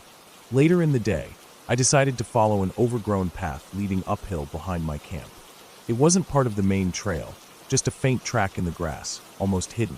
My guess was that hunters or loggers had used it years ago. The climb was gradual, but the brush was thick in places, branches snagging my sleeves. After maybe 20 minutes, I came to a rocky ridge with a wide view of the valley below. From up there, I could see the creek twisting through the trees, my campsite just a faint dot. I stood there a while, breathing in the cool air. Then I noticed something strange. Across the valley, maybe 200 yards away on another ridge, a figure moved through the trees. It wasn't close enough to see details, just the shape of a person walking steadily along the crest. The way they moved was odd. No pause, no looking around, just a straight line across the ridge. They disappeared behind some pines, and I kept watching, expecting them to appear again. They didn't. I told myself it was probably another hiker, though the ridge didn't have any marked trails. Still, the thought of someone else being out here, without me knowing it, gave me a small knot in my stomach. I headed back down before the light started to fade. At camp, I made dinner as the sky turned orange and pink. The forest cooled quickly, shadows stretching long. By the time I finished eating, the first stars were out. I set my headlamp on low and gathered a little extra wood for a small fire. I wasn't planning to keep it going late, just enough to warm me before sleep. While I was collecting branches just inside the tree line, I heard something. A faint sound, like heavy breathing. It was steady, slow, not far off, maybe 10 or 15 feet, but hidden behind the trees. I froze. My own breathing seemed too loud in my ears. I turned slowly, scanning the dark spaces between trunks. There was no clear shape, just the sense of something moving, the faintest shift in shadow. The breathing grew fainter, as if whoever, or whatever, it was backing away. My skin prickled. I stayed still for another 30 seconds before turning and walking briskly back to camp, forcing myself not to run. The fire felt like a fragile bubble of safety. I sat close to it, eating the rest of my trail mix, trying to shake the unease. The night sounds of the forest seemed louder now, each rustle of leaves pulling at my attention. I told myself it could have been a deer, or maybe even another hiker passing through. But the breathing had felt deliberate, human. I crawled into my tent after dousing the fire, leaving my headlamp within reach. Sleep came in light, broken stretches. Every small noise outside kept me half awake. At one point, I thought I heard something brushing lightly against the tent wall, but when I sat up and listened, it was gone. By dawn, I'd made up my mind to leave. The idea of exploring further was gone. I just wanted to pack up and get back to the car. I broke down camp quickly, my eyes darting to the tree line more often than I realized. The forest felt different in the early light, still beautiful, but with a weight to it, as if it was holding something back. The hike out was fast. I barely stopped, my boots hitting the dirt in a steady rhythm. Near the trailhead, I glanced back once, and for just a moment, I thought I saw movement far down the path, a figure stepping sideways off the trail into the trees. It could have been nothing. I didn't wait to find out. When I reached the car, I tossed my pack in the back and got in without even looking around. The engine started with a low rumble, and I drove the rough road out, glancing in the rearview mirror more than I should have. I didn't see anyone following, but the image of that ridge figure and the sound of that breathing stayed with me long after the trees gave way to open fields. It wasn't fear of ghosts or monsters. It was the thought of another person out there, watching quietly from the dark, close enough to hear my breath. That's what kept me from going back.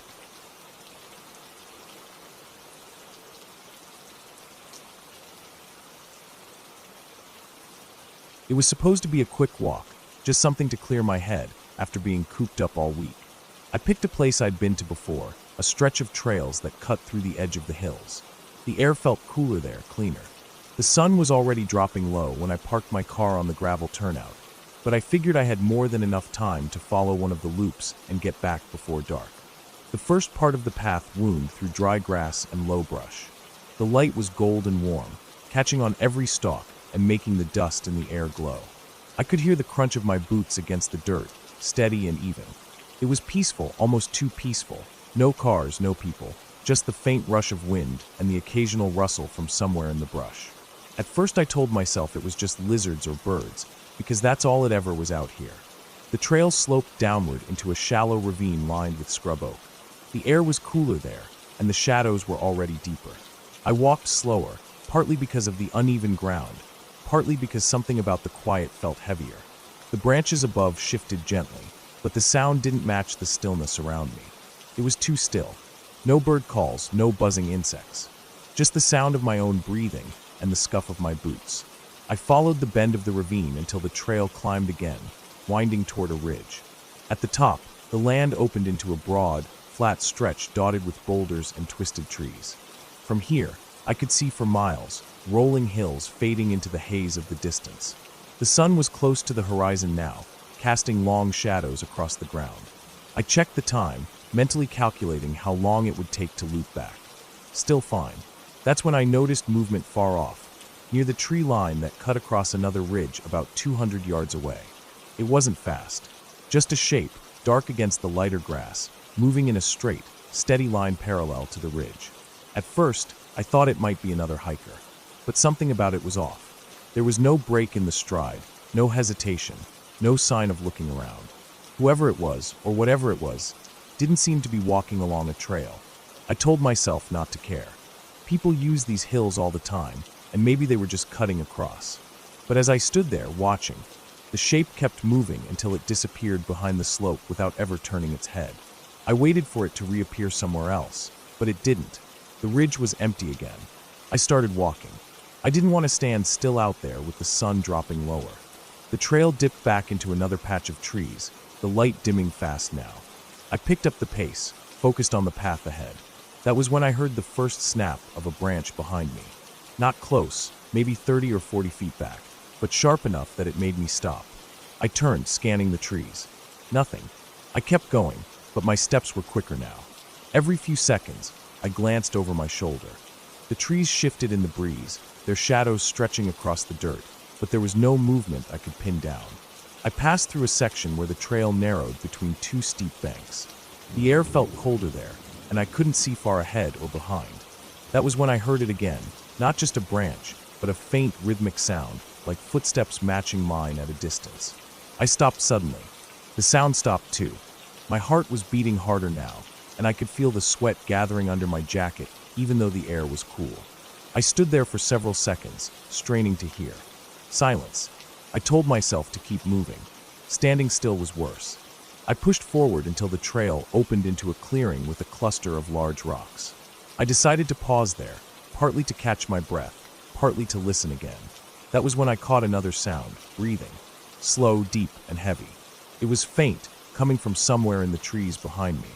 I turned my head, scanning every shadow, but saw nothing. The breathing didn't speed up or slow down. It just stayed steady, like someone standing still and watching. I started walking again, trying not to break into a run. The sound faded, replaced by the crunch of my own boots. But a few minutes later, I heard it again, this time from off to my left. I didn't look. I just kept moving, my legs feeling tight and unsteady. The trail curved sharply, and I realized I was close to the parking area. Maybe 10 minutes away if I kept a steady pace. I told myself I could make it before the last light disappeared. Then, from somewhere behind me, I heard the sound of leaves shifting, faster this time, like something moving between the trees. Not running, but closing the gap. I broke into a jog. My pack shifted uncomfortably on my shoulders, and my breathing grew louder in my ears. Every few seconds, I glanced back. Each time, there was nothing but darkness gathering between the trunks. The trail dipped once more, and I could see the faint glint of my car's windshield through the trees ahead. Relief surged through me, but I didn't slow down. As I reached the final stretch, I heard one last sound, a low, exhaled breath, close enough that it seemed to be just a few feet behind me. I didn't look. I kept going until I was at my car, yanking the door open and locking it as soon as I was inside. My chest was heaving, and my hands were shaking so badly I could barely get the key into the ignition. I pulled out onto the road fast, not daring to check the mirrors until I was well away from the trailhead. When I finally did, all I saw was the empty gravel turnout fading into the dark. But even as I drove, I couldn't shake the feeling that whoever, or whatever, had been following me had stopped not because they couldn't keep up, but because they wanted me to leave. And that thought stayed with me long after I was home, long after the sound of that slow, steady breathing had faded from my ears. Even now, I don't think I'll ever go back there. Not because I'm scared of the hills themselves, but because of the way it felt, like I wasn't just walking alone, but being allowed to leave.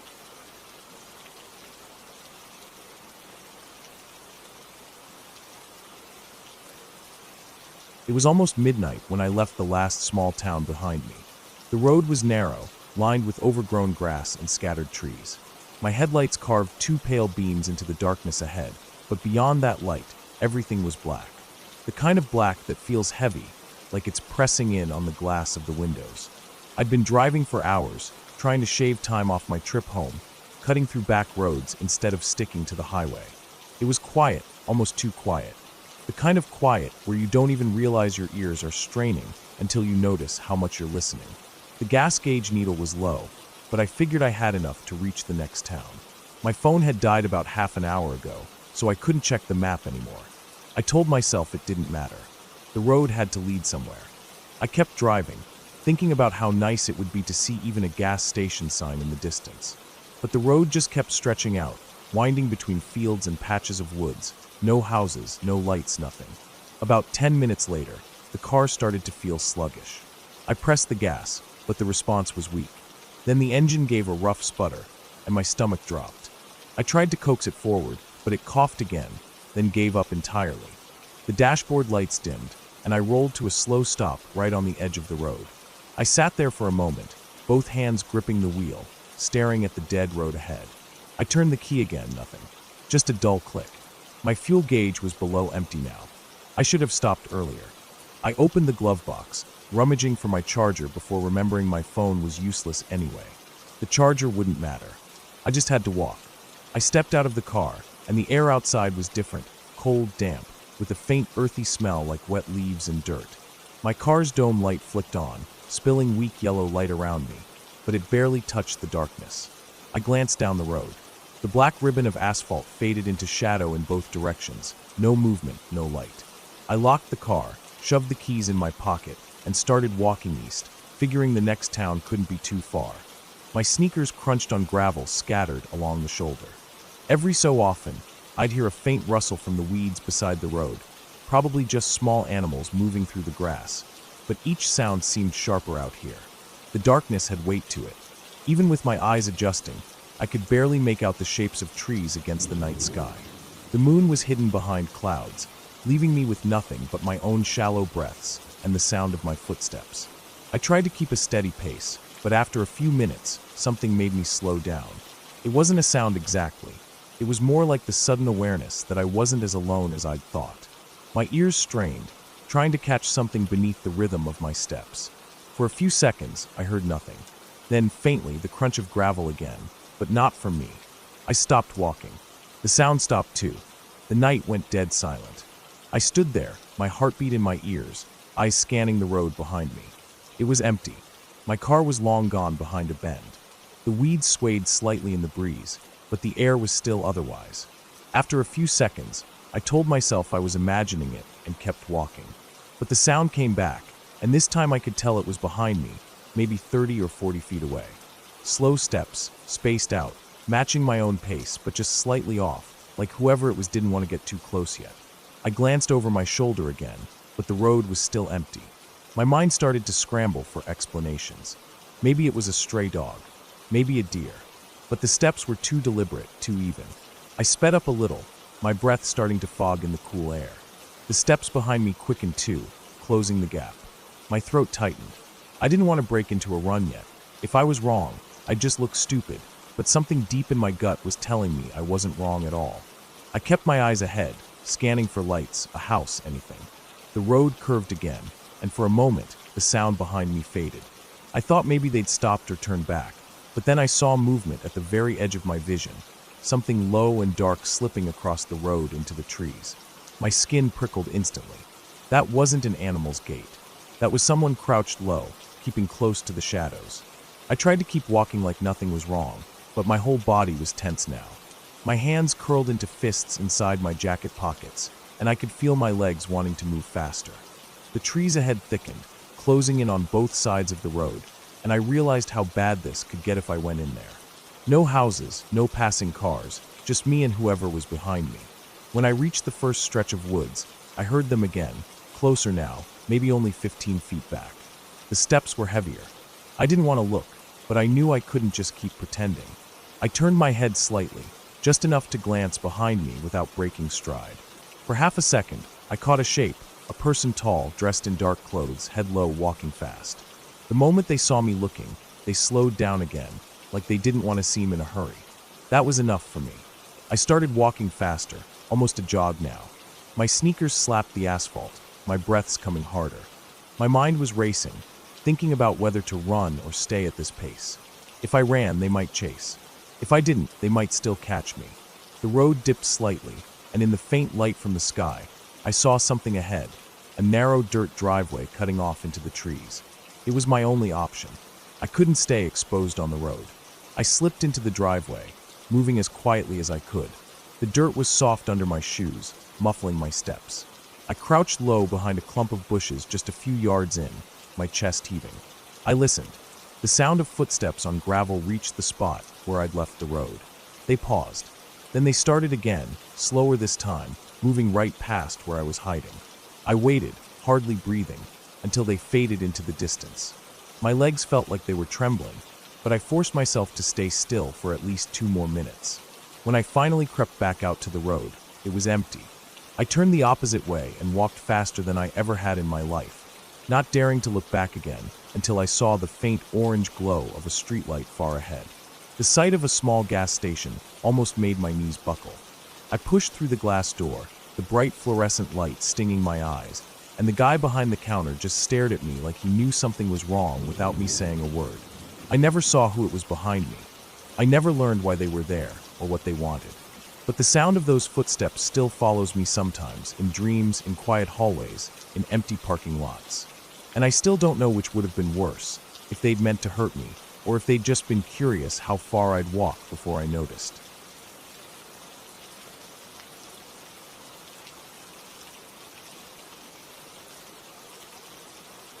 It started as just another late afternoon in the middle of summer, the kind of heat that makes the air feel heavy and still.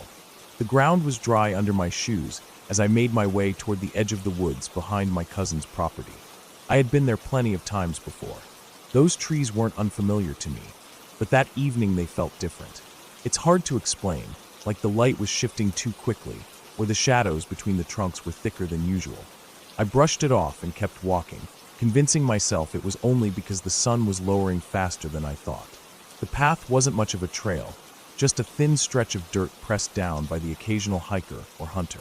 On one side, the ground sloped gently upward toward a ridge, and on the other side, the land dropped off into a shallow gully. The gully was overgrown, thick with bushes and tall grass that made it hard to see the bottom. Every so often I could hear something small moving down there, probably a rabbit or squirrel, maybe even a stray dog. I didn't look too closely. My plan was to cut through the woods for about half a mile, and then circle back to the clearing where my car was parked. The air felt different once I was deeper in. It was cooler in the shade, but there was almost no breeze. The only sound was the crunch of my shoes on the dry dirt and the occasional creak of tree branches. I remember noticing how the smell changed too, less of the hot, dusty scent from the field, more of damp soil and old leaves. I kept walking until I noticed something strange. Ahead of me, maybe 100 yards away, I saw movement on the ridge. It was just a shape, dark against the lighter backdrop of the sky. It was walking slow and steady, not stopping, not looking around. I couldn't make out any details, no clothes, no features, just the way it moved. The stride was deliberate, the head forward, the body upright. At first, I thought it was another person out here for a walk, maybe a hunter checking his traps. But the longer I watched, the more I realized they weren't walking on the path at all. They were moving right along the very top of the ridge, almost like they were using it as a line to follow. I stopped for a moment, just watching. They didn't glance my way, didn't break stride, didn't seem to care that anyone might be nearby. The distance wasn't huge, but something about them felt distant anyway. After maybe 30 seconds, they reached the end of the visible ridge and disappeared behind the slope. I stood there a moment longer, then told myself it didn't matter. Probably just someone taking the long way home. Still, the image stayed in my mind as I kept walking. After a few minutes, I decided to turn off the main dirt stretch and cut into the thicker part of the forest to gather some fallen branches. I wasn't camping out here, but I had been planning to have a small fire back at the clearing later, and I figured I might as well collect wood while I was already this far in. The forest floor was a mix of hard earth and patches of soft, dark soil where the leaves had been rotting for years. The deeper I went, the darker it got. Even though it wasn't sunset yet, the light seemed weaker under the trees. I was bent over picking up a branch when I heard it, the sound of breathing. Heavy, slow, and deep. At first, I thought it might be my own from the bending and lifting, but the rhythm didn't match. It was behind me, not close enough to feel, but close enough to hear clearly. I froze, my hands still on the branch. The breathing went on for a few seconds, steady, almost measured, and then it started to fade, moving off to my left somewhere between the trees. I turned my head slowly, but I didn't see anyone. Just rows of tree trunks, patches of light between them, and the occasional movement of leaves. My first thought was that it could be a deer, maybe a big one. But deer don't usually breathe loud enough to be heard like that unless they're injured or startled. And even then, it doesn't sound so human. I waited, crouched low, holding my breath to listen. The sound kept getting fainter until it was gone. That was when I felt the urge to get out of there. My hands felt damp, and my mouth had gone dry. Without picking up any more wood, I turned back toward the clearing.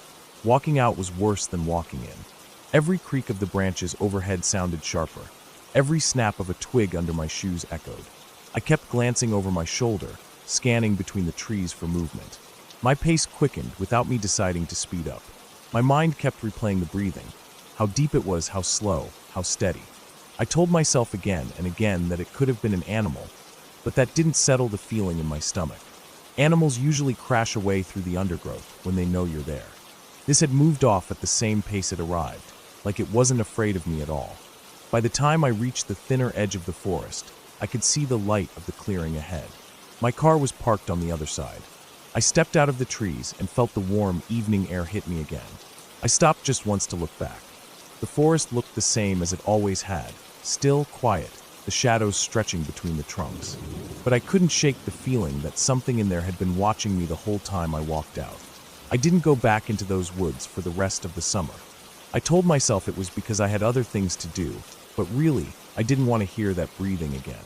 I didn't want to see another shape moving along the ridge without any sign of caring who else might be there.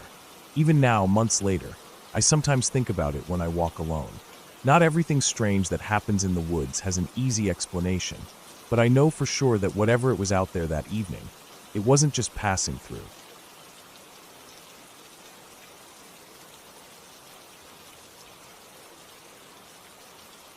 It had been a while since I'd gone hiking alone. I used to do it all the time when I was younger, back when I didn't think twice about the idea of being miles from anyone else. But this trip was different.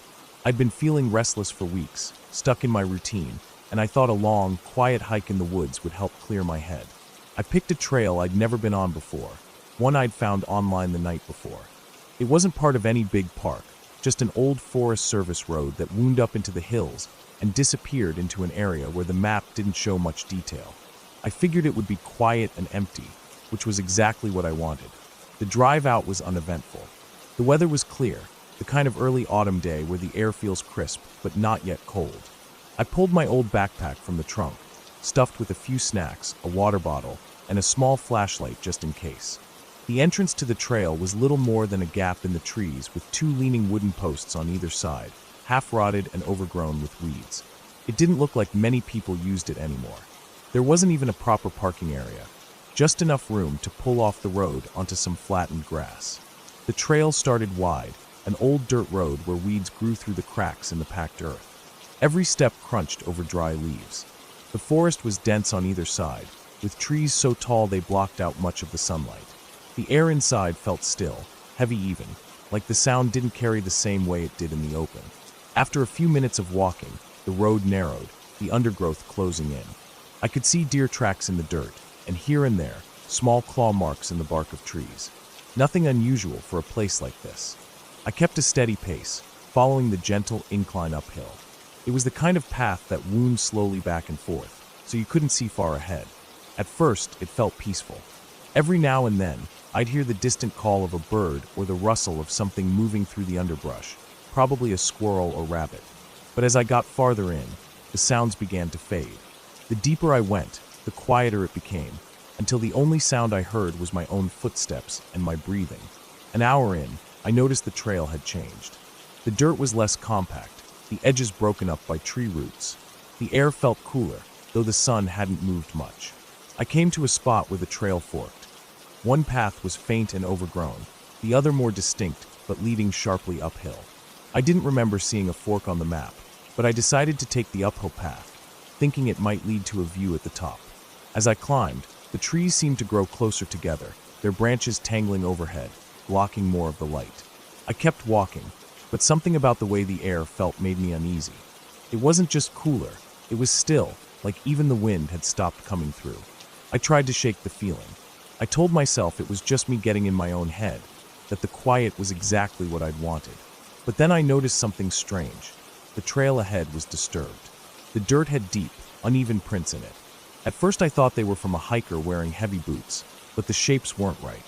They were longer, with odd gaps between them, and some were pressed much deeper into the earth than others, like whoever or whatever made them was heavy. They led up the trail in the same direction I was heading. I slowed down and studied them more closely. They weren't quite like animal prints either. No clear paw shape, no hoof marks. Just long, irregular impressions that sank into the dirt. My stomach tightened, but I kept moving. I told myself it could be someone carrying a heavy load, or maybe just a trick of the light and shadows in the dirt. I didn't like the idea of turning back just because of some weird footprints. The trail leveled out, and I reached a flat area where the trees opened up slightly. The ground here was scattered with fallen branches, some large enough that I had to step over them. I noticed more of the same prints here, crisscrossing the clearing. They weren't in a straight line anymore. Some doubled back, others veered off into the trees. I crouched to look at one more closely and realized it was fresh. The dirt inside was damp, darker than the ground around it, as if whatever had made it had passed through not long ago. The uneasy feeling in my chest got worse. I stood up and scanned the trees, listening hard. That's when I noticed a faint sound in the distance. It was subtle at first, like something brushing against bark, but then it came again, a slow, deliberate crunch, like a footstep on dry leaves. I froze and held my breath. The sound didn't come in a steady rhythm. It would happen once, then pause for several seconds, then happen again, always from somewhere ahead and slightly to the right. It was as if whoever was making it was moving slowly, carefully. I stayed still for what felt like a long time, straining my ears. Eventually, the sound stopped. I told myself it might just be an animal, deer maybe, but part of me didn't believe it. Something about the way it moved felt different. Animals don't usually pause like that between steps unless they're stalking something. I decided to keep going, but at a slower pace, trying to place my feet quietly. The trail ahead narrowed again, forcing me between two massive trees whose trunks leaned toward each other like a gate. Past them, the ground dipped slightly, and the light grew dimmer. I kept glancing over my shoulder, but the forest behind me looked the same as before, dense, unmoving, silent. Then I heard it again, much closer this time, that slow, deliberate crunch of leaves under weight. I turned my head sharply toward the sound, but I couldn't see anything through the trees. My heart was pounding now, and I realized my hands had tightened into fists without me noticing. I didn't want to run, not yet. Running in the woods when you don't know the terrain can be a bad idea. You trip, twist an ankle, get more lost. But I also didn't want to stand still and wait to find out what was behind me. I picked up my pace, not running but moving fast enough that my breath grew louder. Every few steps I glanced back, and every time I did, I thought I caught the faintest suggestion of movement in the trees. Not enough to be sure, but enough to keep my skin crawling. I reached another clearing, smaller than the first, with a fallen tree lying across the middle. I stepped over it and glanced back again. That's when I saw it, not clearly, not enough to describe in detail, but enough to know it was a person. They were partly hidden behind a tree trunk, far enough away that I couldn't make out their face, but their head was angled toward me. They weren't walking. They were just standing there, still watching. I didn't wait to see more. I turned and moved as fast as I could without breaking into a full sprint, focusing on the trail ahead. My breathing grew louder, and the blood rushed in my ears, almost drowning out the faint sounds behind me. But I still heard them, footsteps, now matching my pace, not too far back. Every time the trail bent, I pushed harder, trying to put more distance between us. It felt like I'd been moving forever before I finally recognized a part of the trail from earlier. The fork where I'd chosen the uphill path. I took the other way this time, hoping it would loop back toward the entrance faster. The trail here sloped downhill, and I let gravity pull me forward. My legs burned, my lungs ached, but I didn't slow down. I could still hear the steps behind me, uneven now, like whoever it was moving quickly too. The trees began to thin, and through them, I saw a flash of sunlight, the road where I'd parked. I pushed myself harder, my backpack bouncing against my shoulders. When I broke through the tree line and saw my car, I didn't stop to look back. I yanked the door open, threw myself inside, and locked it. My hands shook as I jammed the key into the ignition. The engine turned over, and I backed out onto the road without checking my mirrors. Only when I'd driven several miles did I let myself breathe normally again. My pulse was still hammering, and every muscle in my body felt tight. I kept glancing at the rearview mirror, half expecting to see a figure on the road behind me, but there was nothing. Just empty pavement stretching into the distance. I don't know who was out there or why they followed me. Maybe they were just another hiker, maybe not. But I do know one thing. I won't be going back to that trail. The quiet I'd wanted so badly wasn't worth the way it made every sound, every shadow, feel like something closing in.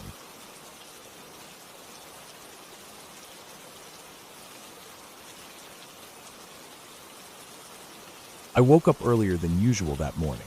The sun had just started to push through the thin layer of mist that clung to the ground, and the air had that cold, damp smell that seeps into your clothes and stays there.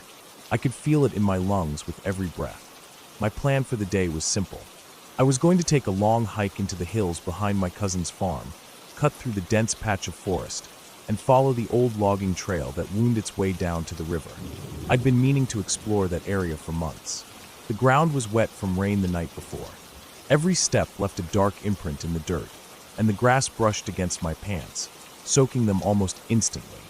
I had my small pack with me, just enough food and water for the day, along with a flashlight, a knife, and a map that was already soft at the edges from being folded and unfolded so many times. The first couple of hours were uneventful. I followed the path I knew well, the one that wound around the base of the hill before slowly climbing. I stopped a few times to drink water and adjust my pack. The forest in that area was quiet. Too quiet, I noticed, even for the early morning. Usually there would be bird calls, the rustling of small animals in the undergrowth. But there was nothing but the sound of my own breathing and the faint crunch of my boots on damp leaves. When I reached the old logging trail, the air seemed heavier, stiller. The trail itself was barely visible in some places, overgrown with ferns and weeds. The trees here grew taller, their branches forming a roof that filtered out most of the sunlight. It was cooler in this part of the forest, almost cold. I kept walking, noticing the way my footsteps echoed faintly. I'd been walking for maybe 20 minutes when I noticed something strange. Ahead of me, the trail seemed disturbed. The soil was turned up in patches, as if something heavy had been dragged along it. There were also deep impressions, almost like footprints, but spaced far apart and larger than any boot I'd seen. They weren't fresh, but they weren't old either. The edges were still crisp, and the wet dirt inside them hadn't dried. I stopped, crouched down, and studied them for a moment, my heart beating a little faster. I told myself it was probably a deer, or maybe even a bear passing through after the rain.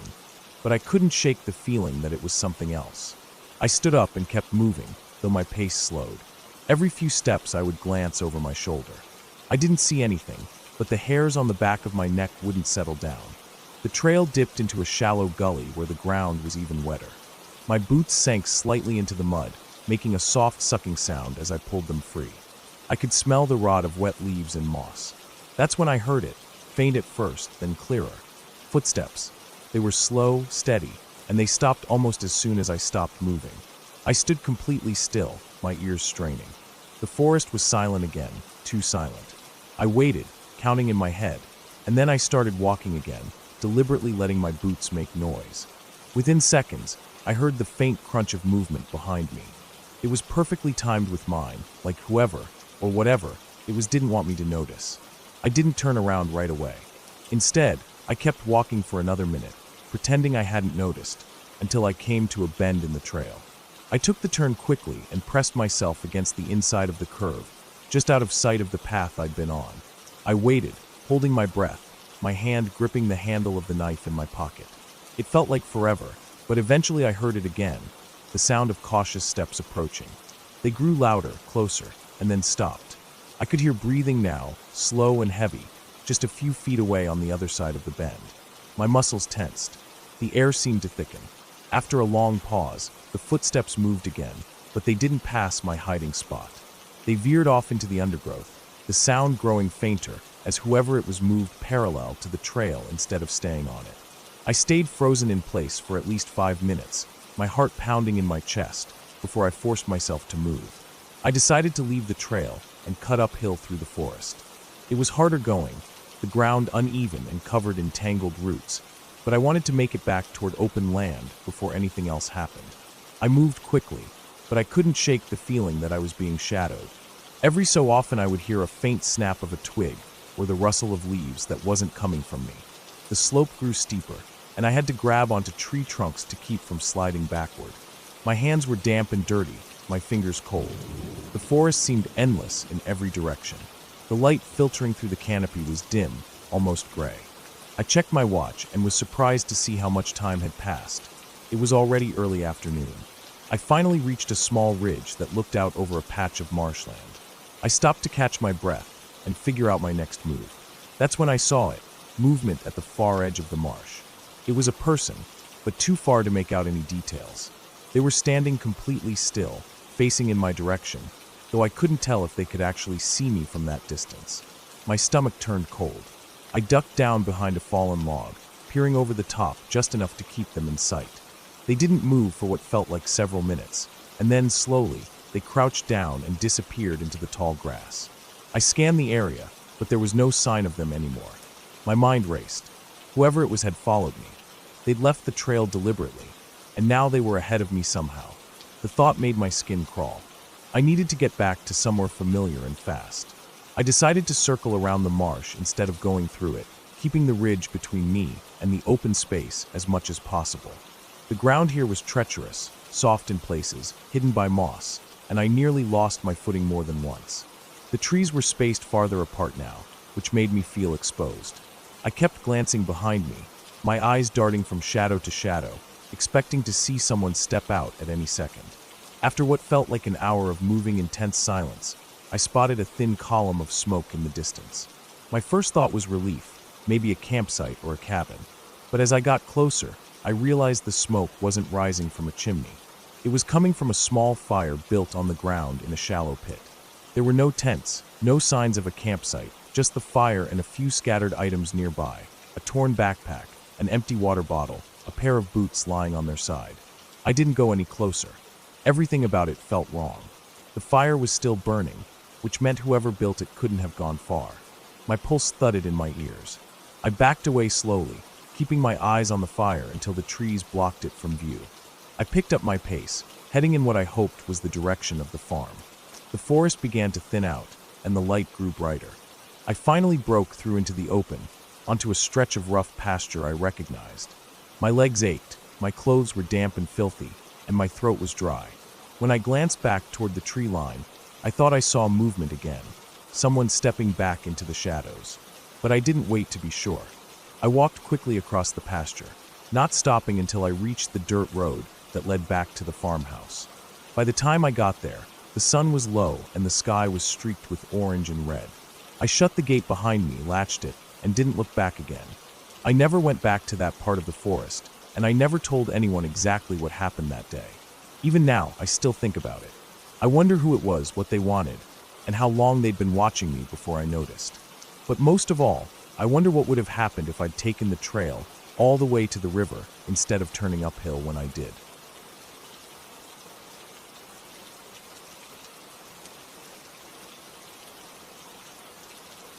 I woke up before sunrise, the air in the small cabin cold enough to see my breath. I could hear the faint rustle of wind against the trees outside, that constant soft brushing sound that made the forest feel alive. My plan for the day was simple. Head deeper into the woods to check on an old trail I hadn't used in years. It was the kind of route that was barely there anymore, swallowed slowly by the undergrowth and shifting earth. But I knew it well enough from memory. I had packed my backpack the night before: water, food, a folding knife, a flashlight, and a small first aid kit. I always brought those things, even if I thought I wouldn't need them. In the woods, something as simple as a twisted ankle could turn into a serious problem. By the time I stepped outside, the sky was a pale gray, the cold morning air hitting me full in the face. The ground was damp, dark soil mixed with scattered leaves from the night's wind. The trees around me seemed to trap the cold, making it feel sharper. My boots made a muffled crunching sound as I walked down the narrow path from the cabin. The forest felt empty in that way it sometimes does. No birdsong, no movement except the slow sway of branches high above. It was the kind of stillness that made every small sound I made feel loud. The deeper I went, the narrower the path became. It hadn't been maintained in years, and roots now crisscrossed it like veins, some sticking high enough to trip me if I wasn't careful. The smell was earthy and heavy, a mix of wet leaves, damp bark, and the faint tang of decomposing plants. I kept glancing up through the trees to check the light. Clouds were rolling in, and I knew rain was a real possibility. I'd have to watch the time and make sure I turned back early enough to avoid getting caught in a downpour. The trail eventually began sloping downward, winding into a low area where the trees grew thicker and the air felt heavier. I remembered this part from years ago. It had always been a little darker here, even in midday, because the tree canopy was so dense. Moss clung to everything: rocks, fallen logs, even the sides of living trees. My boots made a damp, squelching sound in the soft soil. I moved slower now, keeping my steps steady, making sure I didn't slip. Half an hour in, I noticed something strange. There were footprints in the mud ahead of me. They weren't fresh, maybe a day old at most, but they weren't animal tracks. They were human. Barefoot. The heel and toes were clear enough to see, and I could make out a faint drag in some of them, as if whoever it was had been moving slowly or unsteadily. I stopped for a long moment, listening, scanning the trees around me. The air felt heavier now, almost too still. I told myself it was nothing. People wandered off trails all the time. Still, it unsettled me. I wasn't expecting to see any signs of other people this deep in. I kept moving, though slower, eyes shifting constantly between the ground and the trees. The footprints led further down the slope and toward a part of the forest I'd never gone through. I hesitated before following. I didn't like the idea of tracking someone, but I also didn't like the idea of not knowing who else might be here. So I followed them, carefully placing my boots where the ground was more solid, avoiding the mud where I could. The further I went, the quieter it became.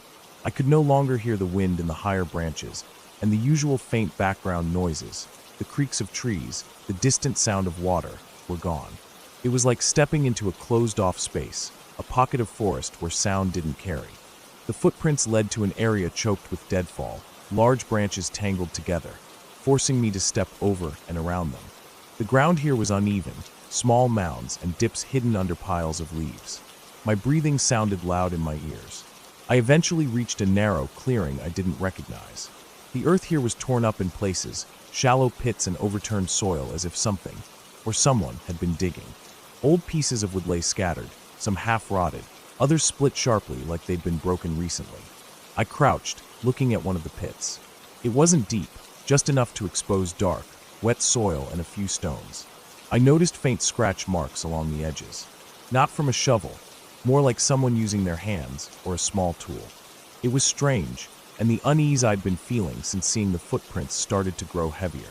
I decided to turn back. I had already come further than planned, and there was no reason to keep going. But as I started back toward the trail, I heard it, a slow, dragging sound somewhere to my right. It wasn't constant. It would stop for a few seconds, then start again, faint but distinct in the silence. I froze, turning my head slowly, scanning between the trees.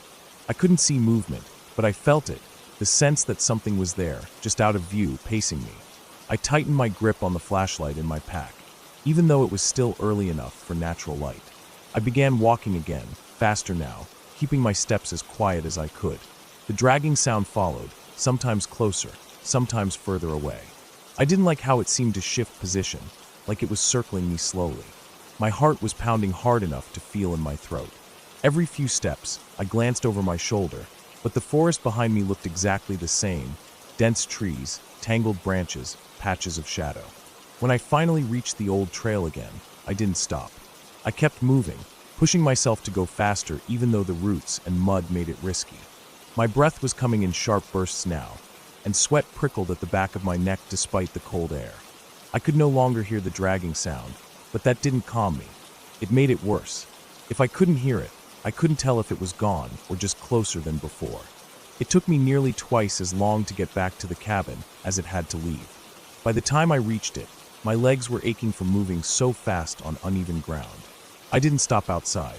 I went straight in, locked the door, and stood there for a while listening. Nothing. Just the faint creak of the old wood as it settled. I made myself a hot drink and sat near the window, watching the tree line. Every now and then, I thought I saw movement in the shadows, just enough to catch my attention before disappearing. That night, I barely slept. I kept waking up, straining to hear something over the quiet. In the morning, I went out to check around the cabin. There were no footprints, no disturbed soil, nothing to show anyone had been there. But when I walked back toward the edge of the woods, I stopped. Just at the point where the trees thickened, half hidden under a pile of leaves, was a single barefoot print, pressed deep into the damp earth. I didn't go back into the woods after that. Not that trail. Not anywhere near where I had followed those footprints. It wasn't fear of what I'd seen, because I'd seen nothing.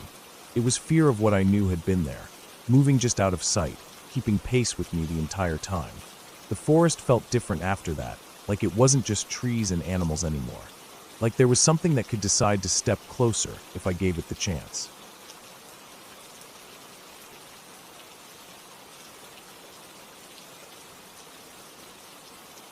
It was late in the afternoon when I decided to take a walk through the old service road that cut deep through the backwoods.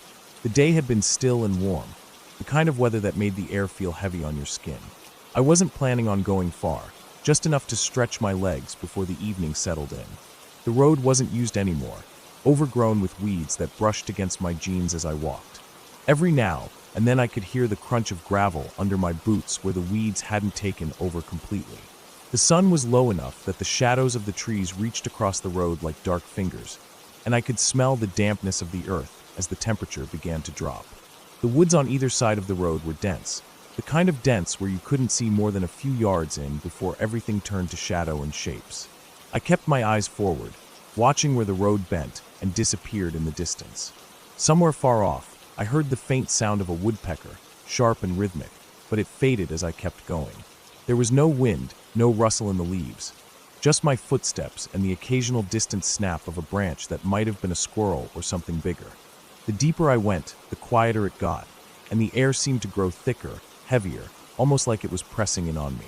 After a while, I noticed that the gravel road began to dip slightly, the weeds taller here, almost brushing against my hands. The trees leaned closer overhead, their branches knitting together and dimming the light. I glanced back once and saw nothing but the narrow path I'd walked, swallowed quickly by the dark of the forest. That's when I caught sight of something far ahead. At first, I thought it was just the shadow of a tree trunk crossing the road, but as I kept walking, I realized it was something else. A figure. Still. Upright. Not moving. It was too far away to make out details, but the shape was clear against the pale strip of road. It wasn't hunched like an animal. It stood straight like a person. My first thought was that maybe it was another hiker, but something about the way it stood there made my chest tighten. Most people, when they see someone else coming, will shift, wave, or at least look toward you. This figure didn't move at all. It was just standing in the center of the road, facing my direction. I slowed my steps without even meaning to, my boots sinking deeper into the gravel.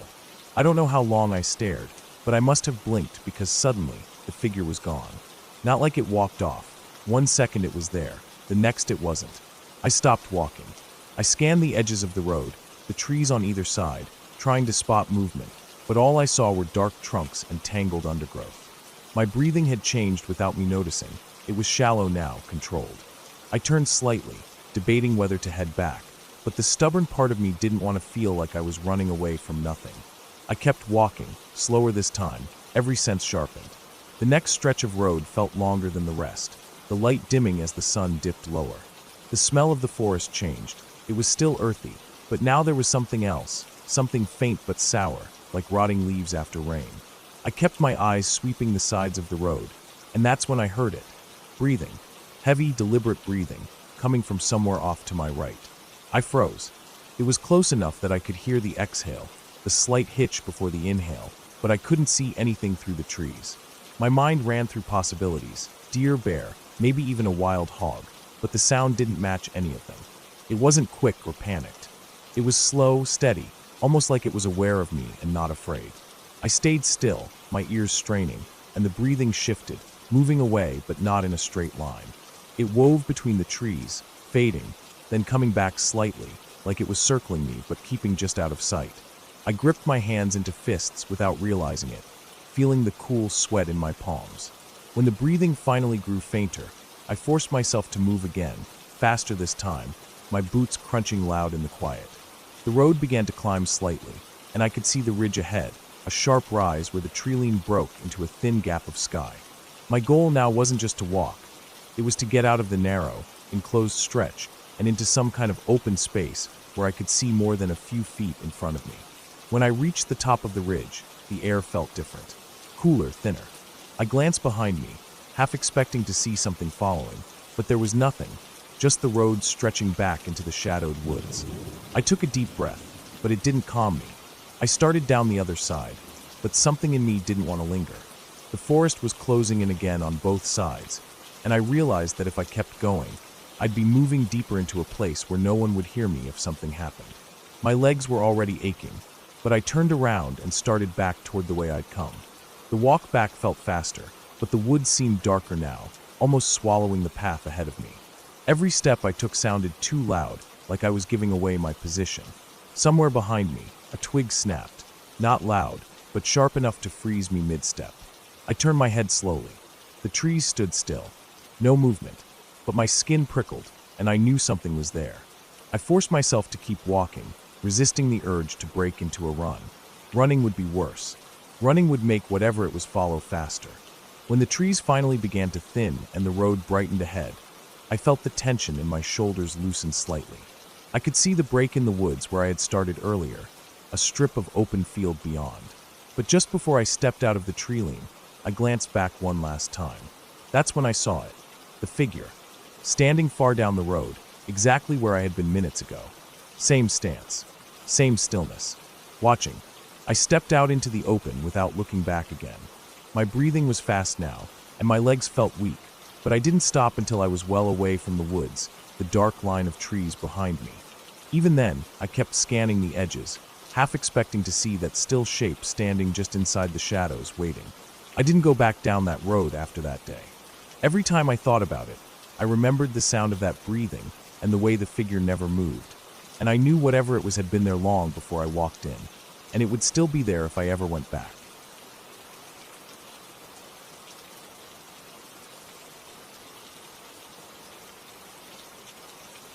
It started in the late afternoon, the kind of time when the sun has already begun its slow drop, but there's still enough light to make you think you've got hours before it's truly dark. I had decided to go for a walk along an old service road that cut through the backwoods outside town. I'd been on it before, but only in daylight and only for short distances. The road wasn't paved, just a mix of dirt, gravel, and patches of broken concrete from years back when trucks used to come through. On both sides were thick walls of trees, pines, oaks, and a mess of undergrowth that looked almost impenetrable. It was the kind of place where if you stepped just a few feet into the woods, you'd disappear from sight completely. The air had that damp smell you only get in the woods, like wet leaves and moss, and I remember the sound of my own footsteps crunching over gravel seemed louder than usual. The farther I went, the quieter everything else became. The hum of traffic from the distant highway faded. The birds stopped calling. Even the wind seemed to hesitate as it moved through the branches. I could feel the kind of silence that presses against your ears, where you notice the absence of sound more than the sounds themselves. I didn't have a reason for walking so far that day, but something about the empty road ahead made me want to keep going. I passed old telephone poles leaning at odd angles, their wires hanging slack and useless.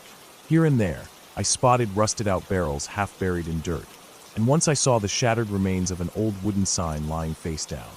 It felt like I was walking deeper into some forgotten part of the world where people hadn't been for years.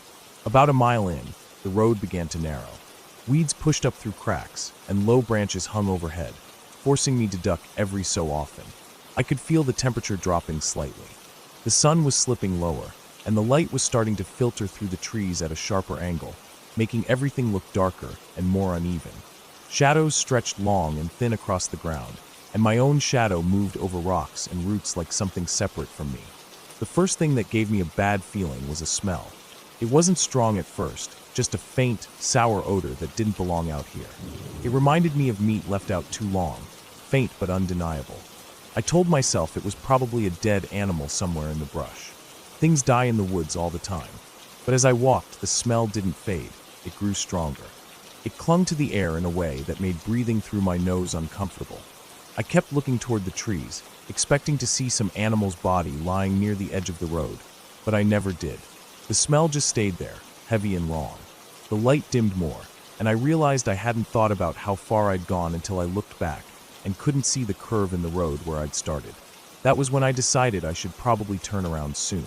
Just as I was about to, I noticed movement up ahead. At first it was just a shape, something low and dark slipping between two trees off to the right side of the road. My stomach tightened. I stopped walking and stood still, listening, but the woods were completely silent again. The shape was gone. I tried to convince myself it was a deer or maybe a stray dog. I started walking again, slower this time, my ears straining for any sound. Then I heard it, a dry, irregular crunching of leaves, matching my pace but coming from inside the tree lane. Whoever or whatever it was moving when I moved and stopping when I stopped. I glanced into the woods, but the light had dropped enough that everything past the first line of trees was just shadow and shifting shapes. My hands felt clammy, and I realized my heart was beating faster. I told myself to stay calm.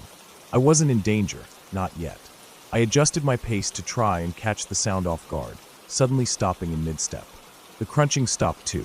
That's when I knew it wasn't my imagination. I didn't turn back right away. Instead, I kept walking, pretending I hadn't noticed, but every step felt heavier. The smell in the air was even worse now, almost choking. The trees on the right side of the road seemed thicker than before, their branches forming a tangled wall.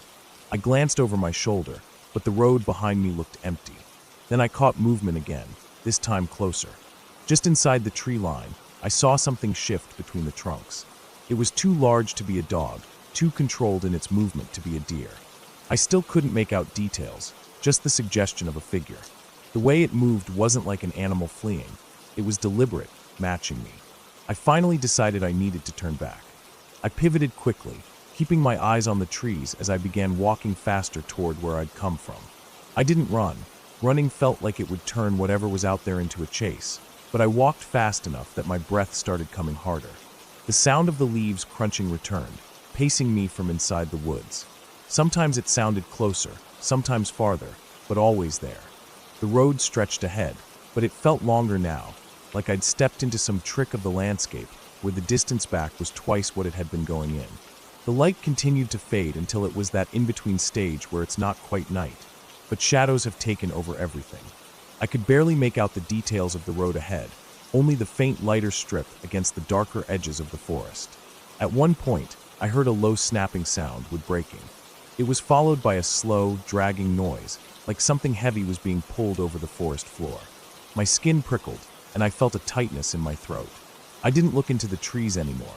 I kept my eyes straight ahead, my body leaning forward, willing my legs to move faster. The smell hit me again, stronger than before, almost making me gag.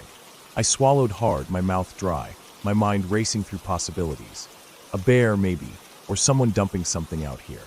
But the sound, the steady following, the breaks in the brush, it felt wrong for either of those. Finally, after what felt like far too long, I saw a change in the road ahead. The faint outline of the old service road opening back toward the clearing where my car was parked. I sped up, my footsteps crunching faster. The sound in the woods sped up too, matching me step for step until the tree line began to thin. Just as I broke into the open space, the noises stopped completely. No footsteps, no breaking branches, nothing. The smell vanished too, as if it had been cut off by an invisible wall at the edge of the trees. I kept walking until I reached my car, my hands shaking as I dug for my keys. When I turned to look back at the road, I saw nothing but still trees and the first hints of night settling over the canopy. The place looked exactly as it had when I'd arrived, as if nothing had been there at all. But I knew what I'd heard. I knew I'd been followed. I got in my car and drove away without hesitation. The entire drive back, my shoulders stayed tense, my eyes flicking to the rearview mirror more than the road ahead. I didn't see anything, but the feeling didn't fade. Even when I got home and locked the door, the sound of leaves crunching in rhythm with my steps stayed in my head, and I never went back to that road again.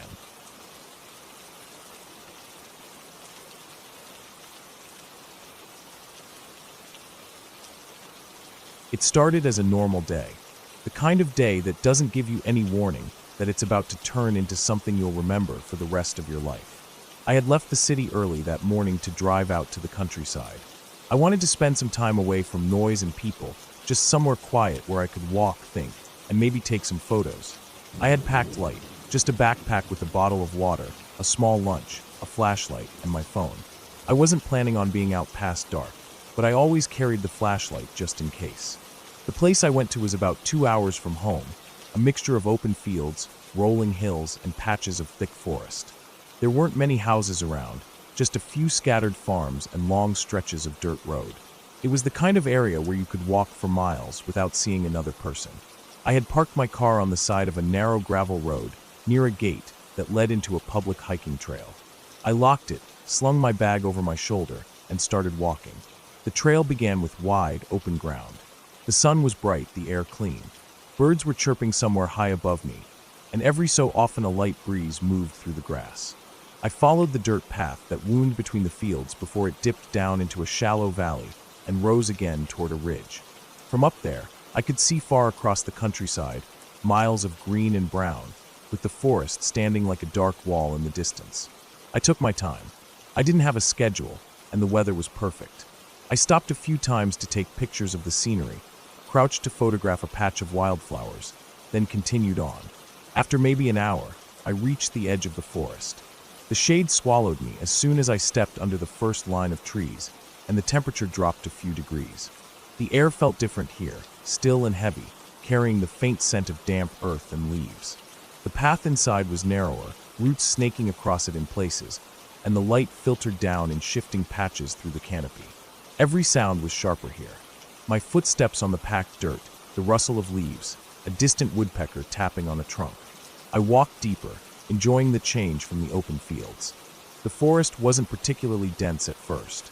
I could still see maybe 30 or 40 feet in most directions, but as I followed the trail, the trees grew closer together, their branches weaving into a thicker roof overhead. It was quieter here, and I started noticing little movements in the undergrowth. Squirrels darting away, a bird flapping up to a higher branch. After another hour, I stopped to eat. I sat on a fallen log just off the trail, unzipped my bag, and ate the sandwich I'd packed. There was no rush, so I stayed there for a while, just listening.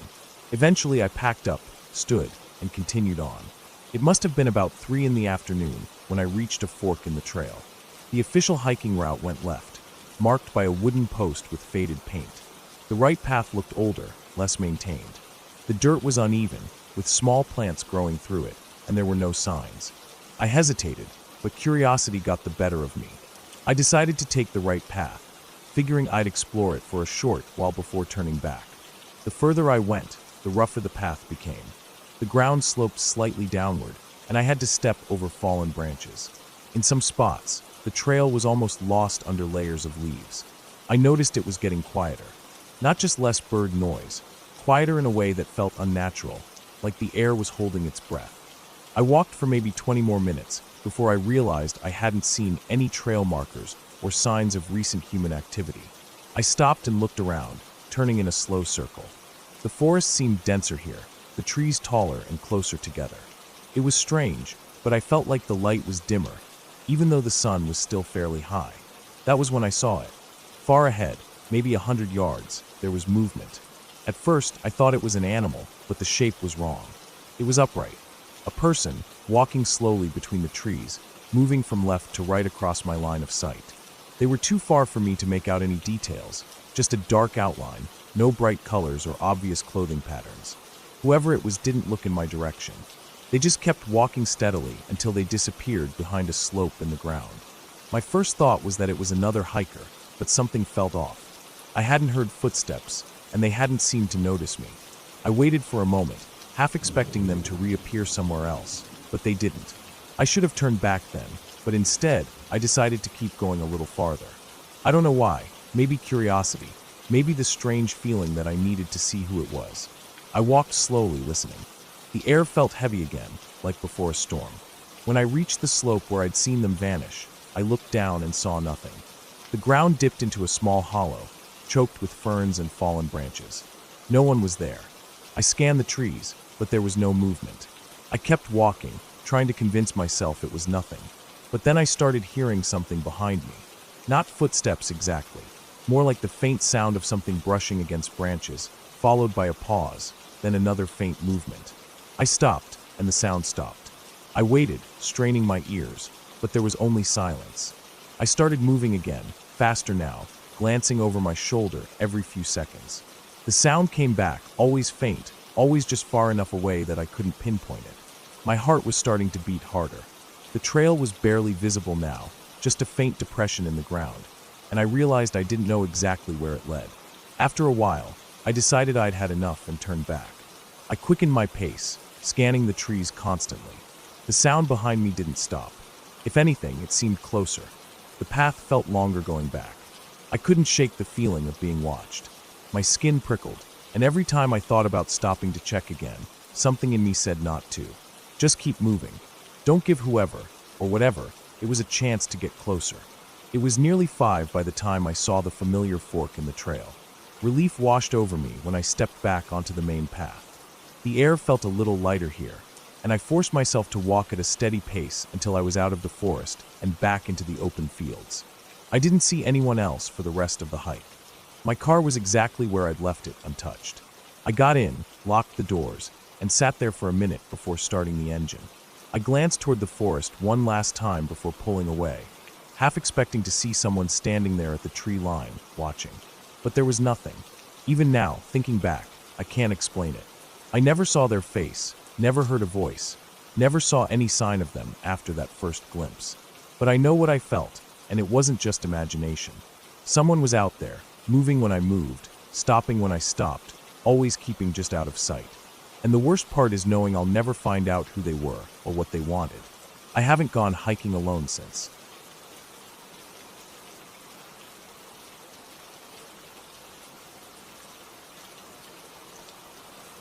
It was late in the afternoon when I decided to take a walk along the old service road that ran behind the industrial park. The sky was overcast, and the air felt heavy, like rain was threatening to fall but holding back just enough to keep everything still. I had been walking this road for years, usually in the daytime, and I never thought much of it. It was just a strip of cracked pavement lined with weeds, passing through a stretch of land that used to be busy decades ago, but now sat mostly abandoned. The road was quiet except for the faint hum of traffic far away. On one side, tall chain-link fences ran along the backs of warehouses, their metal sidings streaked with rust and dirt from years of neglect. On the other side was a patch of overgrown land, grass waist-high in some spots, thorn bushes twisting up through fallen branches, and scattered trees with low, drooping limbs that looked like they hadn't been trimmed in years. There was a faint smell of damp earth and oil from somewhere nearby, carried by a slow, cold breeze. I had walked for maybe 15 minutes before I noticed something that made me slow down. Up ahead, in the overgrown lot to my left, there was movement, not quick, not sudden, but deliberate. At first I thought it was just the wind catching a branch, but there was no wind strong enough to sway something that low to the ground. I stared a little longer and caught sight of a figure partially hidden between the tall grass and one of the leaning trees. It wasn't clear at first if it was a person or not. The figure was hunched forward, almost crouched, its shoulders oddly tense. I couldn't make out a face, but I could see a dull gray jacket and what looked like dark pants. They weren't moving toward me or away, just kind of shifting slightly, as if they were adjusting their footing or trying to stay balanced. I kept walking, slower now, trying not to make it obvious I had seen them. The last thing I wanted was to draw attention if someone was hiding out here for a reason. But as I passed, I felt their head turn. Even though I couldn't see their face clearly, I could feel the weight of their gaze. It wasn't casual, it was fixed on me, sharp and unblinking. My stomach tightened in a way that made me instinctively keep my eyes forward and pretend I hadn't noticed. I picked up my pace. The road ahead curved slightly, and I told myself that once I rounded that bend, I'd be out of sight and it would be fine. My footsteps on the cracked asphalt felt loud in the silence. I tried to focus on the sound of them and not on the idea of someone still watching me from behind. But then I heard it, faint, soft, but unmistakable. Footsteps. They weren't on the pavement, though. They were on the grass. The sound was uneven, like the person was moving through thick weeds and stepping over obstacles. I didn't turn around. My mind was racing, trying to decide if I was overreacting or if I should run. I could feel the hair on my neck rise. The footsteps seemed to be keeping a careful distance, not closing in fast, but not fading away either. I passed an old drainage ditch and glanced quickly over my shoulder. The figure was there, maybe 50 feet back, half hidden in the overgrowth, but clearly following. This time, there was no mistaking it. They were standing upright now, moving in the same direction I was, their heads still fixed in my direction. I forced myself to stay calm and keep walking. I didn't want to break into a run too early and give them a reason to chase me. But every few seconds, I glanced back, and every time I did, they were still there, keeping that same distance, slipping between trees and grass, as if they were used to moving through terrain like this. The curve in the road didn't help much. Instead of giving me an escape from their sight, it only seemed to block my view of where I was going. The warehouses behind the fence were all shut up, no one in sight, and the overgrown lot stretched on endlessly to my left. I knew that ahead there was a spot where the fence ended for a few yards before picking back up again. On the other side of that opening was another lot, this one with piles of scrap metal and broken pallets, somewhere I could duck into and maybe lose them. My heart was thudding now, and my breathing was louder in my ears than the sound of my own steps. When I finally reached the fence break, I stepped off the road and onto the gravel. I didn't look back this time. I just started weaving between the stacks of pallets and the rusting metal frames, trying to put as much distance as I could between me and the road. The ground was uneven, littered with nails, splintered wood, and bits of wire. I moved as quickly as I could without tripping. I crouched behind a stack of bent metal sheets and tried to listen. At first, I heard nothing but my own breathing. Then came the crunch of gravel, slow and deliberate. The sound stopped for a moment, then started again, this time a little closer. Whoever it was, they hadn't just kept going down the road. They had followed me in here. The air felt colder all of a sudden.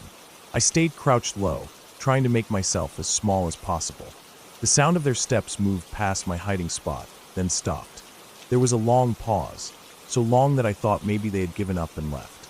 Then I heard a faint scrape, like the toe of a shoe dragging over the ground, and realized they were standing just on the other side of the metal sheets. I held my breath, every muscle in my body tense. I could smell the faint scent of damp clothes, like they'd been outside for hours. There was a faint rustle, then another pause. Finally, the steps started again, moving away, slower this time, as if they were searching the area. I stayed hidden for what felt like forever, not daring to move until the sound was completely gone. When I finally crawled out from behind the stack, the lot was empty. I moved fast, heading toward the far side where I knew there was another road. My legs felt shaky, but I kept going until I reached it. Only when I was back on the main street, with the sound of cars nearby, did I finally feel like I could breathe again. I didn't look back this time. I didn't want to know if they were still somewhere behind me, watching from the weeds. All I knew was that the empty service road that had always felt so familiar to me now felt like a place I would never walk again. The rest of that day, I couldn't shake the feeling that I'd been followed for a reason, and that whoever it was hadn't just stumbled across me by chance. I avoided that part of town after that, but every time I drove past, I caught myself scanning the lot, half expecting to see that same hunched figure in the grass, still watching.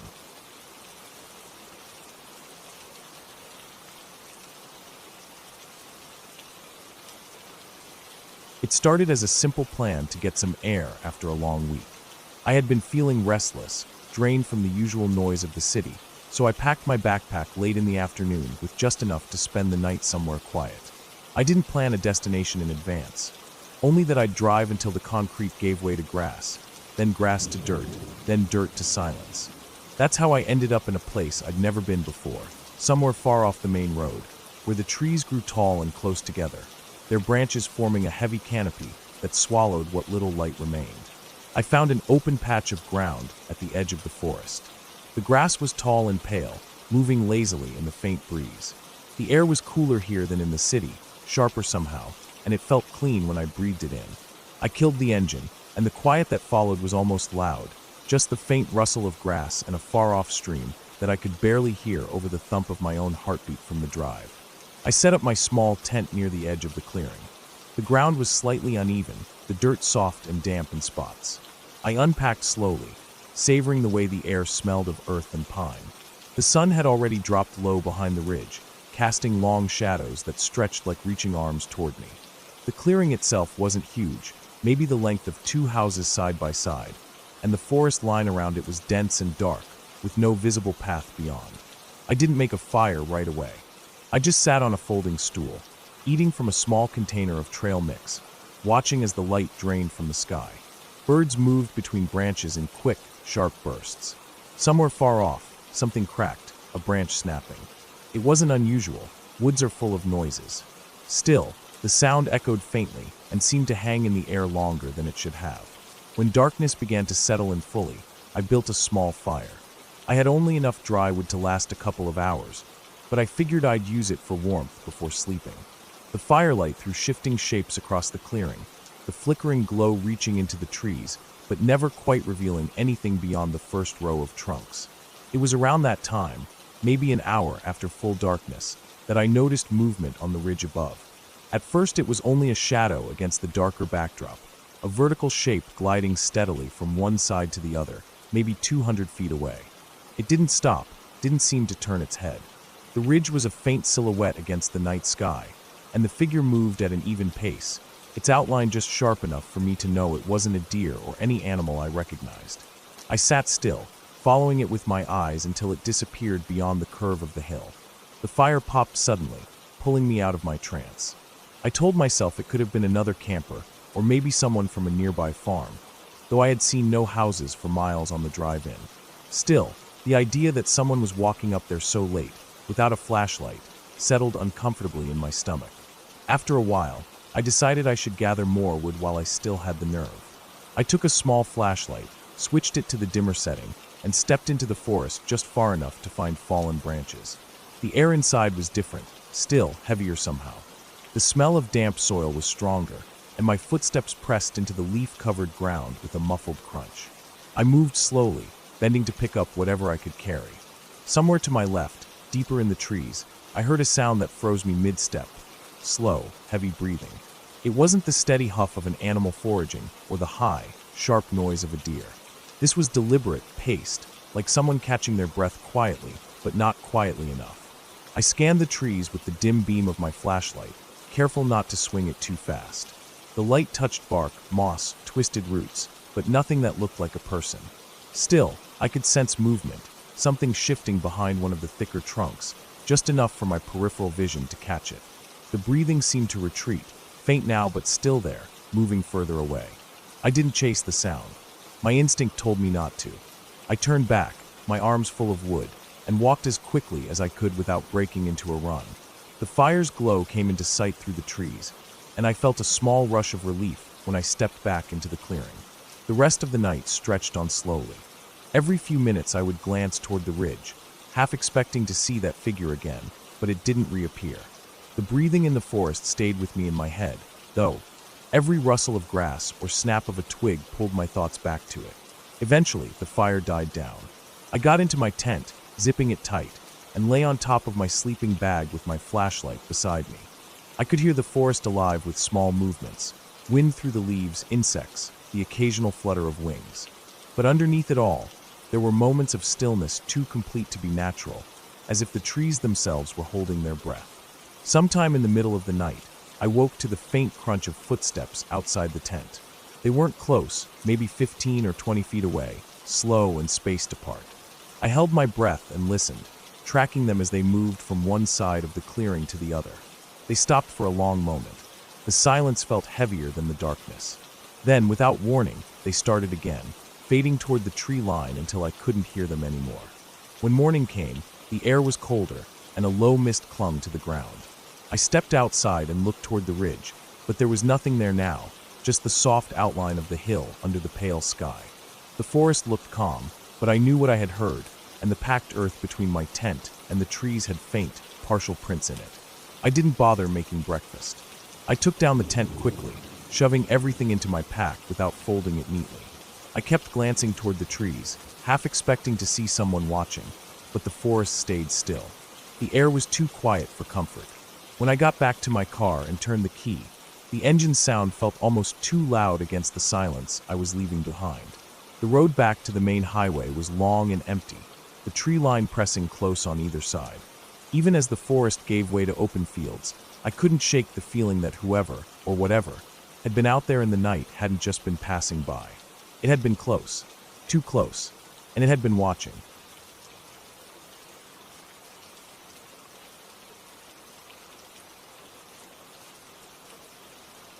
It was late afternoon when I decided to take a different way home from work. I had been using the same route for years, but something about that day made me want to change things up. The air was heavy, a bit humid, and the light was dull and flat, the kind of dim where shadows don't look sharp but instead smear softly across the ground. I saw a side road that I had never taken before, a narrow strip of cracked asphalt that led off between a line of overgrown hedges and half-collapsed wooden fences. I figured it would eventually loop back toward the main road. The first stretch felt quiet in a way I couldn't quite describe. There were no cars, no people, just the faint, far-off sound of wind pushing through tall grass somewhere. I drove slowly because the pavement was uneven and patches of dirt and weeds were breaking through in spots. My tires crunched over loose gravel where the asphalt had worn away entirely. After a few minutes, the road started to narrow more, almost like it was being swallowed by the land around it. Trees leaned in close from both sides, their branches twisted together overhead, creating a tunnel effect. It was darker under there, and the temperature dropped a little. My windshield collected flecks of falling leaves, even though there was barely any wind. The edges of the road were lined with shallow ditches filled with muddy water that looked stagnant, covered in patches of green algae. I kept going, thinking it would be fine, but the road began to curve in ways I didn't expect. It wasn't a gentle bend. It would twist sharply and then straighten again without warning. The trees here looked older, thick with bark that peeled in long strips. Some had deep scars in their trunks, like something had scraped hard against them. I noticed the silence more now. Even my own engine seemed louder than it should have been. No bird sounds, no insects buzzing, just me and the crunch of tires on debris. About 10 minutes in, the road took me into what felt like a small valley. The ground sloped down on either side, the trees forming steep, uneven walls. That's when I realized I hadn't seen a single driveway, mailbox, or sign of anyone living here. No streetlights, no wires overhead. Just the road and the woods pressing close. I glanced at my phone on the passenger seat. No service. Not one bar. I slowed to a crawl when the road ahead dipped sharply. At the bottom, the asphalt had broken apart completely, leaving only dirt and packed mud. It looked like no maintenance had been done here for years. The ruts in the dirt were deep, and the edges of the path were chewed up by erosion. I thought about turning around, but the space was too tight, and I wasn't confident I could back up all those sharp curves without hitting a tree. I figured I could just push through, find a clearer spot, and turn around there. Driving through the dirt section, I felt every bump. Mud splattered up the sides of my car. My tires occasionally slid, catching again after a few seconds. The further I went, the more I noticed strange things along the edges of the road. There were scraps of metal half buried in the soil, twisted and rusted. A broken piece of fencing lay tangled in the roots of a tree. Farther along, I saw the frame of what might have once been a bicycle, completely stripped of its tires and rusted through. Another curve took me deeper, and the trees seemed to get taller. The canopy above was so thick now that hardly any daylight got through. The road narrowed to where only a single vehicle could pass, no room to pull over. That's when I spotted something ahead, about 30 feet in front of me. A large fallen tree blocked most of the road. Only a narrow strip of dirt remained on one side, just enough for a car to squeeze through. I slowed almost to a stop, inching forward to see if I could make it past. As I got closer, I saw the bark had been stripped from one side of the fallen trunk. Deep gouges, wide and uneven, marked the exposed wood. It didn't look like chainsaw work. It looked torn away. I eased through the gap, my tires brushing the edge of the ditch, the car tilting slightly. As soon as I cleared the tree, I noticed the smell. It was faint at first, like something rotting, but it grew stronger the further I went. It was sour, thick, and wet-smelling, the kind of stench that clings to the back of your throat. I tried to ignore it, breathing through my mouth. The smell got worse around the next bend. That's when I saw it. On the right side of the road, partly hidden in tall grass, something large lay in the ditch. It was the bloated body of a deer, its legs stiff, for stretched tight over swollen flesh. Flies swarmed it in slow, lazy spirals. Its eyes were gone, just dark pits where they should have been. I kept moving, not wanting to stop for even a second. Another mile or so in, I started seeing tire tracks in the mud. Fresh ones, deep and wet, as if a heavy truck had passed not long ago. They were wider than my car's, and they wove slightly from side to side, as though whoever was driving wasn't staying straight on the road. I didn't like that. There was no reason for anyone to be out here unless they lived nearby, and I hadn't seen a single house. The trees began to thin slightly, and I thought maybe I was coming out the other side. But instead, the road dipped again, steeper this time, and ended at a wide, open clearing. The ground was uneven, scattered with tire ruts, puddles, and patches of gravel. In the center of the clearing sat a rusted trailer. Its windows were boarded over, and the metal sides were streaked with orange and brown from years of rust. A few yards away, a burned-out truck sat with its hood open, engine parts scattered around it. I didn't like stopping there, but I couldn't see another way forward. The road just ended in this clearing. My stomach sank when I realized I'd have to turn around and go all the way back the way I came. I kept the car running and checked my mirrors before starting the slow process of turning. That's when I saw movement. Near the edge of the clearing, between the trees, a figure was standing. Not close, but close enough that I could tell it was a person. They weren't moving toward me, just standing there, half hidden by the shadows of the tree line. I couldn't make out their face, but they were tall and thin, wearing something dark that blended into the forest behind them. I didn't wait. I finished my turn in a rush, my tires kicking up mud, and headed back toward the narrow dirt road. Every few seconds, I checked my mirrors, half expecting to see them step into the open. I didn't. The drive back felt longer. The smell of the deer came and went, but I barely noticed it now. I just wanted to get out. The curves felt sharper, the road narrower. My hands gripped the wheel so tightly they ached. By the time I reached the first stretch of cracked asphalt again, my chest felt tight. When I finally saw the main road ahead, the relief was overwhelming. I didn't look back once I turned onto it. The whole time I drove home, I kept thinking about the figure in the trees, how they didn't move, how they just stood there watching. And the worst part wasn't that they were there. It was the feeling that they had been there the whole time, from the moment I turned onto that road, just waiting for me to notice.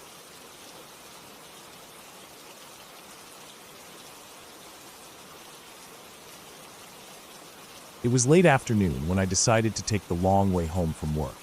The sun was dipping low, throwing an orange glow across the sky, and the air had that still, heavy feeling that comes before the evening settles in. I had been walking a lot lately, trying to save on gas and clear my head at the same time.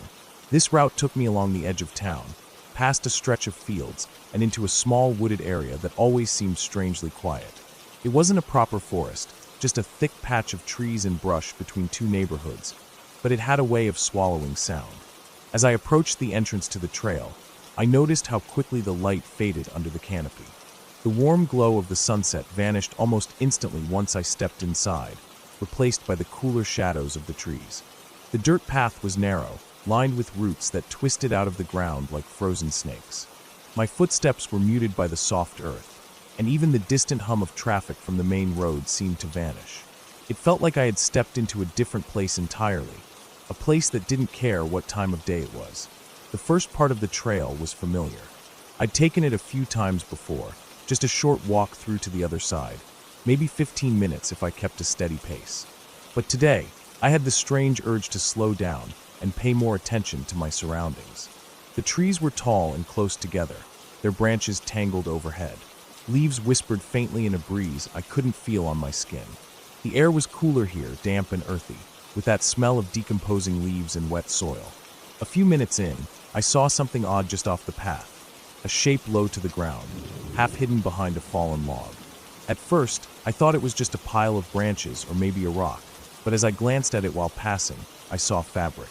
Dark fabric, worn and dirty.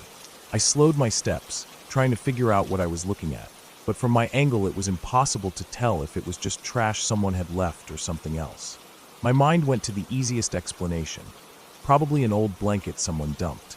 Still, the thought made me uneasy. I didn't want to linger. The trail curved, and I moved on, but I found myself glancing back more than once. Each time, the shape was still there, still partly hidden. A few minutes later, the path became less clear. The main trail was easy enough to follow, but a couple of faint tracks branched off into the thicker trees.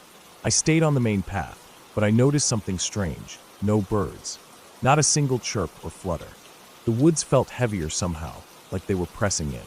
I started hearing faint sounds behind me, maybe leaves crunching. I tried to tell myself it was just a squirrel or some other animal moving around, but it didn't feel random. The sound seemed to come in short bursts, then stop when I stopped. I forced myself to keep walking, resisting the urge to turn around every few steps. My pace quickened. The trail here was uneven, and I had to watch my footing. Roots caught at my shoes, and the path narrowed further until it felt more like an animal track than something meant for people. The sounds behind me started again. So faint I almost convinced myself I was imagining them. Then they got closer. It was a deliberate kind of movement, the slow, careful kind you make when you don't want to be heard. I stopped. Everything stopped with me. My chest felt tight, my breathing too loud in the still air. I turned my head slightly, just enough to glance behind me without fully facing whatever might be there. Nothing. Just the empty path, the dim light, the tangled shadows between the trees. I started walking again, faster now, but trying not to run. My mind was racing. I didn't know who, or what, might be back there, and running would make it obvious I'd noticed. I could feel my pulse in my ears. The trail was beginning to climb uphill, and every step felt heavier. The sounds behind me returned, just barely audible, but I could tell they were matching my pace. At the top of the rise, I finally risked a full look over my shoulder. For a moment, I thought I saw movement, a dark figure stepping behind a tree far back on the trail. My stomach dropped. I couldn't make out details, but I was sure someone was there. I pushed forward, trying to remember how far it was to the other side. The trail dipped again into a hollow where the ground was damp and soft, my shoes sinking slightly with each step. This area was darker than the rest, the trees packed tighter, their branches hanging low. I could barely see more than a few yards ahead. The air was heavier here, thicker, as if it held more than just moisture. Then I heard it, one loud, deliberate step on the wet ground, close enough that it couldn't be more than 10 or 15 feet behind me. I didn't turn. I just kept moving, forcing myself to stay steady, though every instinct screamed to run. My eyes scanned ahead for an opening, a glimpse of the field I knew lay beyond the woods. The sounds behind me grew more frequent, no longer trying to be quiet. Whoever it was had given up on hiding. My legs burned as I picked up speed, my breath coming harder. I could see a faint break in the trees ahead, a small patch of lighter sky. I focused on it, ignoring everything else, my hands clenched so tightly they ached. Finally, I broke out into the open. The field stretched wide before me, bathed in the last light of the setting sun. The sudden openness felt like a shock after the enclosed darkness of the woods. I didn't stop. I didn't look back. I kept moving until I was halfway across the field, the grass brushing against my legs. Only then did I risk turning around. The edge of the woods was still and empty. No figure, no movement. But I knew in my gut, that someone had been there, following me step for step. I could still feel the weight of their presence, the way the air had seemed to close in around me. When I finally reached the far side of the field and the faint hum of the road returned, it was like waking from a dream I didn't want to think about. I didn't go back that way again. And even now, whenever I pass that stretch of trees, I keep my eyes forward, pretending I don't notice how silent it is in there, pretending I don't feel the weight of someone still watching from the shadows.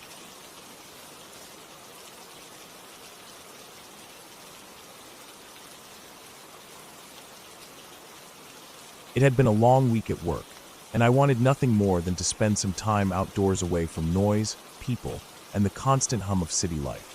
I drove out early in the morning, taking the back roads through quiet farmland and then into the hills.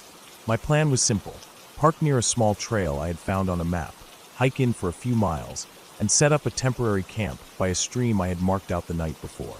The weather was clear and calm, the air slightly cool but not cold. I had packed everything I would need for one night: food, water, a small tent, sleeping bag, flashlight, knife, and a basic first aid kit. The road to the trailhead was narrow and rough in places. At one point, tree branches brushed against my car, scraping against the windows. By the time I reached the parking spot, there were no other vehicles around. It felt remote, completely cut off from the rest of the world. The only sounds were the distant chirping of birds and the occasional creak of trees in the wind. I locked my car, shouldered my pack, and began walking down the trail. The dirt path was uneven and covered in fallen leaves. Occasionally, I had to step over roots that had worked their way to the surface. The deeper I went, the quieter it got, as if the forest was swallowing me whole. The air smelled of damp earth and pine. After about an hour, I reached the small clearing I had picked out. The stream ran lazily along one side, its water dark but clear enough to see pebbles at the bottom. I dropped my pack and took a moment to just stand there, listening to the gentle sound of running water. Setting up camp didn't take long. I pitched the tent near the edge of the clearing, close enough to the stream for easy access, but far enough to avoid any chance of flooding if the water rose during the night. I unpacked my food and prepared a small meal. By late afternoon, I was just sitting on a log, watching the sun filter through the trees. It was then I noticed movement on the far side of the stream. At first, I thought it was just a deer, but the shape didn't move like one. It walked slowly along the edge, partially hidden by undergrowth. I couldn't make out much detail, just that it was upright and moving with a deliberate pace. It stayed far away, never crossing the stream, and eventually disappeared into the trees without a sound. I told myself it could have been another hiker, maybe someone out exploring. But there hadn't been any cars at the trailhead, and the nearest road was miles away. The thought stayed in my head for the rest of the afternoon. I decided to be cautious, keeping my knife closer than usual. As night fell, the forest took on an entirely different character. The chirping of birds was replaced by the rhythmic calls of insects and the occasional snap of twigs in the darkness. The temperature dropped, and I built a small fire for warmth and light. I tried to focus on the crackle of the flames and the smell of smoke, but every so often, I thought I heard faint footsteps beyond the glow of the fire. They were never loud, never obvious, just enough to make me stop and listen. At one point, I turned off my flashlight to let my eyes adjust to the darkness. The firelight reached only a few feet beyond my tent, leaving most of the clearing swallowed in blackness. I stared into it, trying to see if anything was there. That's when I caught a brief flicker of movement again, this time closer, maybe 30 or 40 feet away. I didn't hear leaves crunch or branches break. It was almost as if whatever it was knew exactly where to step to stay silent. I decided to put out the fire earlier than I had planned. I didn't want to draw attention to myself, and the idea of being visible while not seeing what was watching me made my skin crawl. Inside the tent, I zipped the flap shut and lay down, though I knew I wouldn't sleep easily. My ears strained to pick up every sound outside: the soft rustle of leaves, the occasional drip of water from a branch, and something else, heavier, slower, moving with purpose. Hours passed like that, me lying there, barely breathing, listening. At one point, I heard the sound of something brushing against the side of the tent, just a faint touch, like fingertips running along the fabric. I froze completely. My knife was in my hand, but I didn't move. The sound stopped after a few seconds, replaced by silence, so complete it made my heartbeat sound like it was echoing in my head. Eventually, exhaustion forced me into a light, uneasy sleep. When I woke, the sky was just starting to lighten with dawn. I stepped outside and immediately noticed that the ground near the tent was disturbed. There were footprints, human, barefoot, and not mine, circling the tent in uneven patterns. They led off toward the trees on the far side of the clearing and vanished into the undergrowth. I didn't waste time. I packed my things as fast as I could, keeping my knife in my hand the whole time. I didn't even stop to eat. The hike back to the car felt longer than it had the day before, every sound behind me making me quicken my pace. The forest no longer felt peaceful. It felt like it was watching me leave. When I finally saw my car through the trees, relief washed over me, but it was mixed with something else, a sharp awareness of how alone I had been out there. The footprints hadn't been animal tracks, and they hadn't been there when I set up camp. Someone had been out there with me, moving silently through the woods, circling my tent while I was inside. I got into my car and locked the doors immediately. As I drove away, I kept glancing in the rearview mirror, half expecting to see someone standing in the road behind me. There was nothing, just the empty, winding road back to civilization.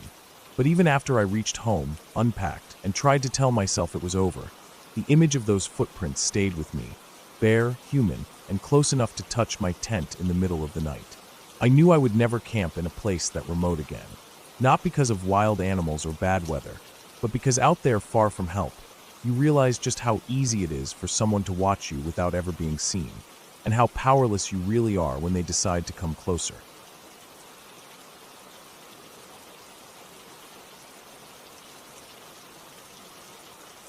I had been looking forward to that weekend for weeks. My plan was simple: drive out to a small lake about 2 hours from home, set up camp for a couple of nights, and just get away from everything. I had been working too many late shifts, sleeping too little, and eating poorly. I wanted quiet, the smell of pine, and the sound of water lapping against the shore instead of the constant hum of the city. I set out early on Saturday morning with my gear packed neatly in the trunk. The drive out was peaceful. Traffic thinned the further I got from town, the 4-lane road narrowing to 2 lanes, then eventually to a winding gravel stretch that my GPS only half recognized. Trees started pressing in from both sides, their branches arching overhead like a tunnel. The air felt fresher already, and I rolled down the window just to smell it. When I pulled up to the small clearing by the lake, there was only one other car parked off to the side. I couldn't see anyone though, and I figured whoever it belonged to was probably out hiking or fishing. I carried my gear to a spot about 30 feet from the water's edge, flat and dry with just enough space for my tent and a small fire pit. The lake itself was calm, a sheet of glass reflecting the pale blue sky, and on the far shore the treeline was dense and dark, almost black from the distance. Setting up camp was straightforward. I pitched the tent, unrolled my sleeping bag, and stacked some wood I had brought in the fire ring. I kept glancing at the still water while I worked. It was so quiet that I could hear the occasional plop of a fish breaking the surface and the faint rustle of leaves high above. By late afternoon I had the fire going, a small one just enough for cooking. I boiled some pasta and ate it slowly, watching the sun lower toward the treetops. As the light shifted to gold, I decided to walk a short way down the lake's edge, just to stretch my legs before night. The ground was a mix of soft dirt and scattered roots, and every so often there was a break in the brush where the water came right up to the shore. About 5 minutes into my walk, I noticed fresh footprints in the damp soil, boot prints, larger than mine, with a tread pattern I didn't recognize. They led along the shore, then veered off into the woods. I hesitated for a moment, but kept walking, telling myself it was nothing. After all, the other car meant someone else was out here. By the time I got back to camp, the sun was gone, leaving only a thin glow in the west. I added more wood to the fire and sat close to it as the air cooled. The lake was now a dark mirror, and I could see my own firelight flickering in it. Somewhere in the distance, maybe on the far side of the water, there was a single sharp crack, like a branch breaking underfoot. I froze, listening. The sound didn't repeat, and eventually I went back to poking at the fire, convincing myself it was just an animal. The night deepened quickly. Without clouds, the stars came out sharp and clear, and the moon hung low over the trees. I crawled into my tent around 10, zipped the flap, and lay down in my sleeping bag. The ground was cool but not uncomfortable, and the faint sound of water helped me drift towards sleep. Some time later, I don't know how long, I woke to a faint crunching sound outside. It was subtle at first, almost blending with the wind in the trees, but it had a rhythm to it. Footsteps. Slow ones. I held my breath and listened harder. They weren't close to the tent yet, maybe 20 or 30 feet away, but they weren't moving in a straight line. It sounded like whoever, or whatever, it was kept stopping, then moving again. Leaves and twigs snapped softly under the weight. My heart began to thud, and I told myself it could still be a deer or some other animal. But the spacing of the steps felt deliberate. I reached for the flashlight I had stashed beside my sleeping bag and waited. The footsteps drew closer, then stopped altogether. The silence was worse than the sound. I strained to hear anything, but all I caught was the faint lap of water against the shore. I lay completely still, my hand tight around the flashlight, until finally I heard the crunch of steps again, this time moving away. Slowly, gradually, the sound faded into the distance. I didn't sleep much after that. Every time I closed my eyes, I thought I heard another faint rustle or step, and I'd freeze all over again. Eventually, I must have dozed off because the next thing I knew, pale light was seeping into the tent. When I unzipped the flap, the first thing I noticed was the dirt near my fire pit. The ashes were cold, but the soil beside them had several partial footprints in it. Not mine. These weren't clear enough to see the full tread, but they were big and deep enough to make my stomach knot. I spent the morning trying to relax, making coffee and sitting by the lake.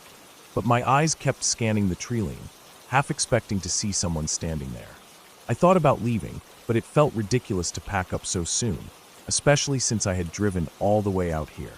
By midday, I convinced myself it was just another camper who had wandered too close without realizing it. In the afternoon, I decided to hike a short trail that looped around part of the lake.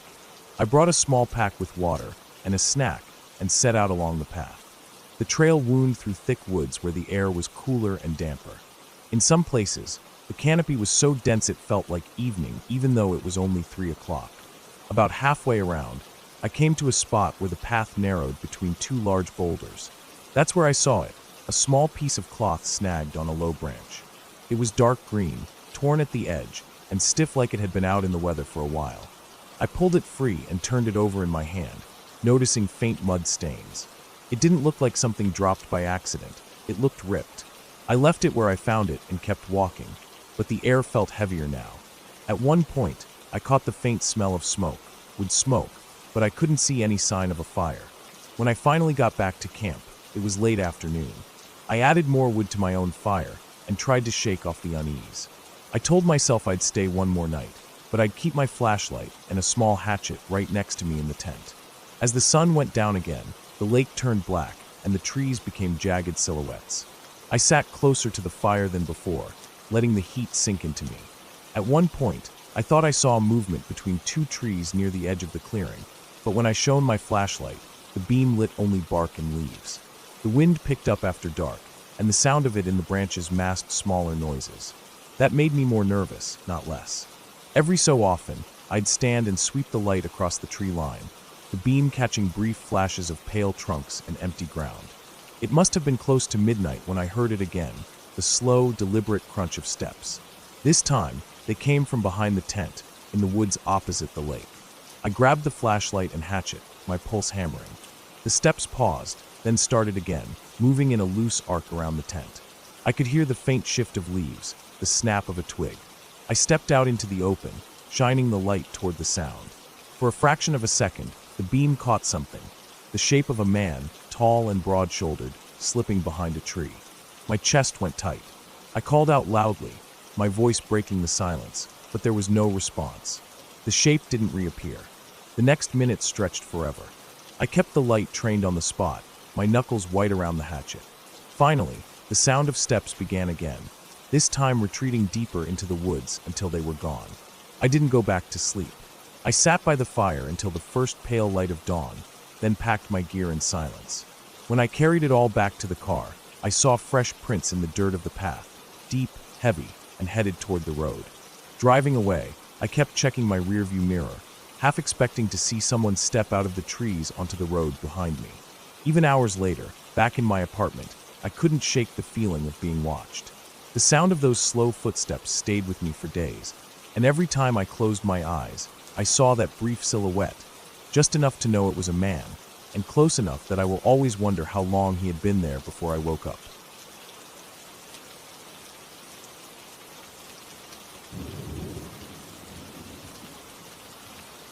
It had been a while since I'd gone hiking alone. I used to do it all the time when I was younger, back when I didn't think twice about the idea of being miles from anyone else. But this trip was different. I'd been feeling restless for weeks, stuck in my routine, and I thought a long, quiet hike in the woods would help clear my head. I picked a trail I'd never been on before, one I'd found online the night before. It wasn't part of any big park, just an old Forest Service road that wound up into the hills and disappeared into an area where the map didn't show much detail. I figured it would be quiet and empty, which was exactly what I wanted. The drive out was uneventful. The weather was clear, the kind of early autumn day where the air feels crisp but not yet cold. I pulled my old backpack from the trunk, stuffed with a few snacks, a water bottle, and a small flashlight just in case.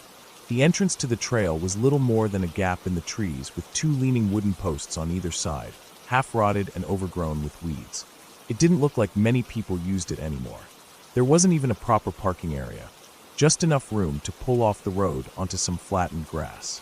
The trail started wide, an old dirt road where weeds grew through the cracks in the packed earth. Every step crunched over dry leaves. The forest was dense on either side, with trees so tall they blocked out much of the sunlight. The air inside felt still, heavy even, like the sound didn't carry the same way it did in the open. After a few minutes of walking, the road narrowed, the undergrowth closing in. I could see deer tracks in the dirt, and here and there, small claw marks in the bark of trees. Nothing unusual for a place like this. I kept a steady pace, following the gentle incline uphill. It was the kind of path that wound slowly back and forth, so you couldn't see far ahead. At first, it felt peaceful. Every now and then, I'd hear the distant call of a bird or the rustle of something moving through the underbrush, probably a squirrel or rabbit. But as I got farther in, the sounds began to fade. The deeper I went, the quieter it became, until the only sound I heard was my own footsteps and my breathing. An hour in, I noticed the trail had changed. The dirt was less compact, the edges broken up by tree roots.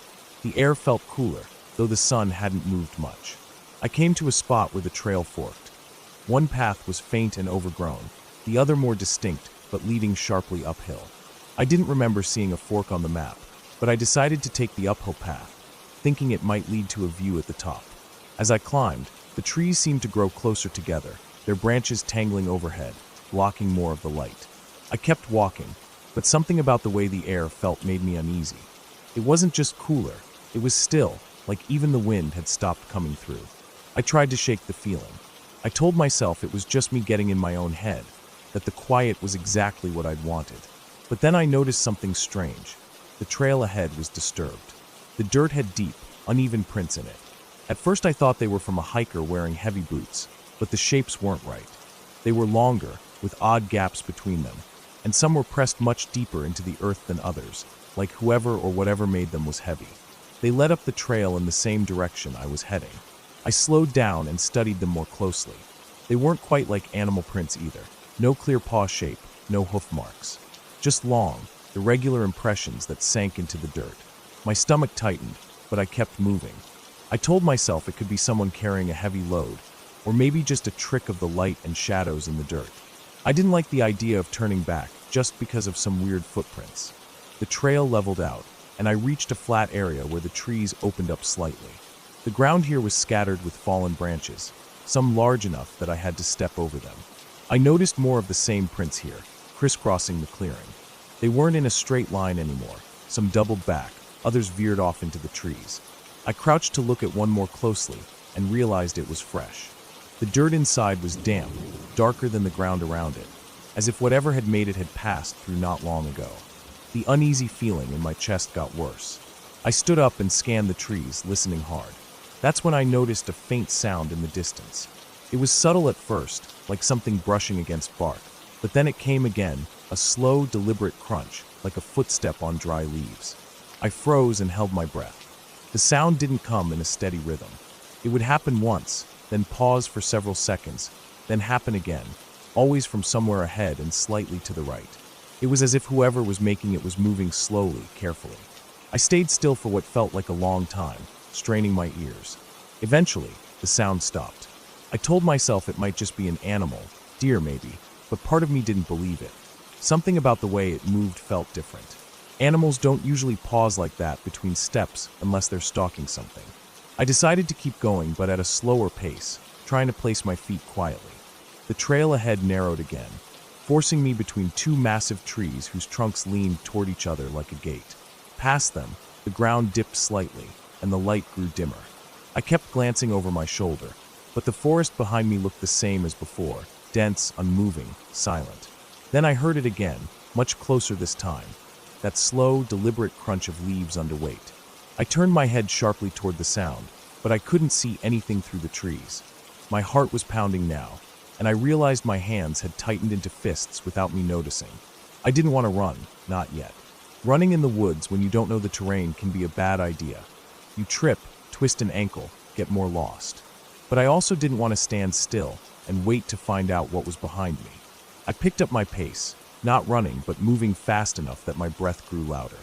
Every few steps I glanced back, and every time I did, I thought I caught the faintest suggestion of movement in the trees. Not enough to be sure, but enough to keep my skin crawling. I reached another clearing, smaller than the first, with a fallen tree lying across the middle. I stepped over it and glanced back again. That's when I saw it, not clearly, not enough to describe in detail, but enough to know it was a person. They were partly hidden behind a tree trunk, far enough away that I couldn't make out their face, but their head was angled toward me. They weren't walking. They were just standing there, still watching. I didn't wait to see more.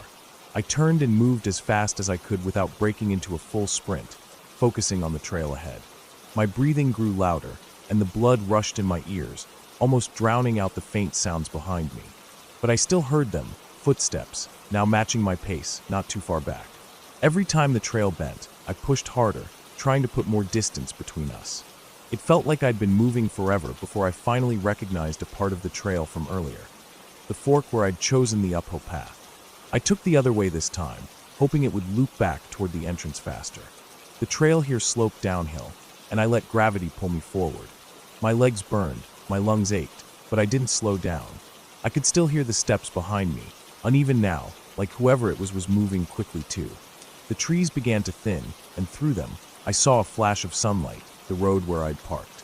I pushed myself harder, my backpack bouncing against my shoulders. When I broke through the tree line and saw my car, I didn't stop to look back. I yanked the door open, threw myself inside, and locked it. My hands shook as I jammed the key into the ignition. The engine turned over, and I backed out onto the road without checking my mirrors. Only when I'd driven several miles did I let myself breathe normally again. My pulse was still hammering, and every muscle in my body felt tight. I kept glancing at the rearview mirror, half expecting to see a figure on the road behind me, but there was nothing. Just empty pavement stretching into the distance. I don't know who was out there or why they followed me. Maybe they were just another hiker, maybe not. But I do know one thing. I won't be going back to that trail. The quiet I'd wanted so badly wasn't worth the way it made every sound, every shadow, feel like something closing in.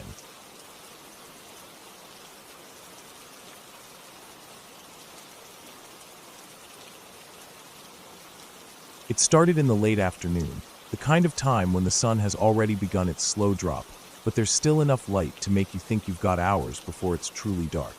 I had decided to go for a walk along an old service road that cut through the backwoods outside town. I'd been on it before, but only in daylight and only for short distances. The road wasn't paved, just a mix of dirt, gravel, and patches of broken concrete from years back when trucks used to come through. On both sides were thick walls of trees, pines, oaks, and a mess of undergrowth that looked almost impenetrable. It was the kind of place where if you stepped just a few feet into the woods, you'd disappear from sight completely. The air had that damp smell you only get in the woods, like wet leaves and moss, and I remember the sound of my own footsteps crunching over gravel seemed louder than usual. The farther I went, the quieter everything else became. The hum of traffic from the distant highway faded. The birds stopped calling. Even the wind seemed to hesitate as it moved through the branches. I could feel the kind of silence that presses against your ears, where you notice the absence of sound more than the sounds themselves. I didn't have a reason for walking so far that day, but something about the empty road ahead made me want to keep going. I passed old telephone poles leaning at odd angles, their wires hanging slack and useless. Here and there, I spotted rusted-out barrels half buried in dirt, and once I saw the shattered remains of an old wooden sign lying face down. It felt like I was walking deeper into some forgotten part of the world where people hadn't been for years. About a mile in, the road began to narrow. Weeds pushed up through cracks, and low branches hung overhead, forcing me to duck every so often. I could feel the temperature dropping slightly. The sun was slipping lower, and the light was starting to filter through the trees at a sharper angle, making everything look darker and more uneven. Shadows stretched long and thin across the ground, and my own shadow moved over rocks and roots like something separate from me. The first thing that gave me a bad feeling was a smell. It wasn't strong at first, just a faint, sour odor that didn't belong out here. It reminded me of meat left out too long, faint but undeniable. I told myself it was probably a dead animal somewhere in the brush. Things die in the woods all the time. But as I walked, the smell didn't fade, it grew stronger. It clung to the air in a way that made breathing through my nose uncomfortable. I kept looking toward the trees, expecting to see some animal's body lying near the edge of the road, but I never did. The smell just stayed there, heavy and wrong. The light dimmed more, and I realized I hadn't thought about how far I'd gone until I looked back and couldn't see the curve in the road where I'd started. That was when I decided I should probably turn around soon. Just as I was about to, I noticed movement up ahead. At first it was just a shape, something low and dark slipping between two trees off to the right side of the road. My stomach tightened. I stopped walking and stood still, listening, but the woods were completely silent again. The shape was gone. I tried to convince myself it was a deer, or maybe a stray dog. I started walking again, slower this time, my ears straining for any sound. Then I heard it, a dry, irregular crunching of leaves, matching my pace but coming from inside the tree line. Whoever or whatever it was moving when I moved and stopping when I stopped. I glanced into the woods, but the light had dropped enough that everything past the first line of trees was just shadow and shifting shapes. My hands felt clammy, and I realized my heart was beating faster. I told myself to stay calm. I wasn't in danger, not yet. I adjusted my pace to try and catch the sound off guard, suddenly stopping in mid-step. The crunching stopped too. That's when I knew it wasn't my imagination. I didn't turn back right away. Instead, I kept walking, pretending I hadn't noticed, but every step felt heavier. The smell in the air was even worse now, almost choking. The trees on the right side of the road seemed thicker than before, their branches forming a tangled wall. I glanced over my shoulder, but the road behind me looked empty. Then I caught movement again, this time closer. Just inside the tree line, I saw something shift between the trunks. It was too large to be a dog, too controlled in its movement to be a deer. I still couldn't make out details, just the suggestion of a figure. The way it moved wasn't like an animal fleeing. It was deliberate, matching me. I finally decided I needed to turn back. I pivoted quickly, keeping my eyes on the trees as I began walking faster toward where I'd come from. I didn't run. Running felt like it would turn whatever was out there into a chase, but I walked fast enough that my breath started coming harder. The sound of the leaves crunching returned, pacing me from inside the woods. Sometimes it sounded closer, sometimes farther, but always there. The road stretched ahead, but it felt longer now, like I'd stepped into some trick of the landscape where the distance back was twice what it had been going in. The light continued to fade until it was that in-between stage where it's not quite night, but shadows have taken over everything. I could barely make out the details of the road ahead, only the faint lighter strip against the darker edges of the forest. At one point, I heard a low snapping sound wood breaking. It was followed by a slow, dragging noise, like something heavy was being pulled over the forest floor.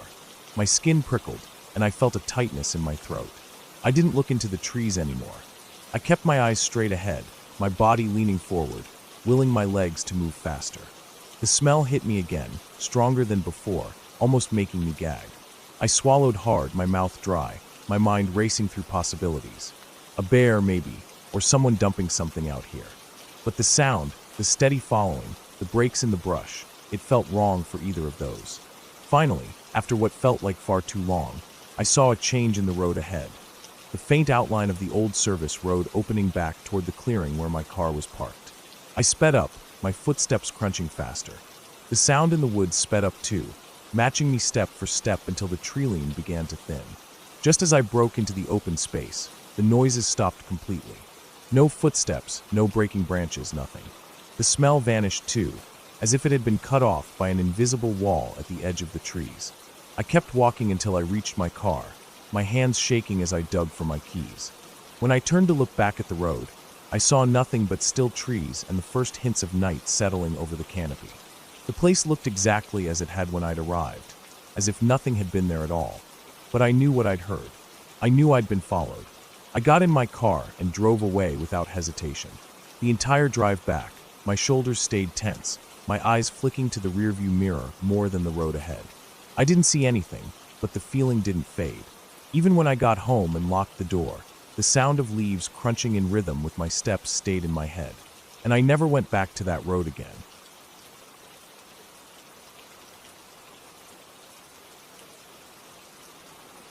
It was late in the afternoon when I decided to take a walk through the old service road that cut deep through the backwoods. The day had been still and warm. the kind of weather that made the air feel heavy on your skin. I wasn't planning on going far, just enough to stretch my legs before the evening settled in. The road wasn't used anymore, overgrown with weeds that brushed against my jeans as I walked. Every now and then I could hear the crunch of gravel under my boots where the weeds hadn't taken over completely. The sun was low enough that the shadows of the trees reached across the road like dark fingers, and I could smell the dampness of the earth as the temperature began to drop. The woods on either side of the road were dense, the kind of dense where you couldn't see more than a few yards in before everything turned to shadow and shapes. I kept my eyes forward, watching where the road bent and disappeared in the distance. Somewhere far off, I heard the faint sound of a woodpecker, sharp and rhythmic, but it faded as I kept going. There was no wind, no rustle in the leaves, just my footsteps and the occasional distant snap of a branch that might have been a squirrel or something bigger. The deeper I went, the quieter it got, and the air seemed to grow thicker, heavier, almost like it was pressing in on me. After a while, I noticed that the gravel road began to dip slightly, the weeds taller here, almost brushing against my hands. The trees leaned closer overhead, their branches knitting together and dimming the light. I glanced back once and saw nothing but the narrow path I'd walked, swallowed quickly by the dark of the forest. That's when I caught sight of something far ahead. At first, I thought it was just the shadow of a tree trunk crossing the road, but as I kept walking, I realized it was something else. A figure. Still. Upright. Not moving. It was too far away to make out details, but the shape was clear against the pale strip of road. It wasn't hunched like an animal, it stood straight like a person. My first thought was that maybe it was another hiker, but something about the way it stood there made my chest tighten. Most people, when they see someone else coming, will shift, wave, or at least look toward you. This figure didn't move at all. It was just standing in the center of the road, facing my direction. I slowed my steps without even meaning to, my boots sinking deeper into the gravel. I don't know how long I stared, but I must have blinked because suddenly the figure was gone. Not like it walked off. 1 second it was there, the next it wasn't. I stopped walking. I scanned the edges of the road, the trees on either side, trying to spot movement, but all I saw were dark trunks and tangled undergrowth. My breathing had changed without me noticing. It was shallow now, controlled. I turned slightly, debating whether to head back, but the stubborn part of me didn't want to feel like I was running away from nothing. I kept walking, slower this time, every sense sharpened. The next stretch of road felt longer than the rest, the light dimming as the sun dipped lower. The smell of the forest changed. It was still earthy, but now there was something else, something faint but sour, like rotting leaves after rain. I kept my eyes sweeping the sides of the road, and that's when I heard it. Breathing. Heavy, deliberate breathing, coming from somewhere off to my right. I froze. It was close enough that I could hear the exhale, the slight hitch before the inhale, but I couldn't see anything through the trees. My mind ran through possibilities, deer, bear, maybe even a wild hog, but the sound didn't match any of them. It wasn't quick or panicked. It was slow, steady, almost like it was aware of me and not afraid. I stayed still, my ears straining, and the breathing shifted, moving away but not in a straight line. It wove between the trees, fading, then coming back slightly, like it was circling me but keeping just out of sight. I gripped my hands into fists without realizing it, feeling the cool sweat in my palms. When the breathing finally grew fainter, I forced myself to move again, faster this time, my boots crunching loud in the quiet. The road began to climb slightly, and I could see the ridge ahead, a sharp rise where the treeline broke into a thin gap of sky. My goal now wasn't just to walk. It was to get out of the narrow, enclosed stretch and into some kind of open space where I could see more than a few feet in front of me. When I reached the top of the ridge, the air felt different, cooler, thinner. I glanced behind me, half expecting to see something following, but there was nothing, just the road stretching back into the shadowed woods. I took a deep breath, but it didn't calm me. I started down the other side, but something in me didn't want to linger. The forest was closing in again on both sides, and I realized that if I kept going, I'd be moving deeper into a place where no one would hear me if something happened. My legs were already aching, but I turned around and started back toward the way I'd come. The walk back felt faster, but the woods seemed darker now, almost swallowing the path ahead of me. Every step I took sounded too loud, like I was giving away my position. Somewhere behind me, a twig snapped, not loud, but sharp enough to freeze me mid-step. I turned my head slowly. The trees stood still. No movement, but my skin prickled, and I knew something was there. I forced myself to keep walking, resisting the urge to break into a run. Running would be worse. Running would make whatever it was follow faster.